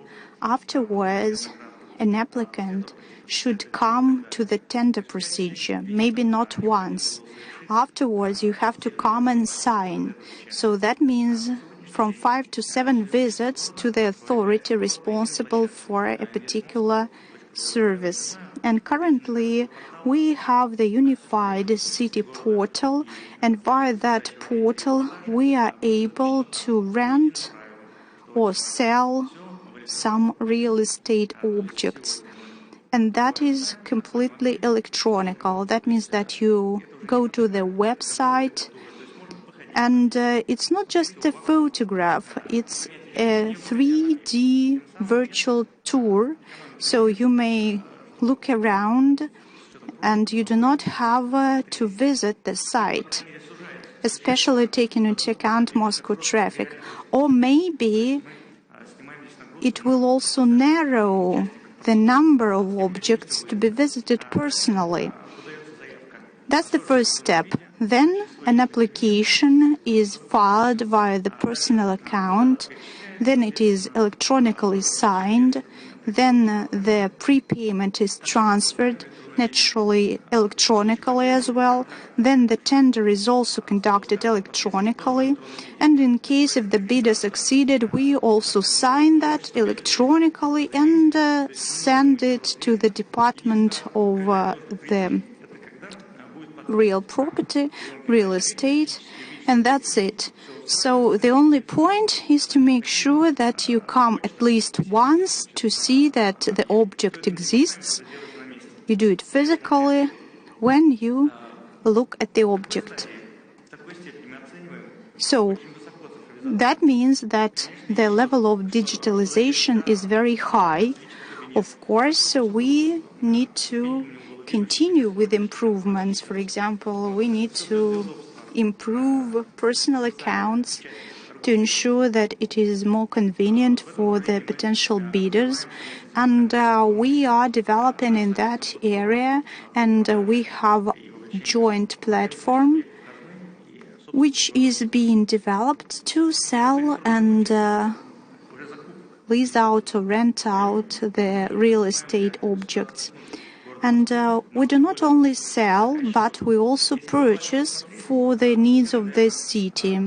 And if you would look at that, then you will be able to split all such purchases as according to Federal Law number 44, you can split them into 2 big parts. And when we speak about the objects which fall into the first group, we have to make sure that we have to use 8 specific tender platforms which are specified in the legal documents.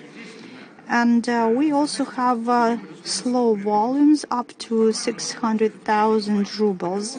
In this case, you may just sign an agreement in paper, and that is just again for convenience. You do not buy anything expensive, probably paper or some pieces of furniture. But when we speak about Moscow, then we will have a pretty big figure, around 40 billion rubles, and then we decided to create the suppliers portal to unify all the suppliers of all different products. We decided to call it B2G marketplace, where this non-competition procedure became a competition procedure.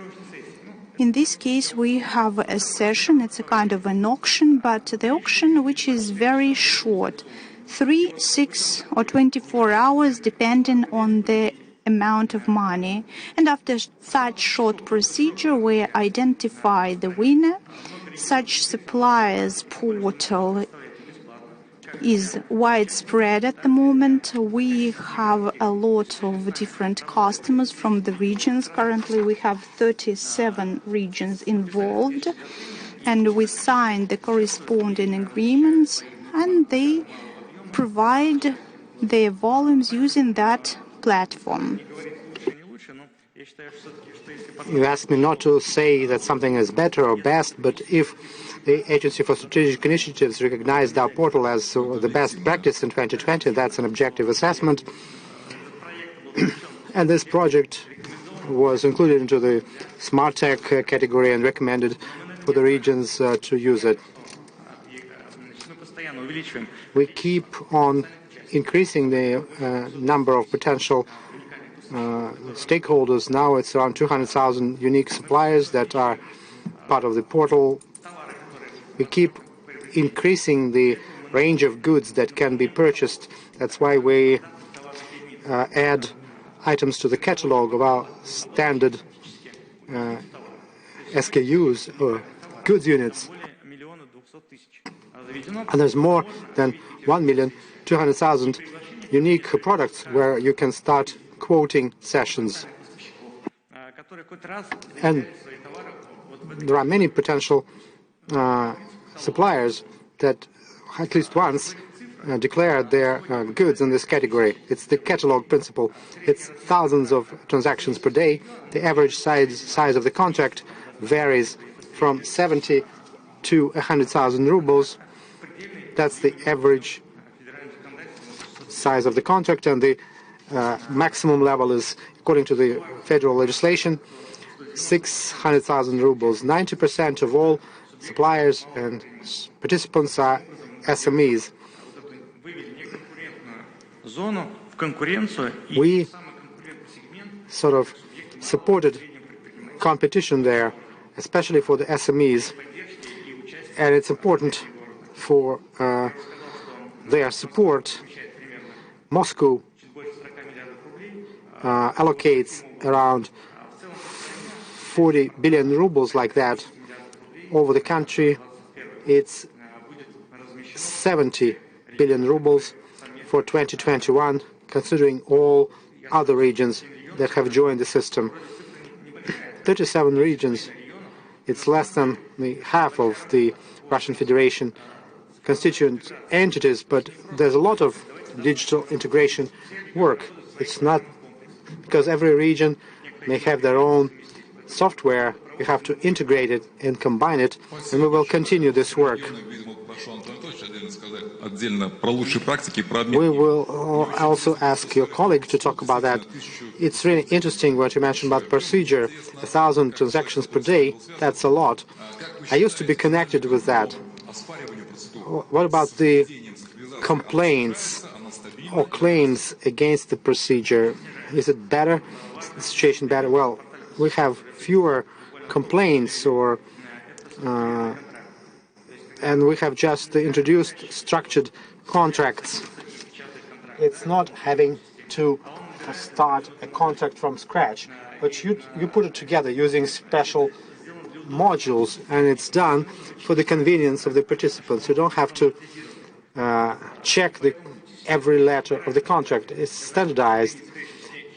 And the federal level, there are these amendments that are being approved to Federal Law 44, envisaging structured contracts, and it will soon be considered by the Federation Council and signed by the President. There are these structured parts for all other competing procedures, and we are already ahead of that, and we have introduced it at our supplier portal. Thank you very much indeed. It was a really interesting presentation, and you said that the main beneficiary is the kind of business that is interested in supply and purchase arrangements. And now my question to Suren Vardanyan, as the representative of MTPP, what do you think, what kind of feedback do we get, and is it true what our colleagues are saying? Thank you, Vladimir, for your question. We have been observing an interesting track of dense communication between the business community and the government authorities. It's also about developing and implementation of certain information decisions. In our Chamber of Industry and Trade of Moscow, we have discussed this supplier portal. We tested it. We supplied it to the regions. As practice has shown, it's one of the most demanded and fine-tuned mechanisms allowing SMEs to take part in certain auctions. The system of chambers of industry and trade and a special ecosystem of business communities, it exists in many countries, and it helps adjust the requirements of business to the issues of the authority and the society, and it allows us to think about communication of and discussion of digital issues there. Let me point out a few items here. First of all, there's this fact that we understand for ourselves there are several models of speeding up the digitalization process. We have made huge progress. The period that could have been passed in a few years, it took us only 1 year. It impacted all our algorithms and business aspects. On the other hand, there's this psychological factor for entrepreneurs and employees as they use digital technologies. That's why we are creating our own platforms that we are connecting with the state-run services platforms. We have created this business market platform, and we combine it with a number of chambers. It's about services of specialists, and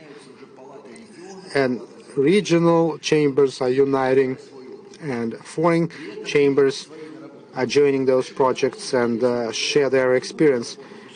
And we are willing to share our solutions with the state-based platform, like to Moscow Innovation Cluster, because they need to promote businesses. Without digitalization, it would be really hard to do.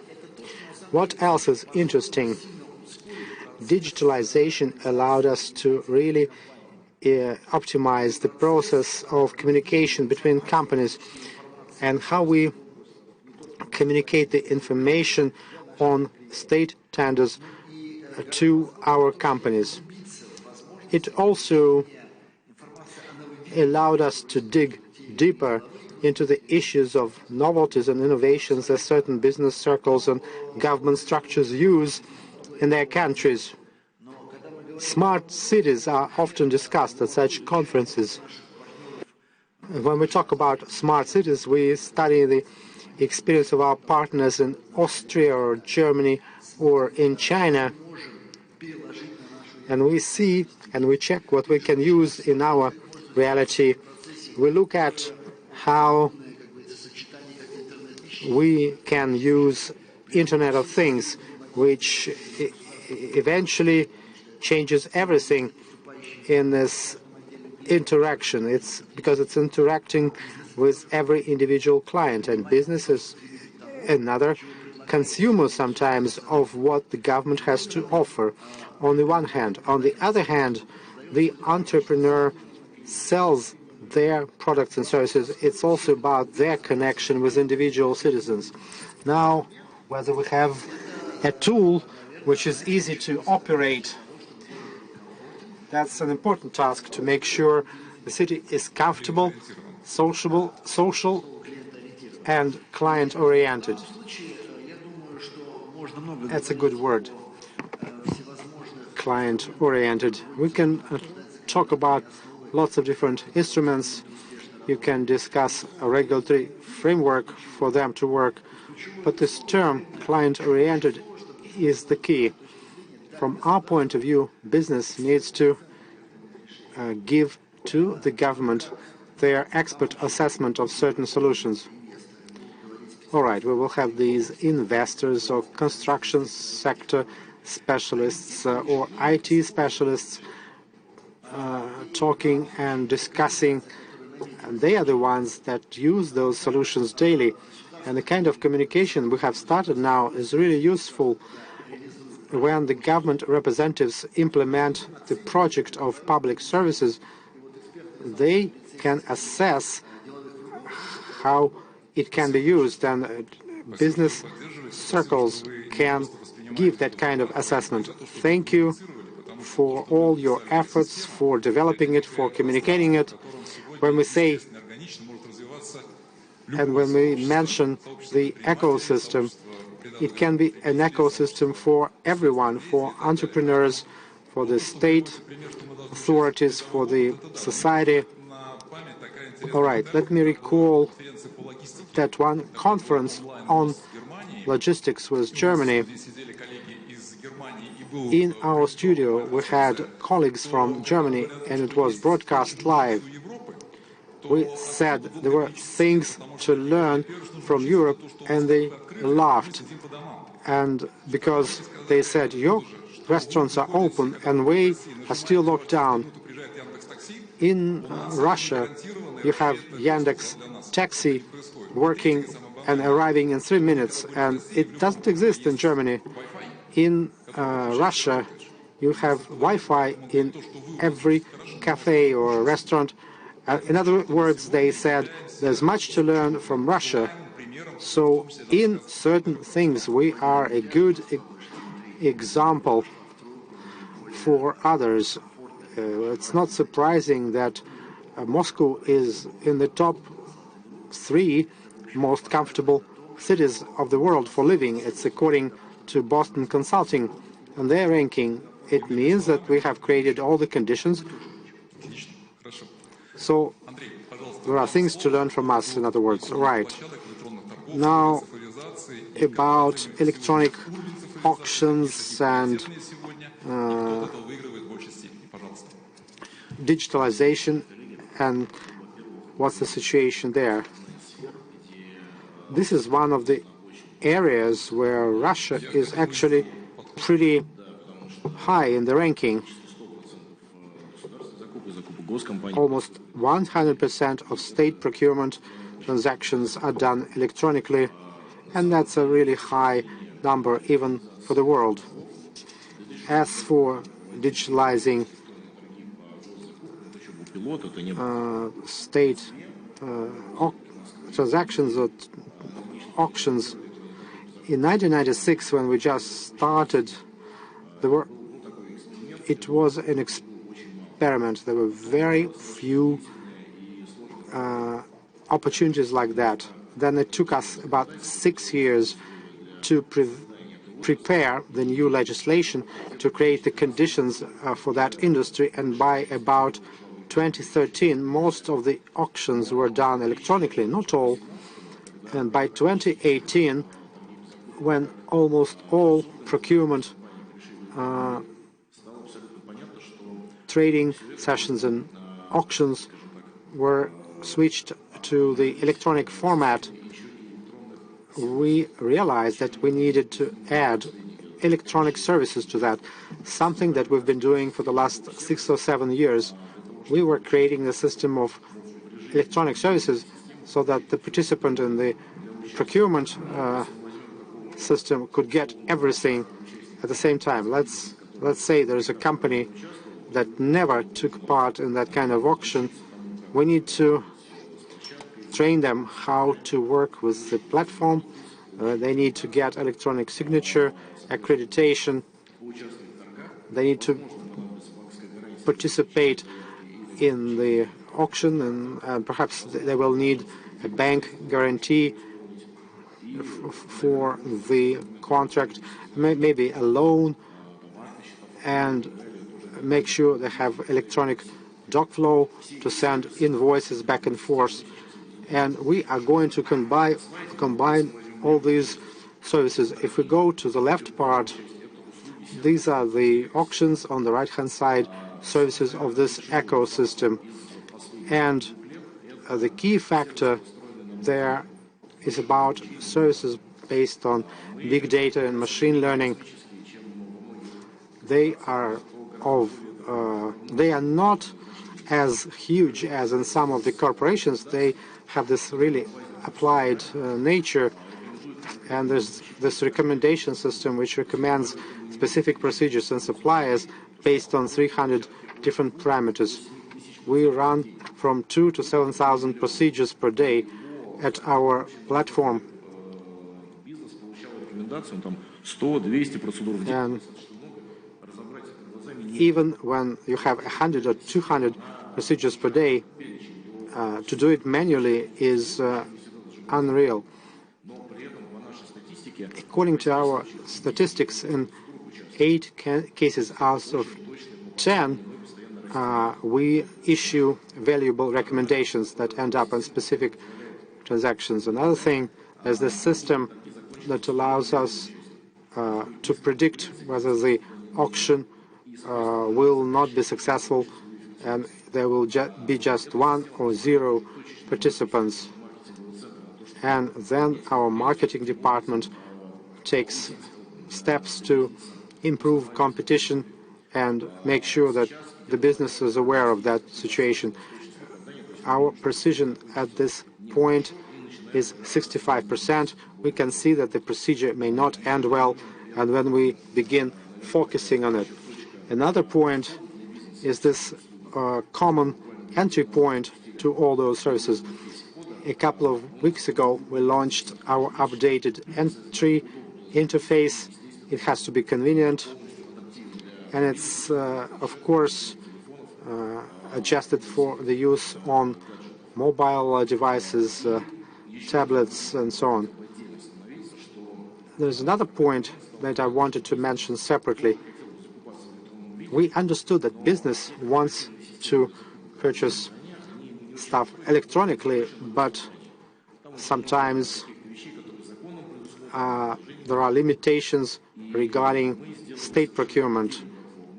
And we have launched a separate platform for the procurement of businesses. It's really flexible. It takes only a short time to register, and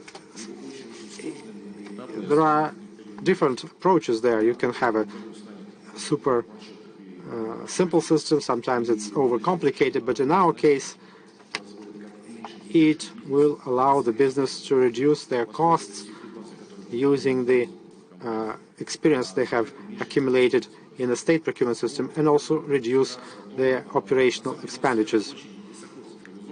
Our area is highly digitalized, about 95%. The only thing where there is a physical presence, according to the law, is when we issue the electronic signature. Rostelecom is building this single system of remote user identification, and then it will be 100% automated. Thank you, Andrei. Most importantly, what you said is that you don't just get arrays of data, but you have enough time to analyze it. All over the world, from 5 to 7% of data is really processed and used in real time. The remaining data is not processed.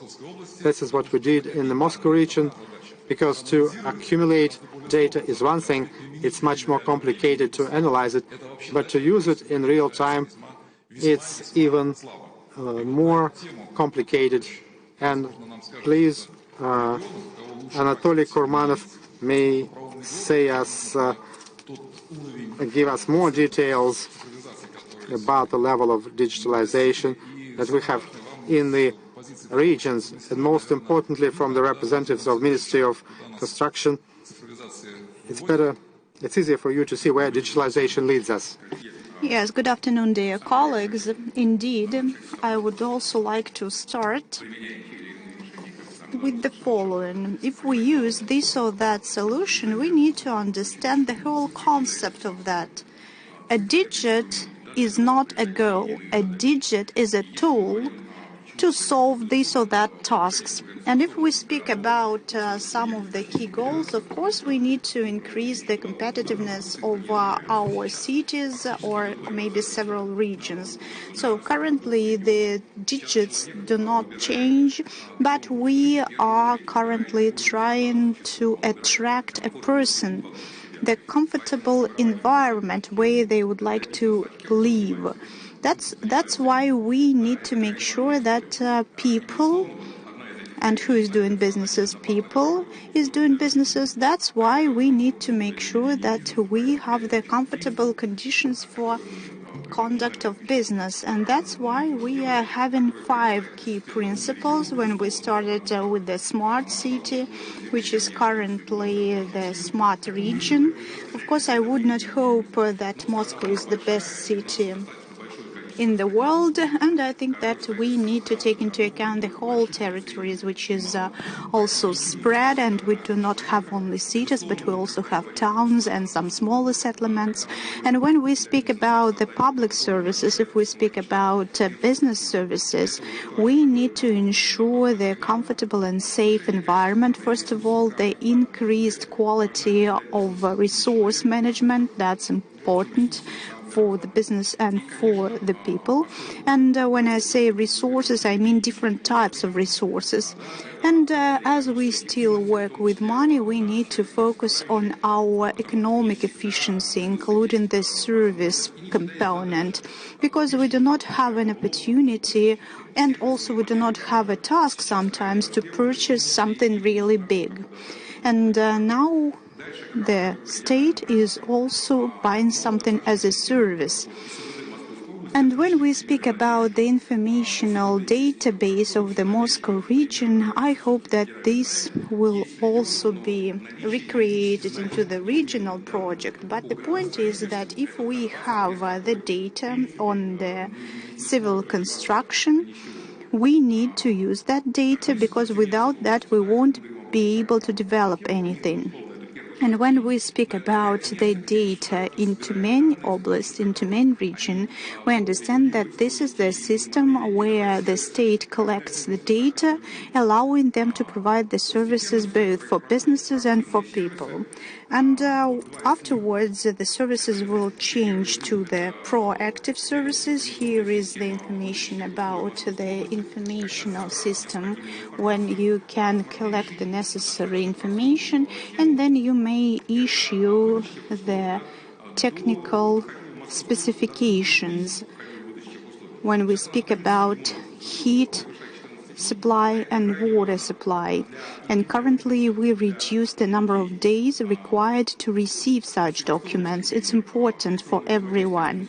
Here is an example of the electronic interaction between business and authorities. Due to pandemic, we had some restrictions concerning movements, and that's why we were able to do that fast. And at that point of time, SMEs just had to populate the questionnaire, and within a year they had those payments automatically. Here is the example of Belgorod region. This is a kind of a digital office, and when our foreign colleagues can see our project, My Documents, this is multifunctional offices, they cannot understand how we were able to achieve that. And here is the virtual environment, which was already done by Belgorod colleagues. I would like to reiterate once again the information about the Moscow region. Here you are able to work with several services. Here you, for example, can understand where the land plot is located to make sure that it is not in the forest. Is it true that you used the drones to digitalize that? That was like helicopters or still drones? No, it were actually airplanes, and we indeed had the survey from the air with the airplane. And once again, we have the whole area, and the colleagues in our Institute Digital Economy, they realized the project. It's been working already for 2 years. So what they are trying to do, they enhance and work on business cases to digitalize some of the projects in the regions. And of course, we can see that this is the social responsibility and engagement, first of all. And we understand that people will live after us in those cities. Morgenstern and Dania, I don't think they will be living there. That's why we need to be a role model. We need to demonstrate some successful behavior models. Okay, colleagues already mentioned the components of the ecosystem. First of all, it's data, then of course it's solutions, then the creation of the ecosystem itself, and then the creation of information. A lot of people are watching us online. Okay, let me interrupt you. What is your percentage for digitalization? I'm not ready to answer. I have some ideal world in my mind. Yes, you're right. Currently, first of all, we have the potential for development. Second, we have the level of assessment of the system perceivement. And also, we are going to have the eternal expectations. Well, actually, all the processes should be digitalized, but we have more and more processes, and that means that it's a cycle. I just wanted to reiterate your idea that digital is not a goal. And if we speak that you have to support those theses, probably, if I will pass the floor to the next speaker. What would you like to tell us about digitalization, about ecosystem? What would you like to add to the dialogue of the market participant? We are all people, and that means that we interact not only with the digits, but we also speak about business processes, and that means that the data is not the ultimate goal, but the data are going to be used to provide state services or the services between different businesses or between businesses and the state, only if it is justifiable. And if we currently have no reasons, although we have technology, we won't do that. From what we see now, and answering to your initial question, what are the next steps? I would like to say that on behalf of the state, we have the big initiative, and this initiative 24/7 will be implemented not only in big cities but also in regions. And in this case, we will be able to see that in 1 year and a half or within 2 years, starting from now, have to be switched to the digital electronic format. And that means that when we speak about super services, it's the pathway which we will all have to pass. We have already started it in Moscow, and we are close to the end of that path in Moscow. But when we go to the region, we will see that we have 2,500–3,000 services which we provide to business, and we need to restrict the number of such services up to 600 probably. For example, if you are able to double-check the documents using different registers, you need to simplify the procedure. And that will be easier for businesses, for citizens, and finally for authorities. And if we want to receive those services in a model 24/7, that means that we will have to work not only proactively, but we have to automate our decision-making process.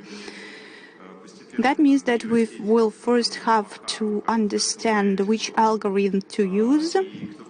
Should it be a tree algorithm or should it be AE algorithm? But obviously we are moving towards that direction of automation of decision making. And when we speak about the investments, and if we speak about the digitalization, can we, in other words, gain something from digitalization? I think that's the first trend. The third trend, when business wants something from authority and authorities want something from business. And in this case, the functions of the state might be transferred to businesses.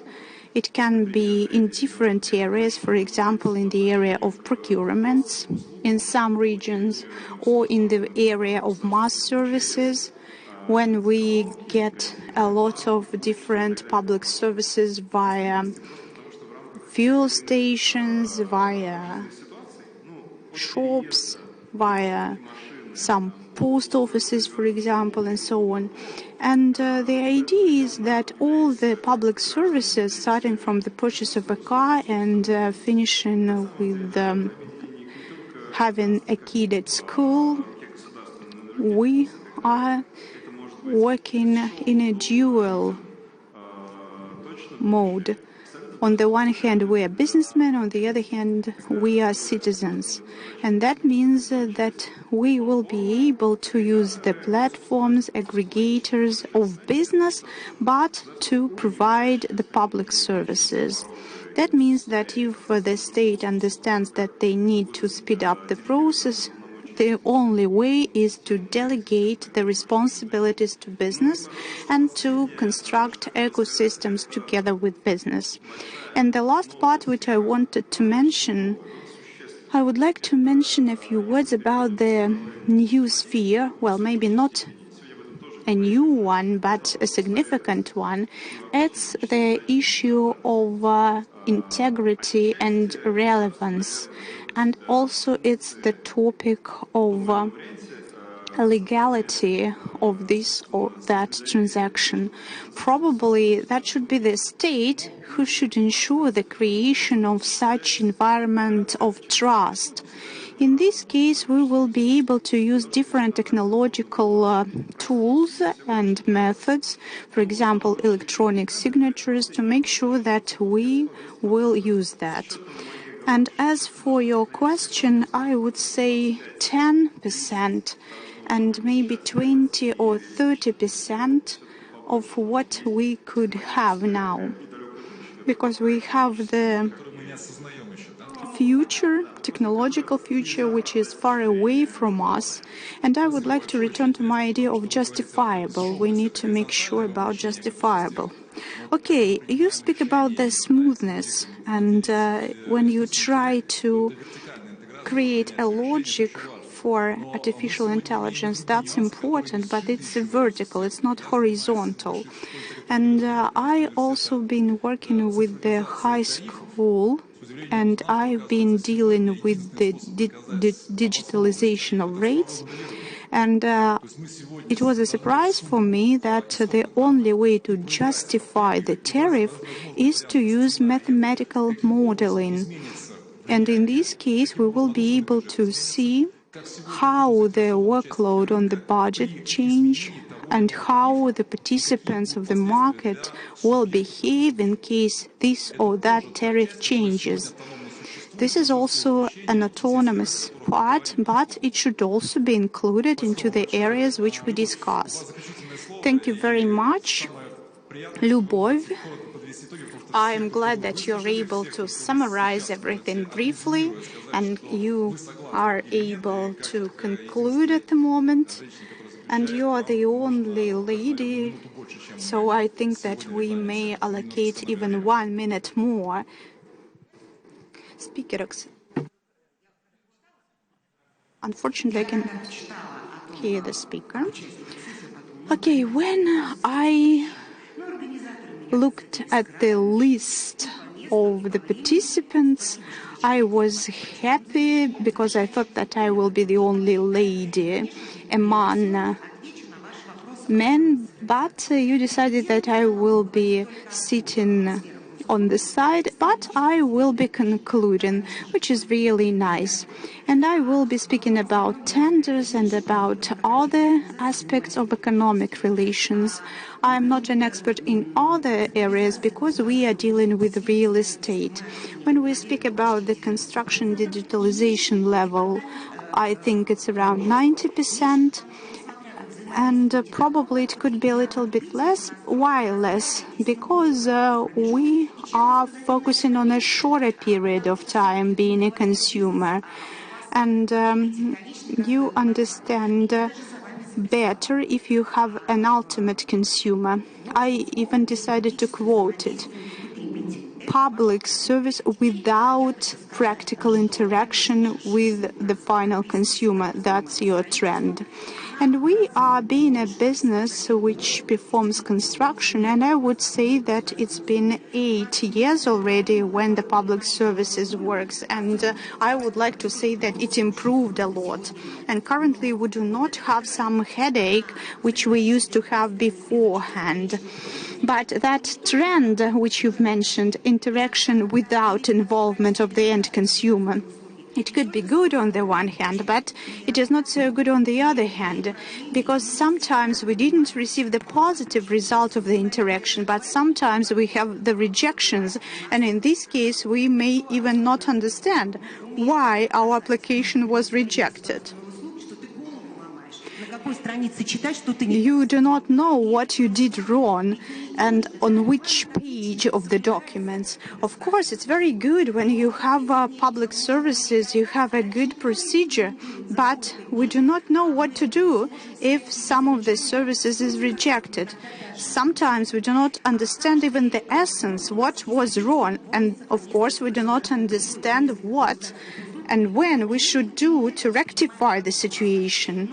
Of course, we look at the digitalization as something good, but unfortunately the public service is not perfect from the very beginning, because the officials work on that and they understand what they want to do, but ordinary people not necessarily are aware about all that nuances, and the technical support cannot always support the end consumers.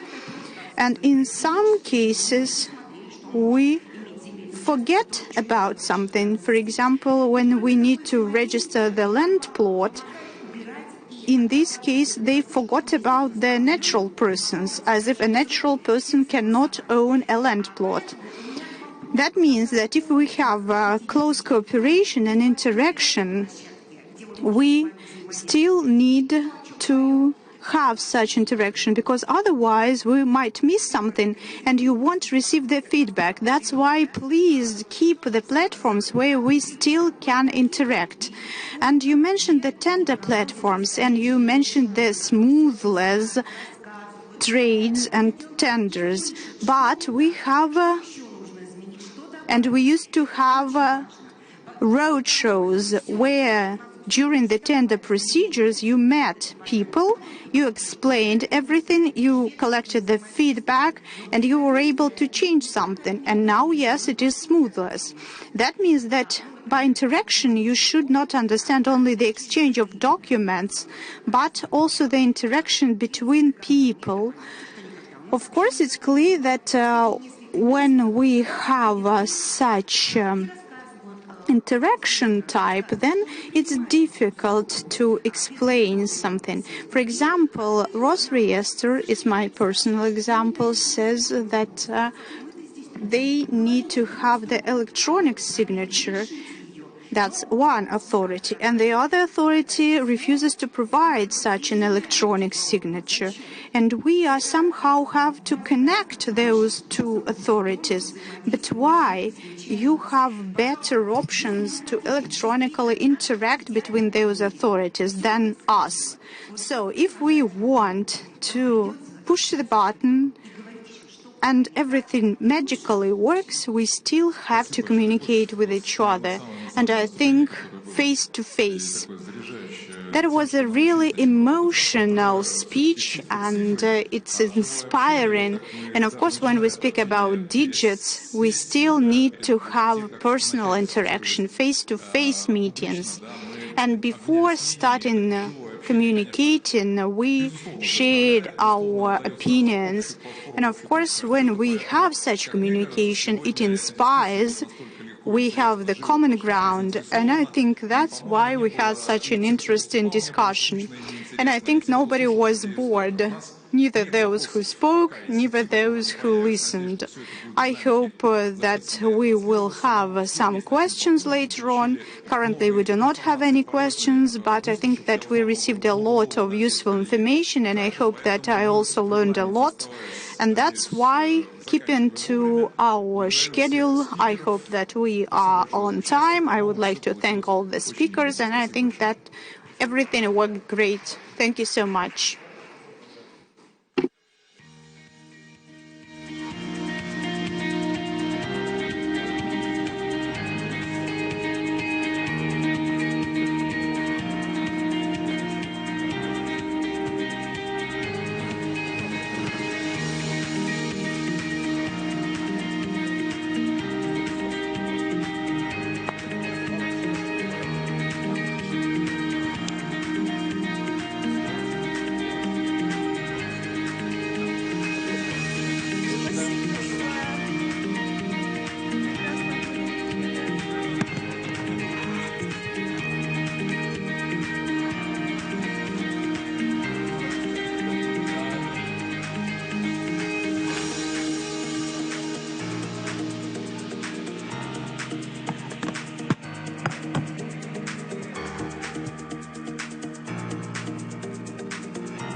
Good afternoon. We are broadcasting live from Moscow Urban Forum, and this is a real showcase, not just a discussion, not a theoretical panel, but specifically it's a showcase where we discuss technologies and trends of city farming. It's entitled In Food We Trust. We talk about how to make cities accessible and making them inclusive, not just for people, but for the cities, turning into sites where you can grow food products. And this is a new trend. It's vertical farming. And here it gives excellent results. Every year they gain 20% in terms of growth. And today we are going to discuss with an amazing panel of speakers. Let me introduce them to you. Here in the room we have Denis Kosternoy, First Deputy Head of the Department of Trade and Services of the City of Moscow. Was I right pronouncing your last name?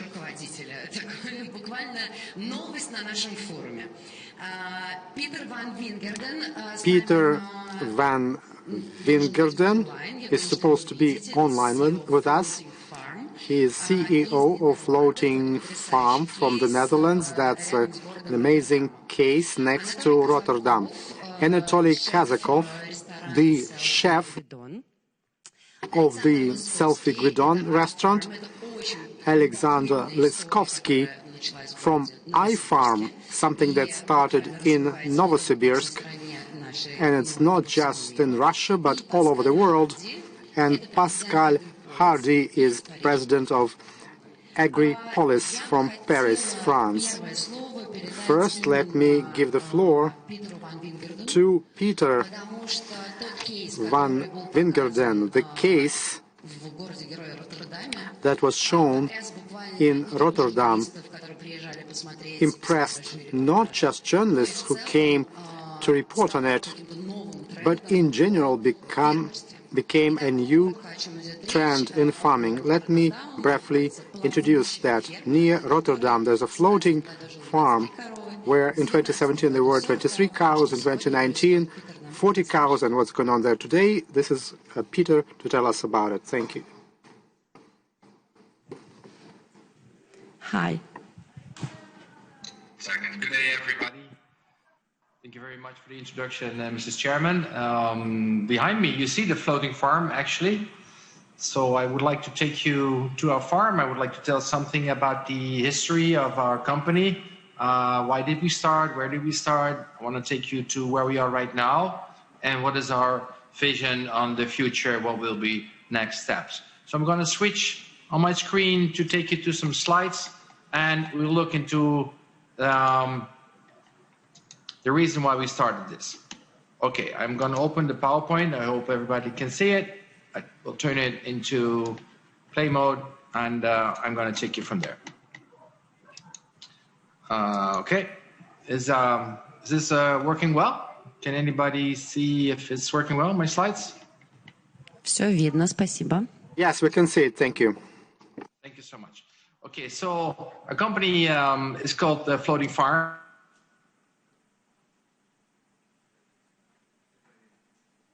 We missed the sound. I don't think there's any sound.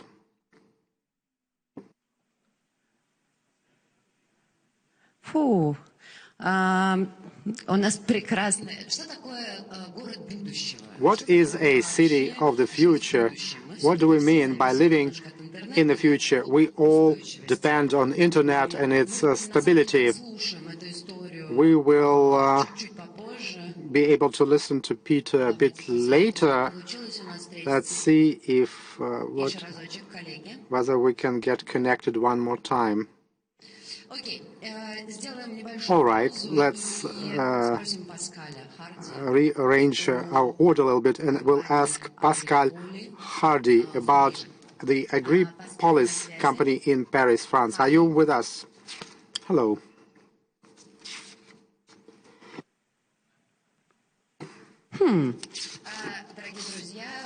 Ladies and gentlemen, dear friends, we keep losing our speakers here from foreign countries, and I hope they will join us later and everything will be fine. Now let me give floor to Alexander here.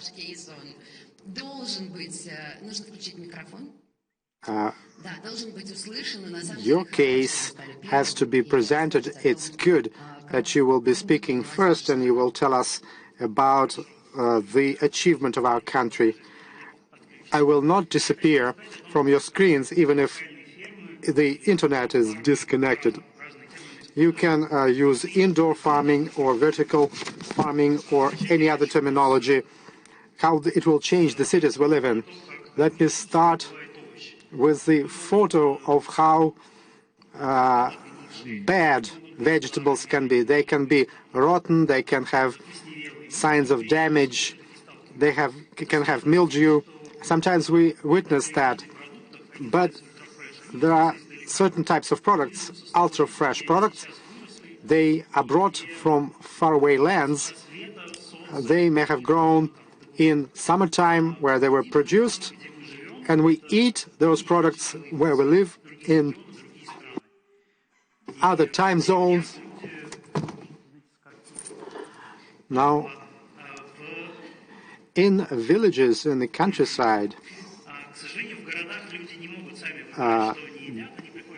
people eat very fresh food, and in the cities, residents cannot choose what to eat, and there's a general trend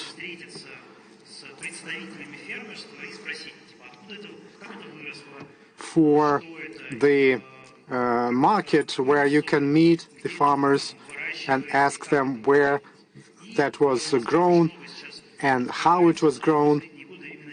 Lots of farmer markets are opening and have been opening in Moscow. In Moscow, there are a number of open-air and city markets where ultra-fresh departments were established. You understand where it was grown, but beyond those markets, what we get is not the farmer's product. The average tomato, it takes the average tomato to go 3,000 kilometers to arrive, and it's a real torture of tomato. They grow specific breeds or types of tomato. Then they harvest it green. They treat it with pesticides for it not to be eaten by pests. And there was a time when we imported tomatoes from Morocco. Can you imagine where Morocco is?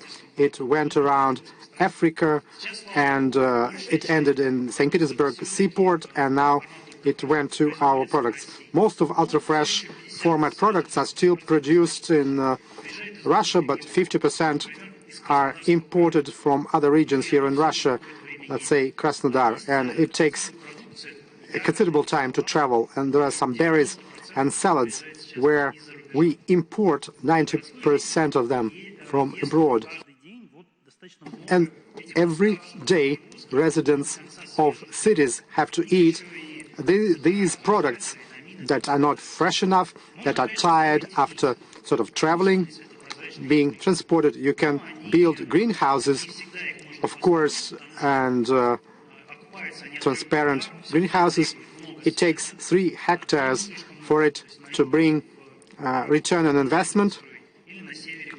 They require a lot of light, and you have to have certain area that you would allocate for those farmers.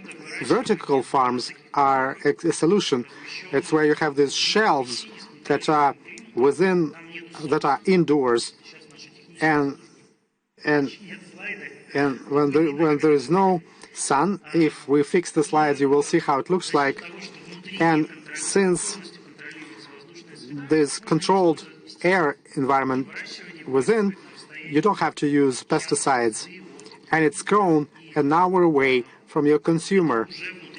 And that's already in the city or in the locations where we feed people. I work for this company called iFarm, which develops these solutions and builds farms of different sizes.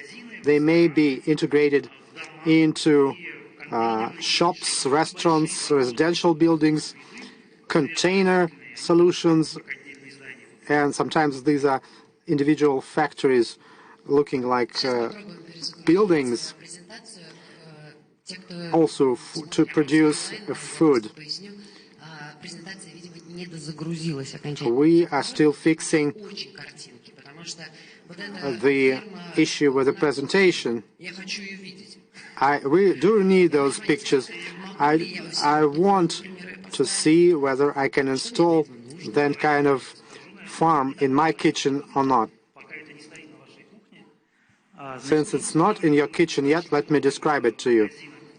We install them in the Moscow shops. Oh, here are some photos finally. There are a number of formats. Sometimes these are big industrial farms that produce tons of food. It's like vegetable and berries producing a factory, some spices. We even produce edible flowers. Usually it's somewhere in the suburb. We have one near Vnukovo airport in Moscow.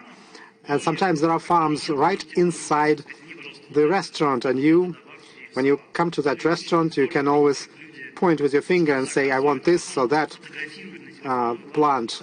And sometimes clients take photos how the waiter gets it from the shelf and delivers it or sends it to the kitchen.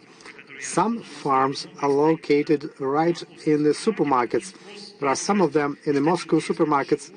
It's something live that people can get right from the shelf. We have container-based formats. You can bring them to a parking near you and immediately start growing it and selling it or eating it right there. And that's your farm in the kitchen. This is how it looks like. We are not selling them yet. These are just pilot samples. And this is near the entrance to a residential building in Helsinki.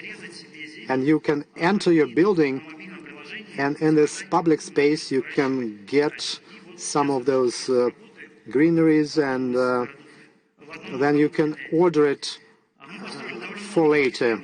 That's in one of the Finnish cities. We have built quite a few of such farms. We hope there'll be more of them, and we hope it will be part of the global trend to grow food right in the cities. It's tastier, it's greener, and it's fresher. We use all sorts of technologies, drone, electronic vision.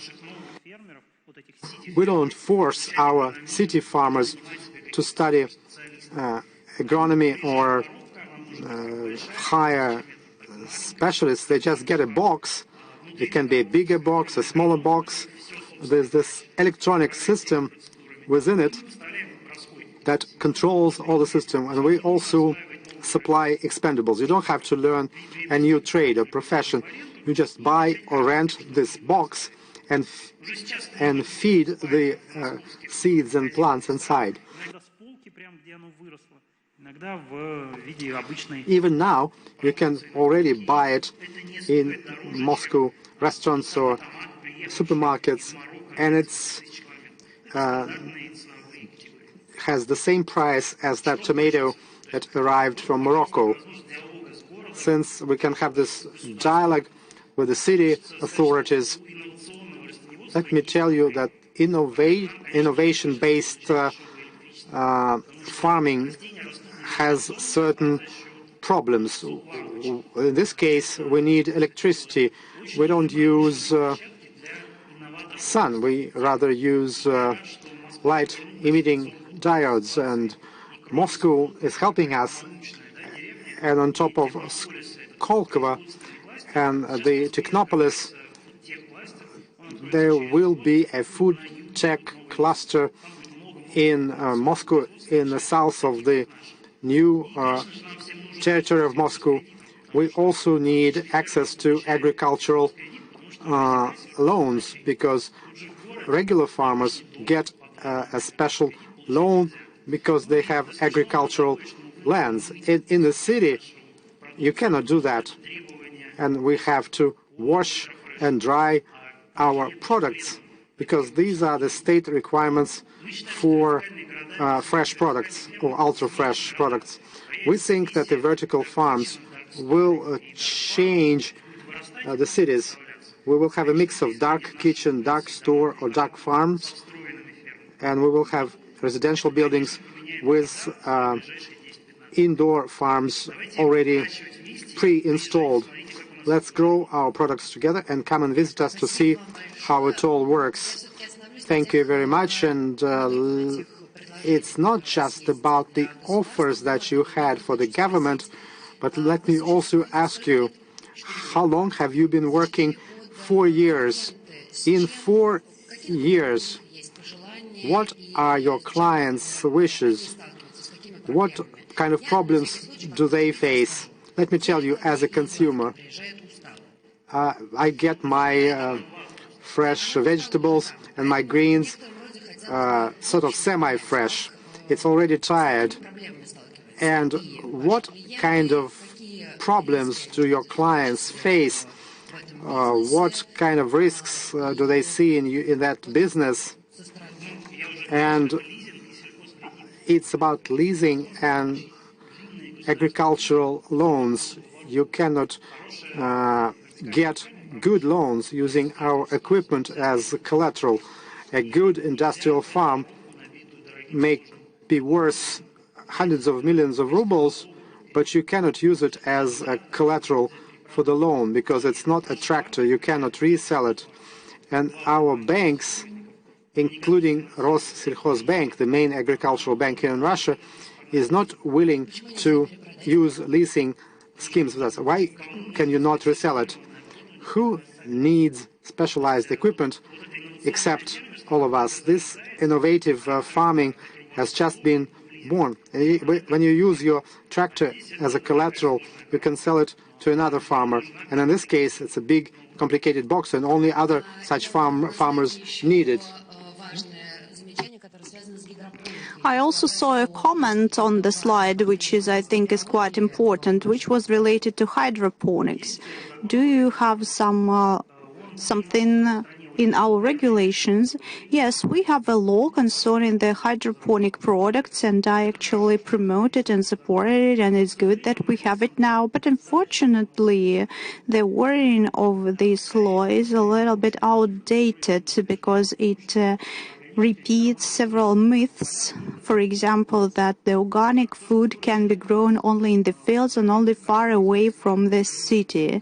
And here, from the ecological point of view, the product which is grown inside the box, we do not have any pesticides, we do not have any chemical treatment, but we cannot certify it as an organic product. And in USA, in Korea, in Japan, the hydroponic products can be certified as organic, but here we cannot.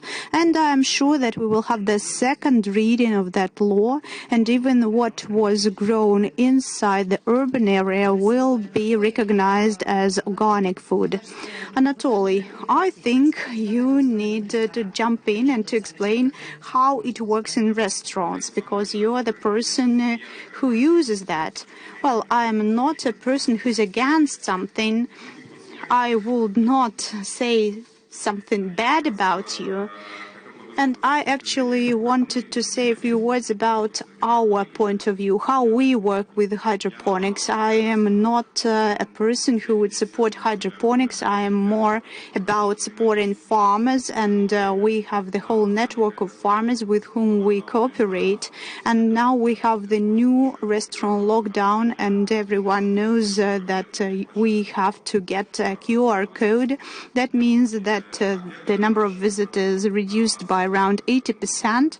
And as for the farmers who grow the products, we have 250 kilometers from Moscow, and we have a lot of farmers. And we agree about the volumes and about specific products 1 year ahead. And currently they do have difficult times because their products are growing at the moment, and they do that not only for the selfie restaurant, but it's a whole chain. We have like 30 restaurants, it's a group of companies, and we are opening not only in Russia but abroad, and that's why we purchase big volumes of such products. And we agree, for example, about the zucchini flowers. And all our guests adore such. I'm speaking about Muscovites, and this is very good organic food, and I'm sure that they would use ash at maximum. And he has 150 different grades of tomatoes, for example. Unfortunately, we did not find the Russian grades because after the blind testing, we did not find anything good. Most of the times it's American grades. But we support our farmers, and we even treat our guests for free. Because, for example, the farmer had a loan taken and he had to repay that loan in September. Okay. Returning back to hydroponics, so there are very interesting parts, for example, edible flowers, greens, several types of salads, and so on and so forth, which we grow. And our company works with that, and St. Petersburg company also have a very good recycle when you can use, for example, the tubes, and using which you can have a very good vertical farm. And we use that not only as something utile, but we use that also as a decoration, as a part of interior. But anyway, I wanted to explain my pain in a different area. We are working in restaurants, and when we speak about chefs, we can achieve and get good products, really good products. But the ordinary customer would get what is sold in ordinary supermarkets. They do not have access to farmers, and that's why this whole story with farmers, which is growing here in Moscow and Moscow region, it's really good. But if you go to any market, you will see only around 10% of real authentic products. And you go there and you will see an old lady who will tell you that she grown them, but it's not true. We are waiting for Barnauls, well, I'm sorry, not from the Barnauls, but from Orenburg tomatoes, for example. And yes, they have to pass 3,000 kilometers. And only at the end of July, at the beginning of August, we will have those tomatoes which are grown here in Moscow region without any coverage. And 10 years ago, I used my own car and I went around the Moscow region, and we found farmers, we developed them, and we tried to work with them. Currently we work with Instagram, and it really provides very good result. But I am supporting the farmer markets of the weekend. For example, I loved Los Angeles and I cooked there. I adore that city. I like to communicate with people who grow everything by themselves. And it could be a top manager with his or her wife, and they can grow a fantastic berry, for example. And they come to that market. It's not about money, it's about culture of sharing your emotions, sharing some products which you could grow. It's about this culture. Unfortunately, here in Russia, we do not have such culture when we speak about the urban environment.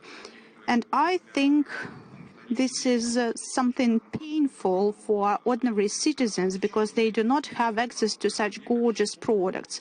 For me, being a chef, of course, it's very interesting because I am able to create using them. We may have our cultural code, our habits, our legacy, our history. And we demonstrate that to different types of tourists, and we can even grow some products which are not available in other parts of the world. Yes, but I think that we need to comment upon that. That was parsley, if I'm not mistaken. Yes, we have several types, and the type depends on what we want to see. If we want to see the green, or if we want to see the root part, you do not pay attention to that product. So they are absolutely ordinary, nothing extraordinary. For example, we have 20 types of carrots, from white to purple. This is the first carrots which we receive. Probably it's the tastiest carrot.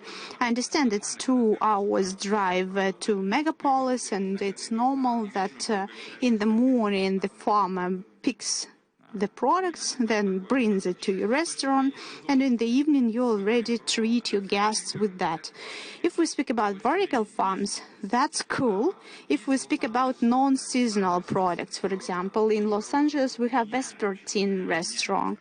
This is an amazing restaurant. We have the queue there. It is constantly fully booked, and it has a great vertical farm at the backyard of his restaurant, where they have racks. And you understand the climate is different, and you can grow something even during winter. But anyway, they have the special coverages, which through which natural light and air penetrate. And for example, we also have a great geranium restaurant in Copenhagen, in Denmark. So they grow edible flowers, absolutely different flowers, whatever you want. So you can grow it and share your emotions with your guests. And this is a kind of an experiment. You can submerge into that emotions.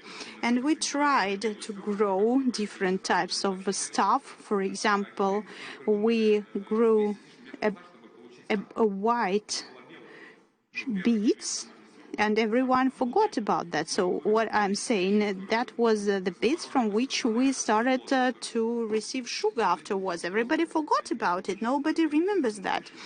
And we can have some other ideas of vegetables over which nobody could even heard. And if you know, for example, what is the flower of some particular plant, you can have it and you can cook it. And here is the example of what our colleagues do. It's about live spices, and they have different ideas. Oxalis, according to the scientific enumeration, it grows very well in such conditions. It's a good story. But for me, I cannot understand how you can grow vegetables. If you speak about salads, spices, edible flowers, fresh greens, something like that, that's good. I support it. I use it myself. But when we speak about tomatoes, for example, or carrots, I am not able to imagine that at the vertical farm. And also there was a great exhibition which is held in Beethoven. It's about design, but not design of interiors, but design of mindsets. And huge corporations hunt gifted, talented people. And there in 2017, they also had a great idea with the vertical farm, and it was very well implemented. And also we had a very interesting story with the farm when on top you have the salads, and below the salads you have fish, and they have such a symbiose. And it's also a very good idea. And there was also one more idea, which was concerning mushrooms. So you have kind of a house for mushrooms, and not only for mushrooms to which we get used, for example, champignons, or you can, for example, grow truffles or some other types. Any types of mushrooms can be grown there. And I was also supporting this idea, and probably we should also start doing that. we're going to pick the flowers in the forest. Yes, and we are working on this idea concerning mushrooms, and we would like to implement something similar in our country. So that means that the vertical farms is a really nice story. Of course, it won't be able to remove all the issues regarding the high-quality products for the urbanites, but I think it's better to grow vegetables and greens here at hydroponics as compared with the tomato, which traveled like 3,000 or 4,000 kilometers. And I could not help but remember the words of Vladimir Vladimirovich that we were out of potatoes and we had to import from that country or from that country. And I understand that the vertical farm, it's not about carrots, as you say, and not about for potatoes. Probably for potatoes. As for carrots and potatoes, I cannot promise that. And for zucchinis, flowers, we can grow them all year round. And you can treat your guests only with that during several months. But it's haute couture, it's haute cuisine. Well, I mean, people would like to eat the same vegetables or zucchinis, flowers during all the seasons. For example, but I think that it's the issue of education once again. It's about if you want to treat your guests with strawberry during winter. If you don't want, you say seasonality. If you want, then you have to say that we use the hydroponics. Well, when we speak about haute cuisine, it means that it depends on the season. For example, today it's the 1st of July and we have a very slim carrot and it's fresh new, and you need to learn how to enjoy that. For seasonality, I think that's my sore point. I support everything local and seasonal. For example, when we travel in Europe and you are in Barcelona and they have the season of artichokes and we all eat them there. Or then, for example, you come to Venice and you have the strawberry season there. Everybody eats it and everyone eats that. And this is a mixture of everything. Tourists who receive a great experience, farmers who receive money, and so on and so forth. And afterwards, you have the asparagus season, and it is present nearly everywhere in all the menus. And for me, being a consumer, we have the understanding. That means that my guests should understand what season it is. If it's autumn, then we need to look at mushrooms, for example. If we speak about summertime, then probably we will have fresh berries and fresh greens. If I have a lot of fish in my menu, that's probably because I am at the seaside. It's important for my clients. And we have seasons for different products. People understand that they can have the fresh product only right here and right now, and afterwards it will be available only in dry, for example, form. But people do not want to eat it in dry form. Okay, colleagues, let's try to connect Peter. Спасибо еще раз. Thank you once again, Peter. Let's continue watching the presentation. I'm very eager to speak about dairy products. That sounds very good. I am disabled to share my screen, so not sure why, but somehow it's disabled. So let me do it just without the slides in this case, and tell you a little bit about the floating farm that we developed. You can see it here in the back of me. You can also see the cows running. So for us, it's really important to produce healthy food as close as we can get to consumers. We know that worldwide consumers move and live inside cities. We call that urbanization. And finding space inside cities is a big challenge for many, many big cities. So you can do it on rooftops, as we heard before, you can do it in caves, but coming from the Netherlands, obviously, we looked into the water. The water is a very, very universal media. So the water in our port is the same as the water in New York or in Moscow. Water is universal. So what we build over here is very scalable, and you can copy it immediately everywhere in the world. So we are on the water. We have a tide over here of 2 meters. So we're going up and down every 24 hours, 2 meters. That simulates the climate change we have. So what we see in the world is more and more rainfall, sea level rising, and land subsiding. So the land is sinking as well with the same speed that the sea level is rising. For us, that's not a problem. We are there on the water, so we will go up and down together with the water. This is also why we started. We started in New York City after Hurricane Sandy, and we saw what happened to the city due to Hurricane Sandy, completely flooded. And one of the effects was that there was no healthy food available in the city anymore because the city is completely depending on transportation. So we want to shortcut that, produce as locally as you can healthy food, shortcut transportation, the pollution of transportation, create much more awareness, like the former speaker also mentioned, designing awareness. Creating awareness is for us really, really important.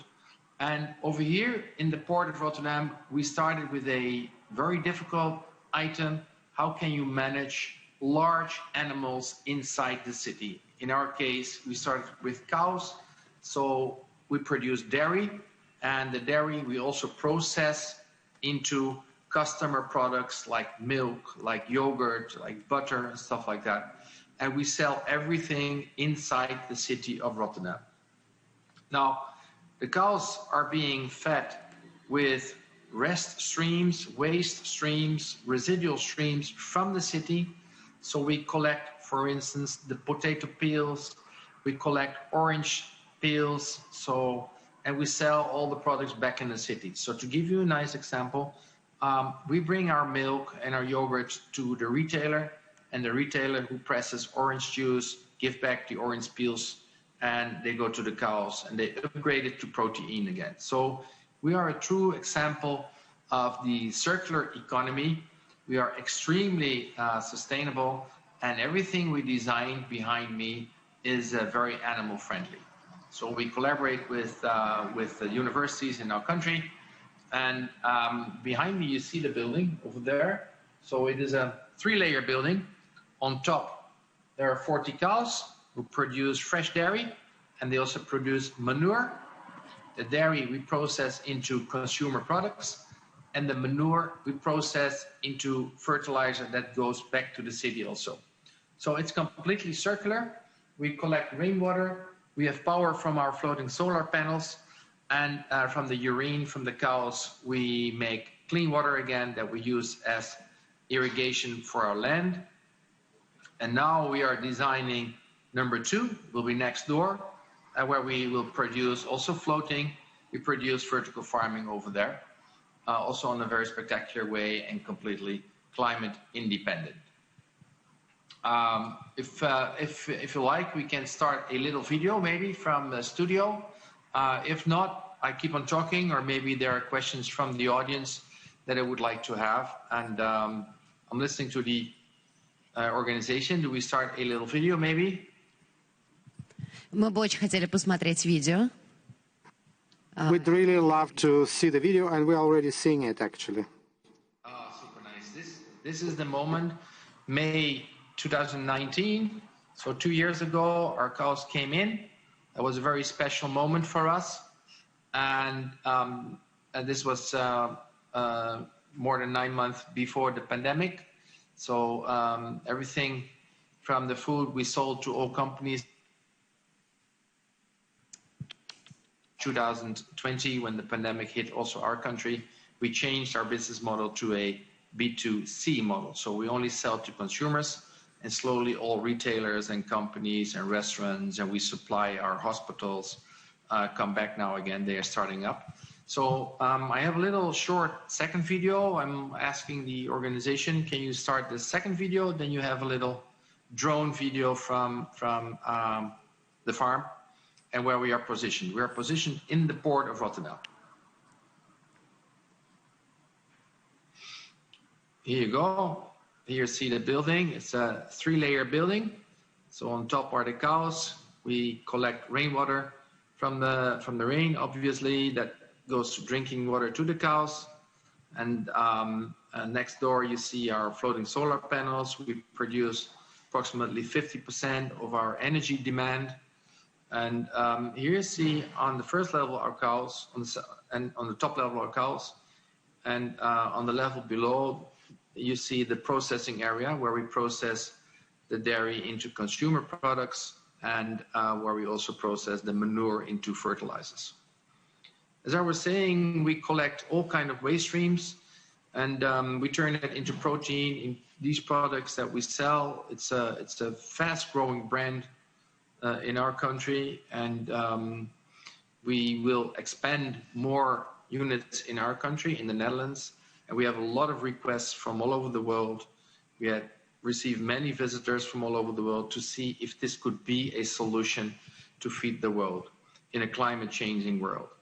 So just briefly, this is my introduction, and thank you for that, and thank you for listening, and I'm open to questions whenever the chairman wants to do these questions.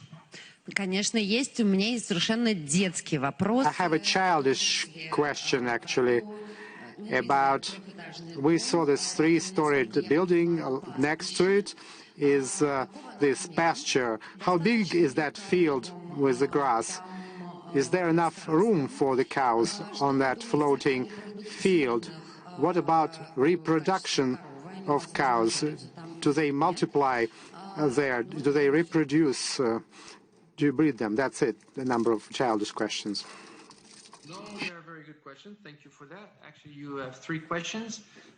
Is the pasture big enough? Yes, the pasture is very big for them because they do not eat from the pasture. They only do some romancing and playing with each other because all the fresh food is continuously in the stable. So as we know, a cow approximately lays down 14 hours a day, and they eat 6 hours a day. So most of the time you need to have a very good bed and you need to have very good fresh food. So the stable is designed together with the university over here. It's a very large stable. So there is a number of square meters per cow. We doubled that. We have rubber floors, we have rubber beds, we have always fresh water, we have always fresh food. So animal welfare was absolutely #1 on this one.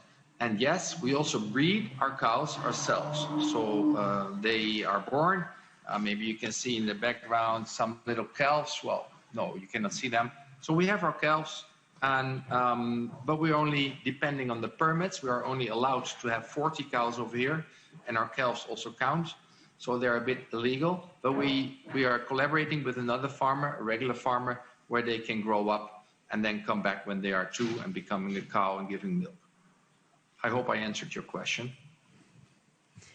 Коллеги, скажите, будут ли у вас какие-то вопросы? Let's see, colleagues, if you have any questions. I'm not sure if you're aware of that or not, but in Israel, they, for example, breed pigs on platforms. It's about their religious bans, but this idea of a floating platform is amazing. Would our guests in Moscow want to ask anything? Well, anyway, thank you very much, Peter.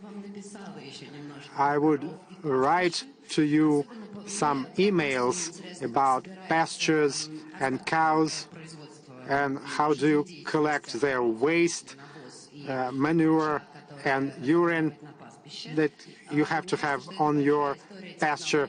But it's about technology, I'm sure, where there's engineering thoughts, right? That is correct. That's a good topic. We have many robots inside, so it's fully robotized. There's a lot of technology. We have our own technology to collect the manure, to split the manure into dry matter and into urine. From the urine, we take again the water that we use as irrigation water, and the rest is fertilizer. And we can run everything by our phone. So it's a high technology farm, and is really attractive to talents who wants to become a farmer, but on the other hand, also wants to move to the city. So what we see happening in our country, and it's a worldwide trend, young people moving to cities. They don't want to take over the farm because it's a heavy work, it's often dirty, and our farm is in the city, completely robotized. So a lot of data, and young people love to do it like this with their phone. So they have all the data, they can manage everything. So it's a high-tech farm.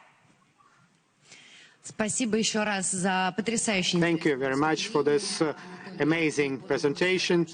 Anatoly gave us a thought that it will probably be transformed into energy, and it's also time to talk to Pascal now. I hope he is online. This is the largest European vertical farm company. Pascal, once again, hello. Окей, хотелось бы послушать ваш. All right, now a few words about your experience, and if you could share your solutions with us, it would be interesting and good for us. Yeah, with pleasure. And I will soon also share my screen so that you can have a visual impression of what we do. So I just want to tell you what we do very simply, and then maybe what it means for us. So while I'm speaking, I will show you a video report that Вы можете поделиться экраном прямо сейчас. French TV on what we do. And what we do is very simple, and it aggregates parts of things we have already heard about before.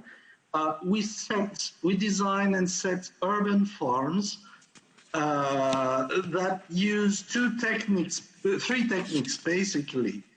The first technique is about what is called aeroponics. So they are growing towers. The second technique is gutters. So we're talking about hydroponics. And if you can confirm, you can see my screen now. No, we didn't. You don't. Okay, so I will try to. Now it's on. Now it's on. Oh, it's on. So that's perfect. Thank you. The third technique is a very basic one because it's just soil in tanks. So we combine with these three techniques to set farms, and this one is to be the largest in Europe, but we only have installed 1/3 of it for now, and we did this during the pandemic. So how do we do this? We just set farms on rooftops. We try to combine the best of vertical farming, but without artificializing the atmosphere. So that's why we can be outside or in a greenhouse, but never indoor. And we try to use the best of other basic techniques, especially organic techniques. So the idea is to produce with no pesticides, of course, with organic quality and respecting seasons. And the main point maybe is that using the proper nutrition technique for the plants, we have plants that are very often better taste and better food quality than organic food. So that's interesting. We try to do our best to use the best of the different techniques, but without repeating some mistakes that were made in I would say, industrial agriculture. So, of course, we do this in Paris, we do this in other parts in France, and we will be soon able to set farms elsewhere, because our model is to sell the farms and all the technical support that is necessary to run the farms. And we use very light equipment that can go on almost in any rooftop. And now you can see the tanks for classical cultivation, and these are dedicated to the people living around. They come by themselves and cultivate by themselves. And the other part with aeroponics and hydroponics is a more professional one, and we deliver food to restaurants, to supermarkets, and places like that. So this is basically what we do, and I would like now to share something with you concerning the meaning of that, because we have the idea that, of course, we shouldn't reproduce some mistakes that were made by what we call industrial agriculture, especially in France, concerning, for example, the use of water, the use of pesticides and other techniques. And so I won't be long on that, but it is important that if we want to prove that is an available and reasonable model for urban agriculture, there is no point using the same techniques. We must integrate the constraints of climate change, of reducing chemicals, etc., etc. Or for us, it has no meaning. So that's why we want to tackle these issues, even if it's harder, because not being indoor, for example, and not lighting salads when there is sun outside, it's less comfortable for us, but it's more virtuous in environmental aspects. Of course, as everyone who has talked today, we try to tackle the food miles problem. So I won't be long on that because it's obvious for everybody. And we even now refuse to deliver our products. And for example, the supermarkets that are interested in our products, they come to the plant and they include the stop to our plant into their delivery circuits, so that there's no additional carbon emission for delivery. So this is the way we work. Of course, we try to tackle the land crunching problem that shows in every big city in the world, and also the heat island problem, because if you come on one of our farms, then you will immediately feel the temperature difference in winter, in summer also, and so that's important to optimize these aspects. So land crushing and heat islands. So this is the kind of installation we do. This one is on the rooftop of a hotel near Paris, and the whole production of these towers goes to the restaurant of the hotel. So there's zero food mile. Mm-hmm. Also, of course, we deliver in supermarkets. That's obvious. So, and this is a large picture of the site you've seen before. It's inside Paris, so it's a very, very urban environment. So, just a few minutes to speak about the meaning of that. Why should we grow food in towns? Just because, in our opinion, we have to admit that we entered the Anthropocene. And whatever we do in food production has an impact. So it's much better to integrate all the constraints I quoted before to produce food and to tackle, for example, food miles problem, because we cannot produce without measuring all the consequences. And urban farming allows this, and it means also that we have a change in the way we view living spaces, we view plants. We are no more in an era that we were conquering the planet and mastering the planet. And this is a picture taken from Brazil, but this is exactly what we should stop doing. It doesn't mean that we should bring that into the cities. We must use the techniques to use the best of life and to serve the better life.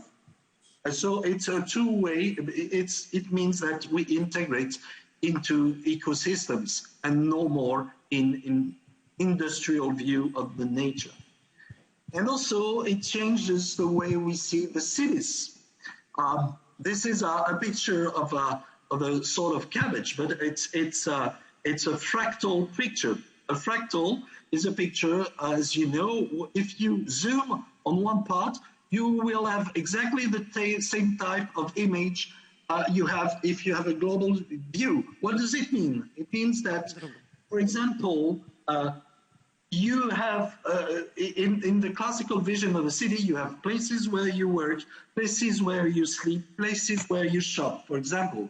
But when you integrate all this, and for example, you have a building with a urban farm on the rooftop, then flats, then offices, then shops, then under the floor you have a car park, for example, then you integrate all the functions and your city appears as a fractal. And it is very important if we want to have something very efficient in terms of environmental and economic resilience of the cities, to see the cities as a fractal. And this gives this type of projects. This is a real one in the center of France, we are in contact with, but we also can develop other views of the city. And I want to quote this architect doing fantastic things. He's a Belgian architect named Vincent Caillot. And this is a future vision, of course. But as you can see, even the structures are inspired by nature.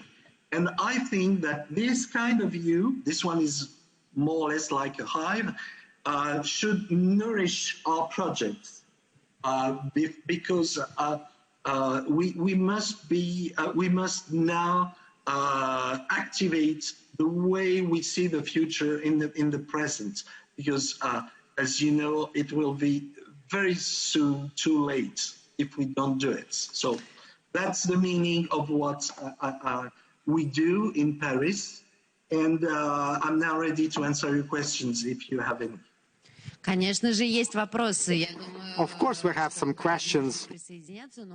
My other colleagues here may join me, but your presentation is in line with what Alexander was saying here in Moscow. You have a little bit of a different scale, but the principles to farming may be a little different. You may have bigger space, or they may have vertical structures. But Alexander mentioned that it is really hard to do it in Russia because of our legislation. We have certain difficulties due to the regulation of this business, of this area. What about Paris?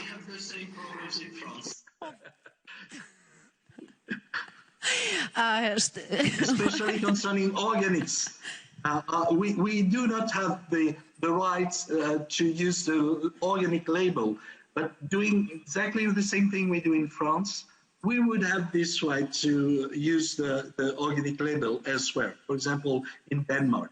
So we have the same problems, basically. And I was, with Alexander's presentation, I was very struck by the similarity of the situations and the issues. And I thank him for that, because that shows everybody that we are now in the global world, and the problems are not so different from Russia to France or to Netherlands or elsewhere. Спасибо большое. Стало как-то... Thank you so much. Now I feel a little bit calmer. Thank you. It's easier for me to understand that you also have similar problems. But I would also like to pay your attention that myths, prejudices, and maybe a lack of education also in points of view of legislation when we speak about organic products. So how it makes our life more difficult. I think that we need to have further education, and when we have a pandemic, we need to understand what is the difference between bacteria, viruses, what does it mean to grow vegetables, what is seasonality, how cows grow, and so on and so forth.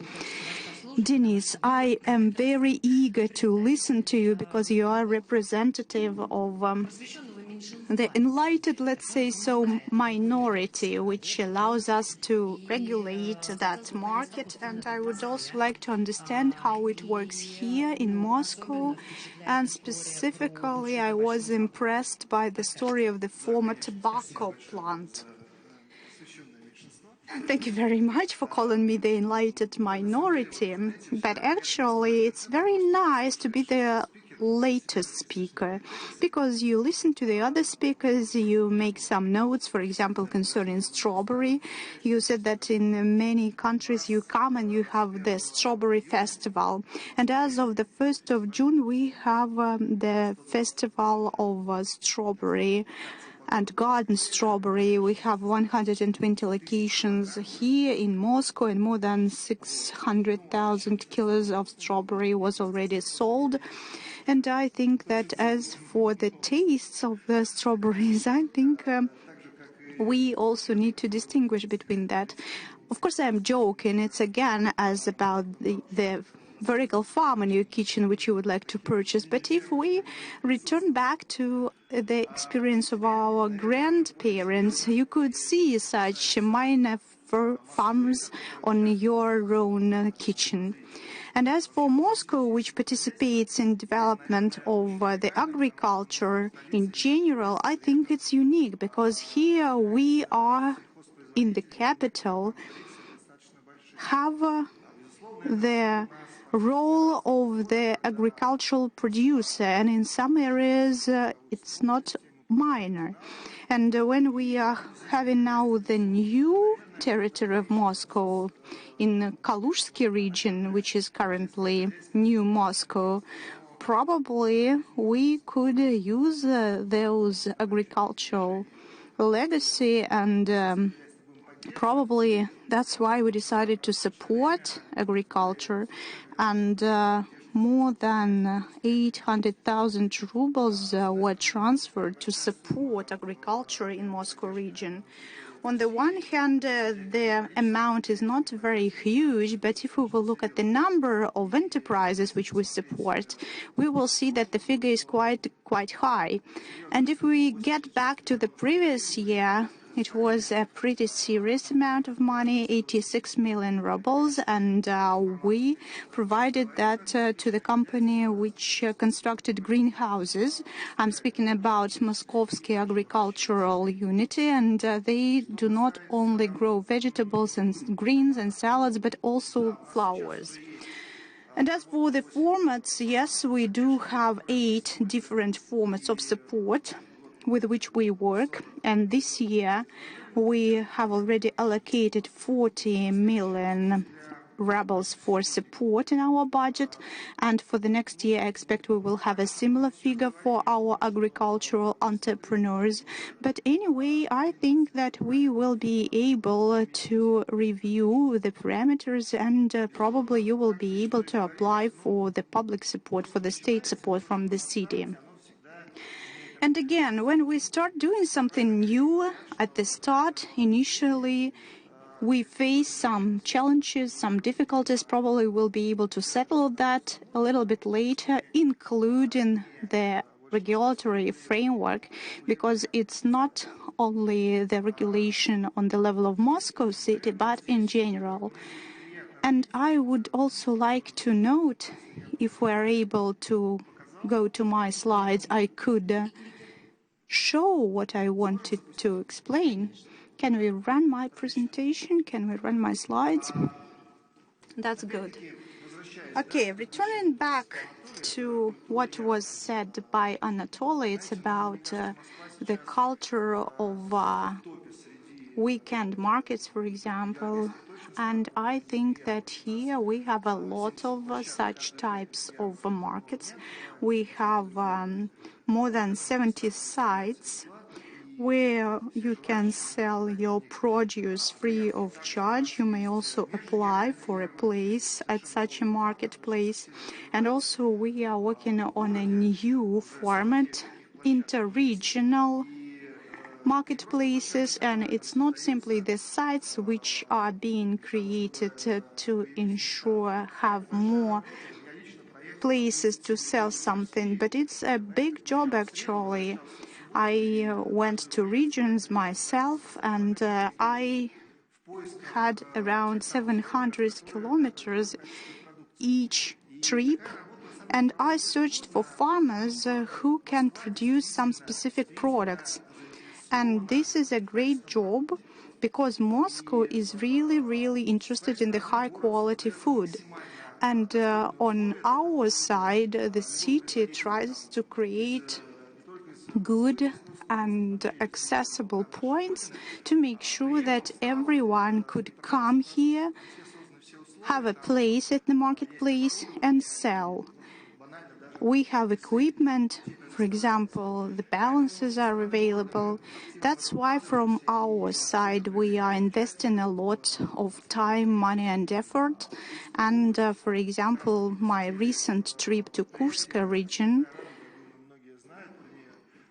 was quite fruitful. We have a factory there which grows champignons, and they cover like 20% of all the need and demand here in Russia. They have similar technologies, but of course they use soil there, not hydroponics. We speak about mushrooms. Yes, we speak about mushrooms, naturally. And as for the marketplaces, I have already mentioned that. I don't think I will dive deeper into that. And as for the idea how we should treat such system and the position and attitude of Moscow, we've just seen the video about cows, and I thought that you had demonstrated big interest in that. And we do have similar cows here in Moscow. Of course, they cannot afford sleeping 14 hours per day, but they are also still quite interesting. And tomorrow we're going to have a farmer who is going to speak about his cows, and he has a very big number of cows, around 500 cows. That means that however strange it sounds, Moscow is an agricultural region. And in addition to Alexander's words, we also have other companies. Ruseco, for example, was the first company that was the first Moscow city farm, which specializes in growing fresh salads. And we used to have Liget Ducat factory which produced cigarettes.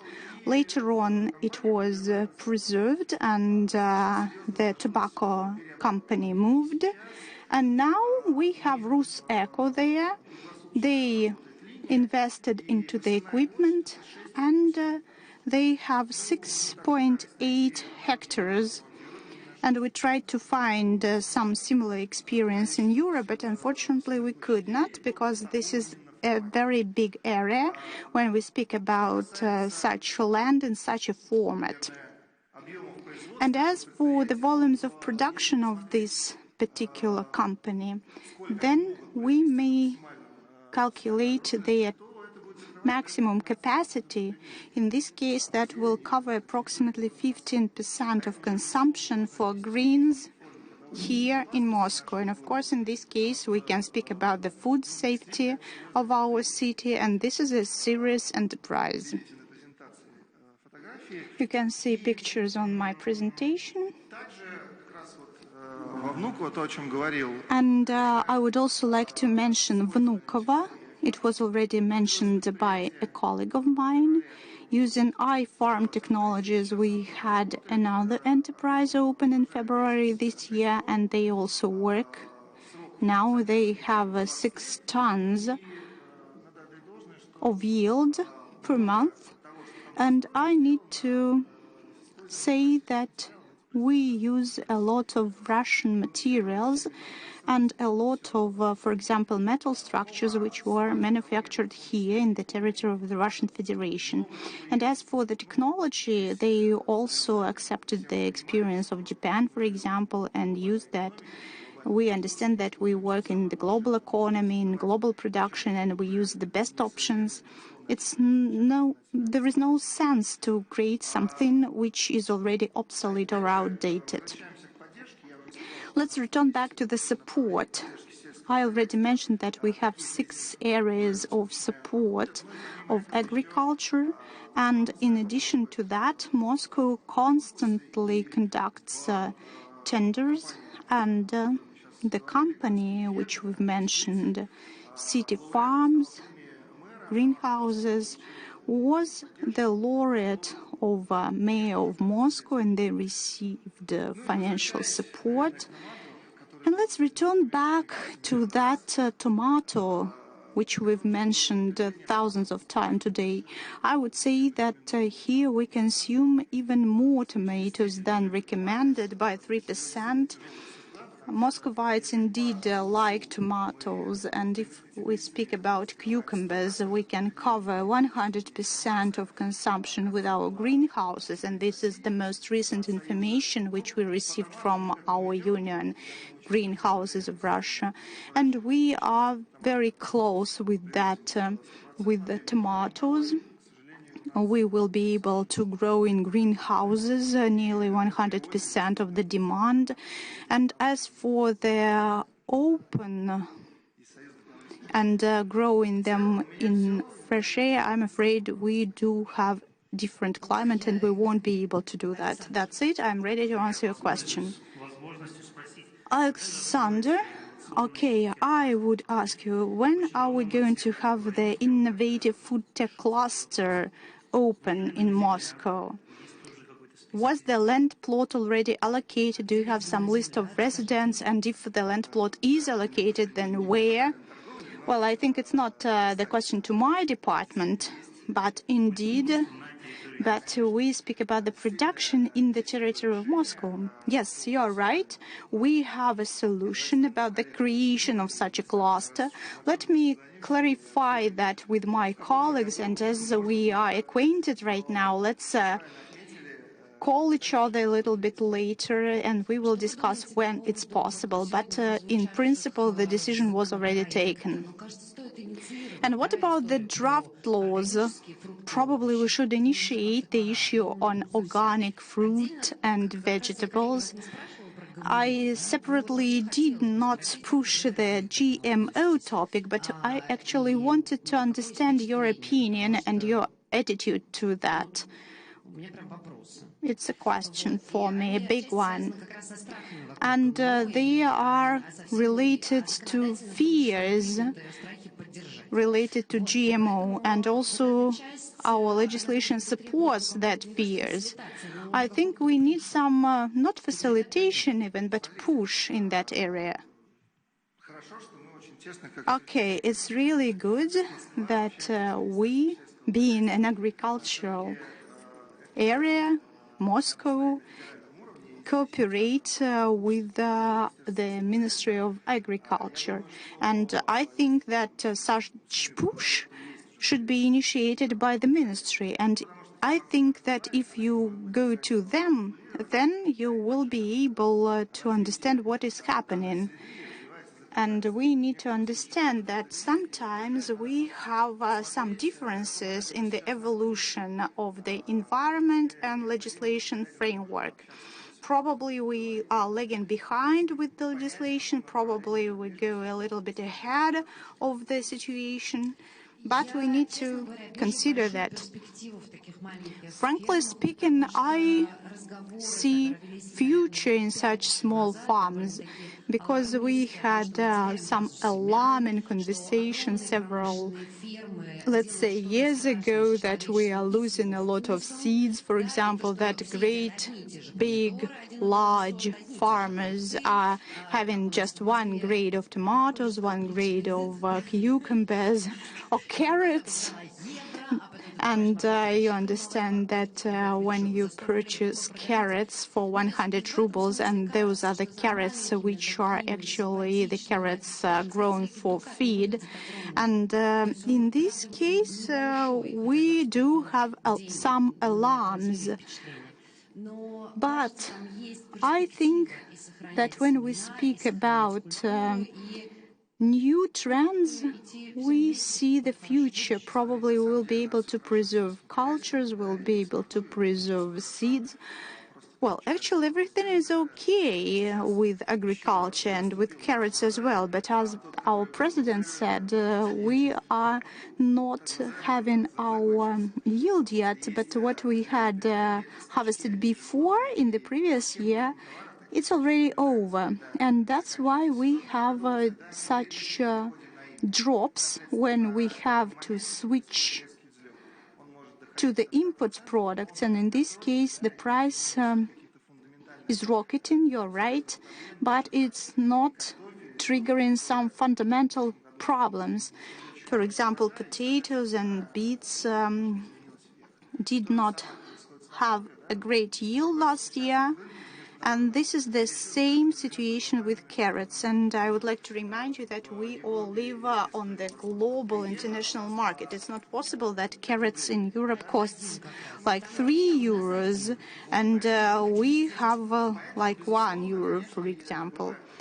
Naturally, we can have such drops and such peaks of prices, but they are reasonable, they are justifiable. It's not because someone decided to earn a lot of money on carrots. We do have such jumps, and the Minister of Agriculture is aware about that, and we take stabilization measures. And we used to have such stabilization measures for that notorious buckwheat, for example.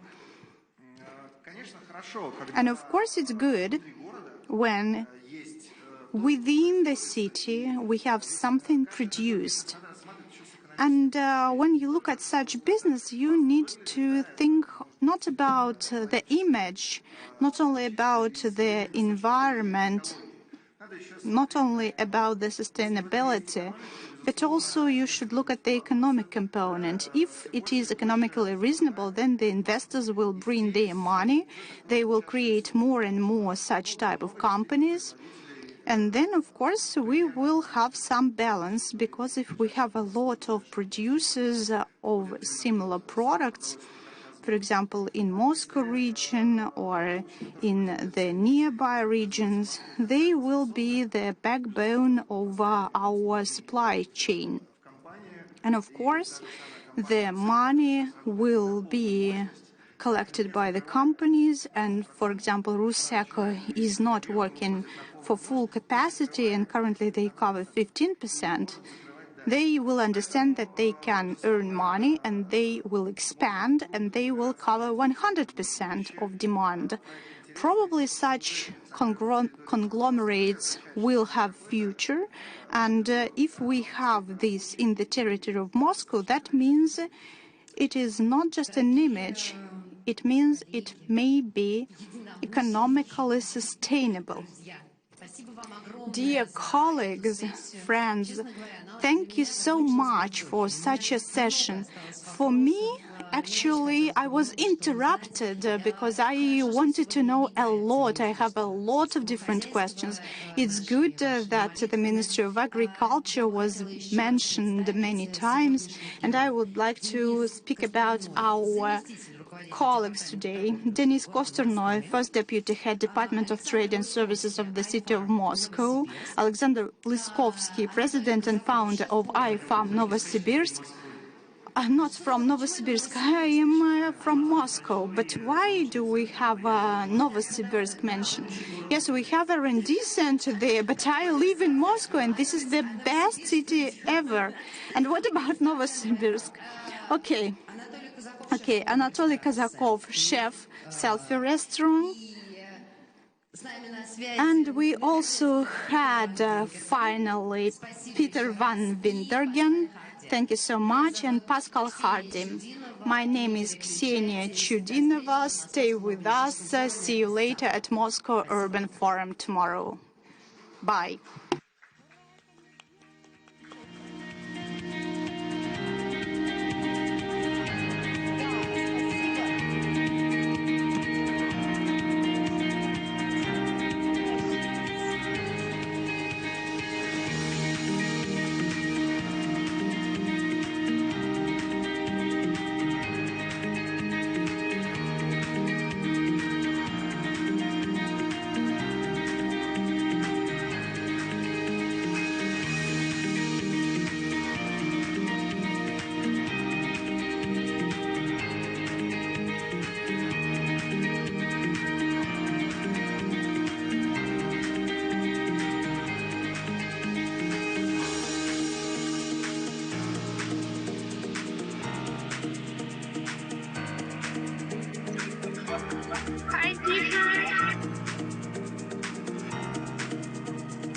Yeah. Hi. Hey, hi. Hi, Peter.